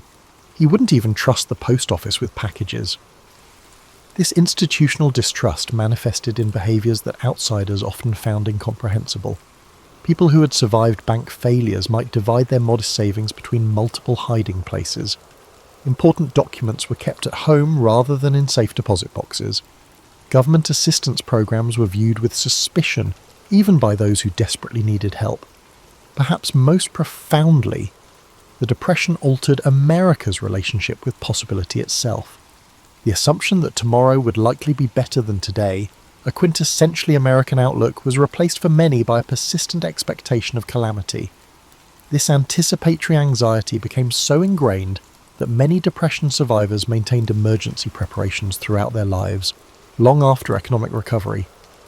Grandmother kept a suitcase packed until the day she died in 1992, recalled Tom Whitaker about his grandmother, who had lived through bank runs in 1931. She insisted every family member memorize a meeting location if things fell apart again. She maintained a pantry that could feed 20 people for months. When we cleaned out her apartment, we found gold coins sewn into the lining of her winter coat. The Depression never ended in her mind. When we examine the Depression beyond economic statistics, we discover how profoundly it transformed everyday routines and practices. Necessity forced innovation in ways that fundamentally reshaped American domestic life. Perhaps the most remarkable transformation happened in kitchens across America. Cooking practices that had been trending toward convenience foods in the 1920s reversed dramatically. Women who had never baked bread found themselves studying their grandmother's recipes. Complex systems for food preservation emerged in urban apartments never designed for such activities. Evelyn Carruthers, who managed a household in Baltimore, described this culinary revolution. "Before 29, I bought baker's bread and canned vegetables without thinking. After my husband's pay was cut by 2/3, I had to relearn everything. I converted our fire escape into a cooling rack for bread. I learned to make 5 different meals from a single chicken. Nothing was wasted. Potato peels became soup stock, and meat bones were boiled repeatedly. We strained the bacon grease and used it for cooking throughout the week." This culinary transformation wasn't merely about frugality, it represented a fundamental change in how Americans related to their food. The direct involvement in food production created new relationships with ingredients and nutrition. Despite financial hardship, many Depression survivors reported that their diets improved in quality as they replaced processed foods with scratch cooking. Home maintenance underwent similar reinvention. The service economy that had begun emerging in the 1920s collapsed as families could no longer afford repairmen, cleaners, or delivery services. This scenario necessitated a massive reskilling of the American population, particularly among middle-class men who had specialised professionally but now needed to become generalists. Robert Thornhill, who had worked as an accountant in Chicago, exemplified this transition. Before the crash, I called professionals for everything: electricians, plumbers, carpenters. After losing my position, I couldn't afford 15 cents for a streetcar fare, let alone dollars for repairs. I traded accounting help to a hardware store owner for tools and manuals. I rewired our lighting, fixed the toilet, and rebuilt our kitchen table. My father had been a farmer who could fix anything, skills I'd dismissed as unnecessary in modern times. The Depression brought me back to his world with humility. This reskilling extended beyond maintenance to a complete reimagining of household objects. Americans developed ingenious systems for repurposing items that would otherwise be discarded. Flour sacks became dresses, car tyres became shoe soles, newspapers became insulation, and cardboard was transformed into furniture reinforcement. Martha Simmons, who grew up in Tulsa, recalled her mother's ingenuity. Mum turned old wool coats into children's clothing. She unravelled worn-out sweaters to reknit the yarn into socks. But her most extraordinary creation was our new living room set. She couldn't afford upholstery. She needed fabric, so she gathered burlap coffee sacks from local shops, dyed them with walnut husks to achieve a consistent colour, and refinished our worn-out furniture. She stuffed the cushions with unravelled cotton from worn-out mattresses. Guests complimented our rustic decor, never realising it was born of desperation. Transportation underwent perhaps the most visible transformation. The automobile, which had become central to American identity in the 1920s, was now often unaffordable to operate. Families who kept their cars developed elaborate systems to extend their utility, adding cargo platforms to carry goods, converting sedans into pickup trucks by removing rear sections, and modifying engines to burn lower quality fuels. Many families returned to pre-automotive transportation. Urban bicycle usage surged. Alan Parker, who delivered groceries in Philadelphia, noted, "By 1932 the streets had changed completely. For weeks at a time, people parked their cars up on blocks to reduce tyre wear. Meanwhile, bicycles were everywhere, often carrying entire families. I saw a father pedalling with his wife on the handlebars and 2 children on the back fender. People rigged incredible trailers to bikes for moving larger items." Leisure activities were similarly reinvented. Commercial entertainment, movies, clubs, and sports events became unaffordable luxuries for many. In response, Americans rediscovered participatory entertainment. Community singing, amateur theatricals, and storytelling circles experienced unexpected revivals. Board games enjoyed unprecedented popularity, with families often making their own versions of commercial games. The Depression also forced reconsideration of living arrangements. Extended families consolidated into shared housing, creating new intergenerational dynamics. In urban areas, apartment sharing became common among unrelated adults, creating ad hoc family structures that pooled resources and distributed household labour. Margaret Wilson, who shared a Chicago apartment with 5 other women, described these arrangements. "We each contributed what we could. Helen worked part-time as a secretary and provided most of our cash income. With my sewing machine still in working order, I made clothes for everyone. Dorothy had trained as a nurse and handled medical needs. We developed a system as precise as any factory, schedules for cooking, cleaning, and job hunting. We weren't relatives, but necessity made us closer than many families." Perhaps most significant was the transformation of time itself. The standardized workday, which had been increasingly normalized in the 1920s, disintegrated for many Americans. Work, when available, might come at any hour. The unemployed developed elaborate routines to provide structure to days no longer defined by workplace schedules. William Harrington, laid off from Pittsburgh's steel mills, described this temporal shift. "After 3 months without work, I realized time was becoming my enemy. Empty hours bred despair, so I created a schedule as rigid as the mills. Up at 5:30, breakfast, job hunting until noon. Afternoons for repair work or gardening. I dedicate my evenings to reading in order to enhance my skills. On Sundays, I dedicate myself to church and spending time with my family. It wasn't about efficiency, it was about maintaining sanity when the clock no longer ruled my life." This reinvention of daily routines wasn't merely adaptation, It represented a profound cultural shift in how Americans related to material goods, services, and time itself. The Depression forced a nationwide reassessment of needs versus wants, durability versus disposability, and self-reliance versus specialization.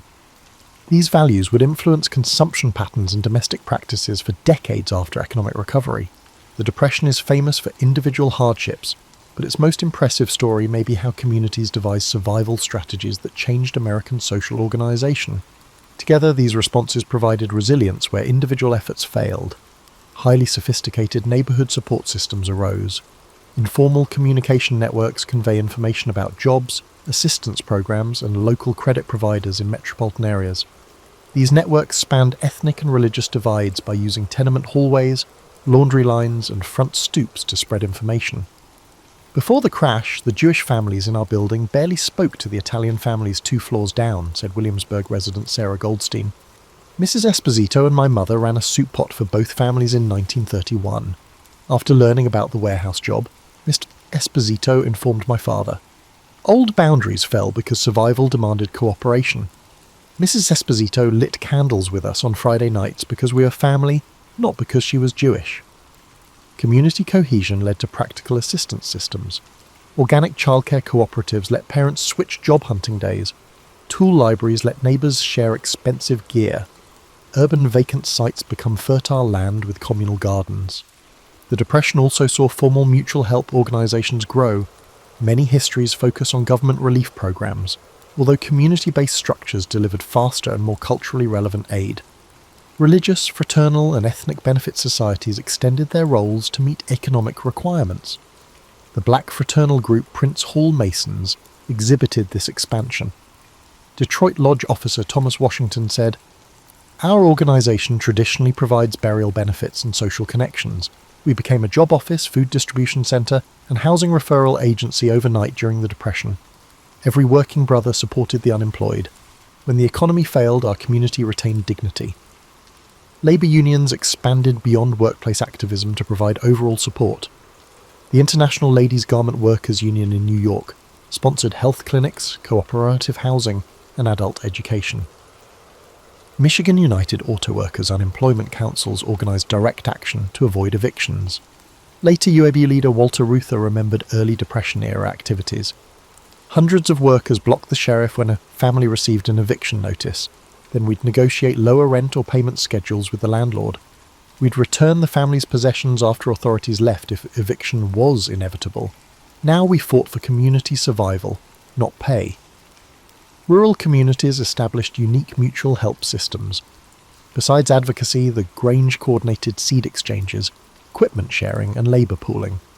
Farmers formed communal lending circles based on European and African customs when bank failures devastated the conventional credit system.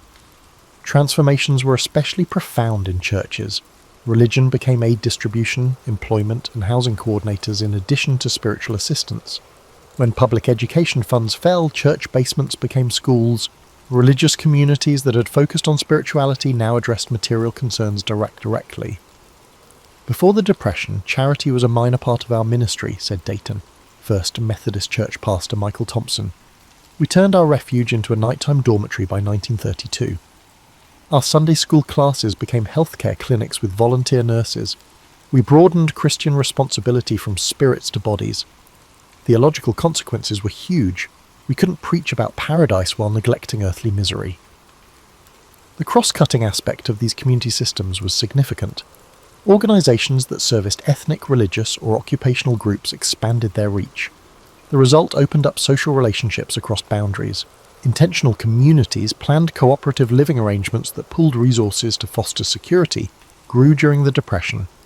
These included official ventures like West Virginia's Arthurdale community and spontaneous settlements like unemployed workers' cooperative camps outside major towns. According to Joseph Collins, who founded a cooperative camp outside Seattle, 60 families erected shelters from salvaged materials on vacant ground. We had sanitation, education, and food production committees like a little town. Everyone contributed skills. A fired teacher taught kids. Restaurant veterans ran our shared kitchen. We printed labour-backed scrip. It was more than survival. We were developing an alternative to the failed economy. These villages were social and economic innovation labs. Many tried cooperative ownership, labour exchange, and non-monetary economies to replace capitalism. Most of these attempts were absorbed into mainstream economic institutions, but they shaped American community organisation. Community structures generated psychological resilience that individuals couldn't, most notably. Mutual aid participants had lower depression and suicide rates than those who struggled alone. Community responses brought meaning to suffering that may have seemed useless. Chicago settlement houseworker Margaret Wilson said, "Community connections kept spirits alive. A huge psychological difference existed between unemployed men who joined our workers' council and those who stayed alienated. Meaning and perseverance came from shared hardship. The council members endured hunger and pain with friends, not shamefully alone. These collective survival structures challenged American individualism greatly. They showed that interdependence, not self-reliance, determined economic disaster survivability." Long after the Depression, this lesson shaped social policy and community organising. The Great Depression affected almost all Americans, although some events are forgotten. Black Americans suffered greatly during the Depression, but conventional narratives rarely mention it. Already discriminated against in work, housing and education, black communities saw the Depression as a worsening of their poverty. Atlanta domestic worker Lillian Thompson characterized this continuity. Whites discussed the Depression like it ended the world. Historically, colored people were economically insecure. Last hired, first dismissed was our norm. We lost even our minimal security. My spouse and I saved $400 for a house.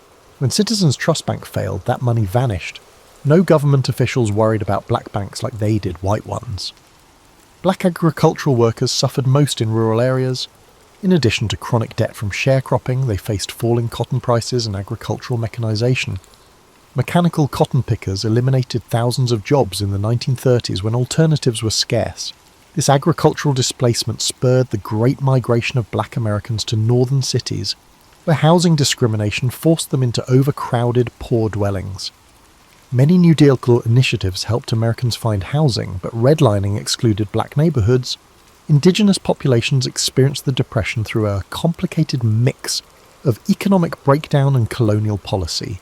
The failure of the cash economy had less of an impact on traditional subsistence tribes than on non-natives. Those forced into wage labor by previous government legislation were especially vulnerable. Joseph Blackhawk, an Omaha tribal member who worked in Nebraska meatpacking facilities, said, "Government schools and reservation regulations destroyed our grandparents' land-based abilities." Many of us relied on wage work that disappeared during the Depression. The transformation of our hunting grounds into farms and our plant-gathering sites into paved areas prevented us from reverting to our ancient customs. The simultaneous failure of both systems put us between worlds.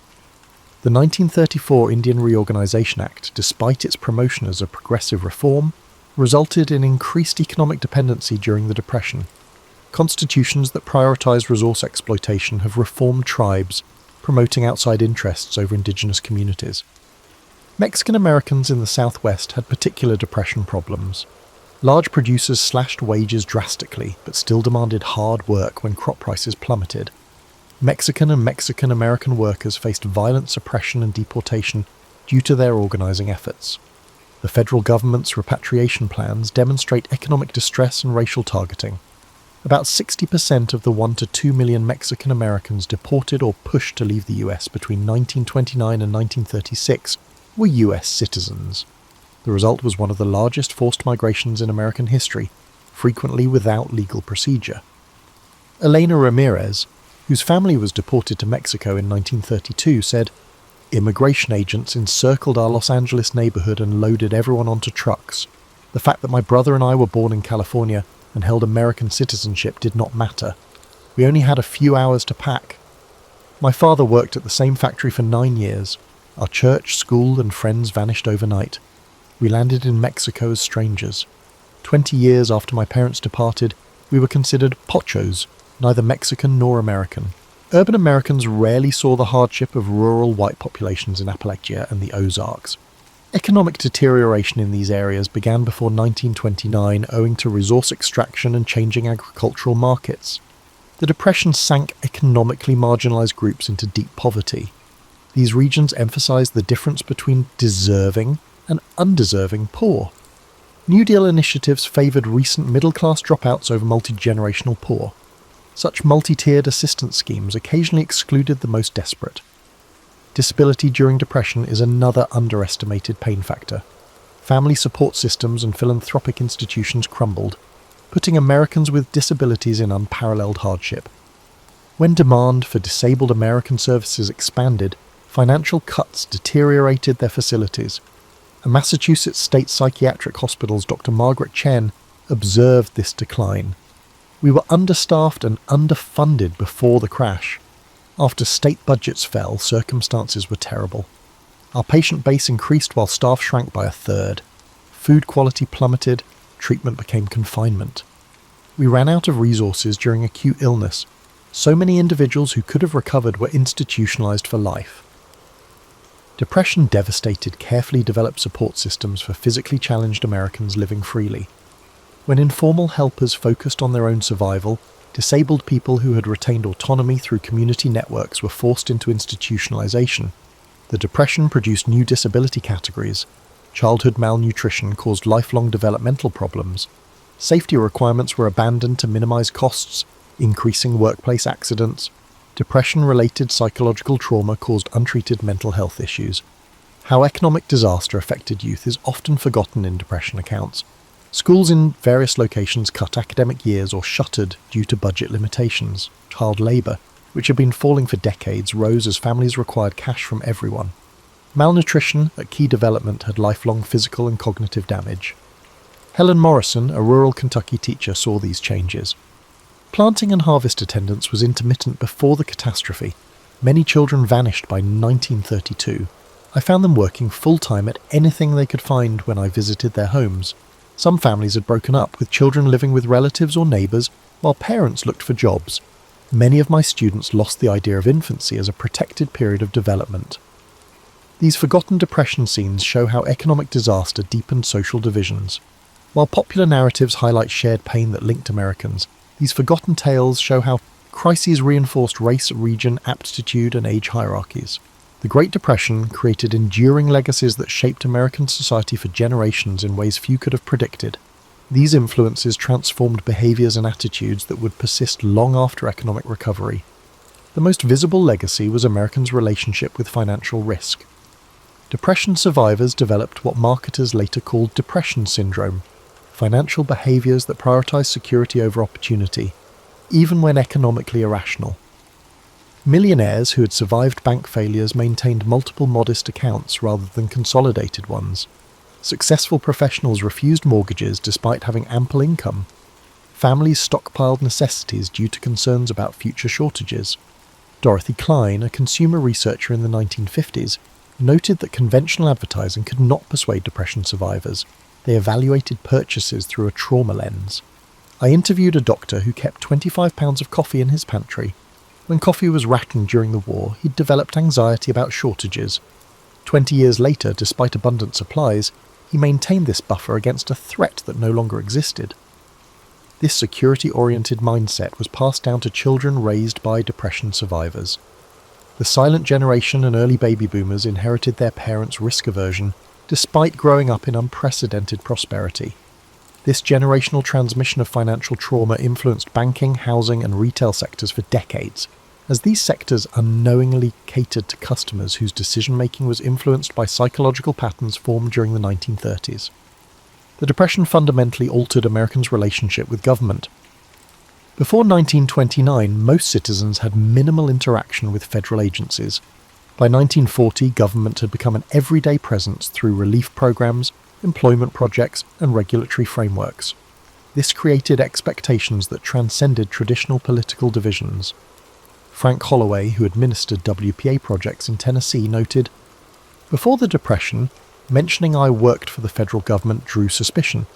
By 1936, people welcomed me because I represented jobs and assistance.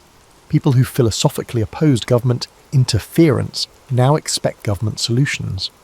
This evolution wasn't about liberal or conservative, it was at a fundamental recalibration of what government was for." Cultural expressions underwent profound transformation. The arts developed dual impulses that seemed contradictory, but often existed within the same works. unflinching documentation of suffering alongside escapist entertainment. The documentary tradition emerged in photography, Walker Evans, Dorothea Lange, and literature, Steinbeck, Wright, while escapism flourished in Hollywood musicals and superhero comics. Playwright Arthur Miller explained this duality. The theatre swung between agitprop realism and pure fantasy. What endured were works that somehow managed both, acknowledging suffering while suggesting transcendence. Audiences needed both truth and hope, reality and possibility. The Depression created a generation that approached community building with deliberate intention.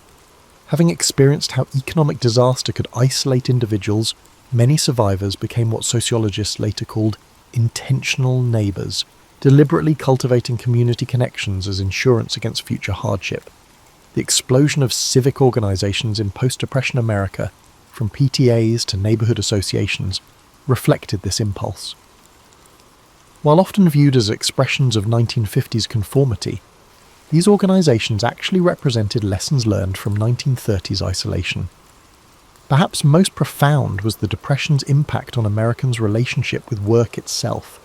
Employment became more than an economic necessity, it became psychological validation.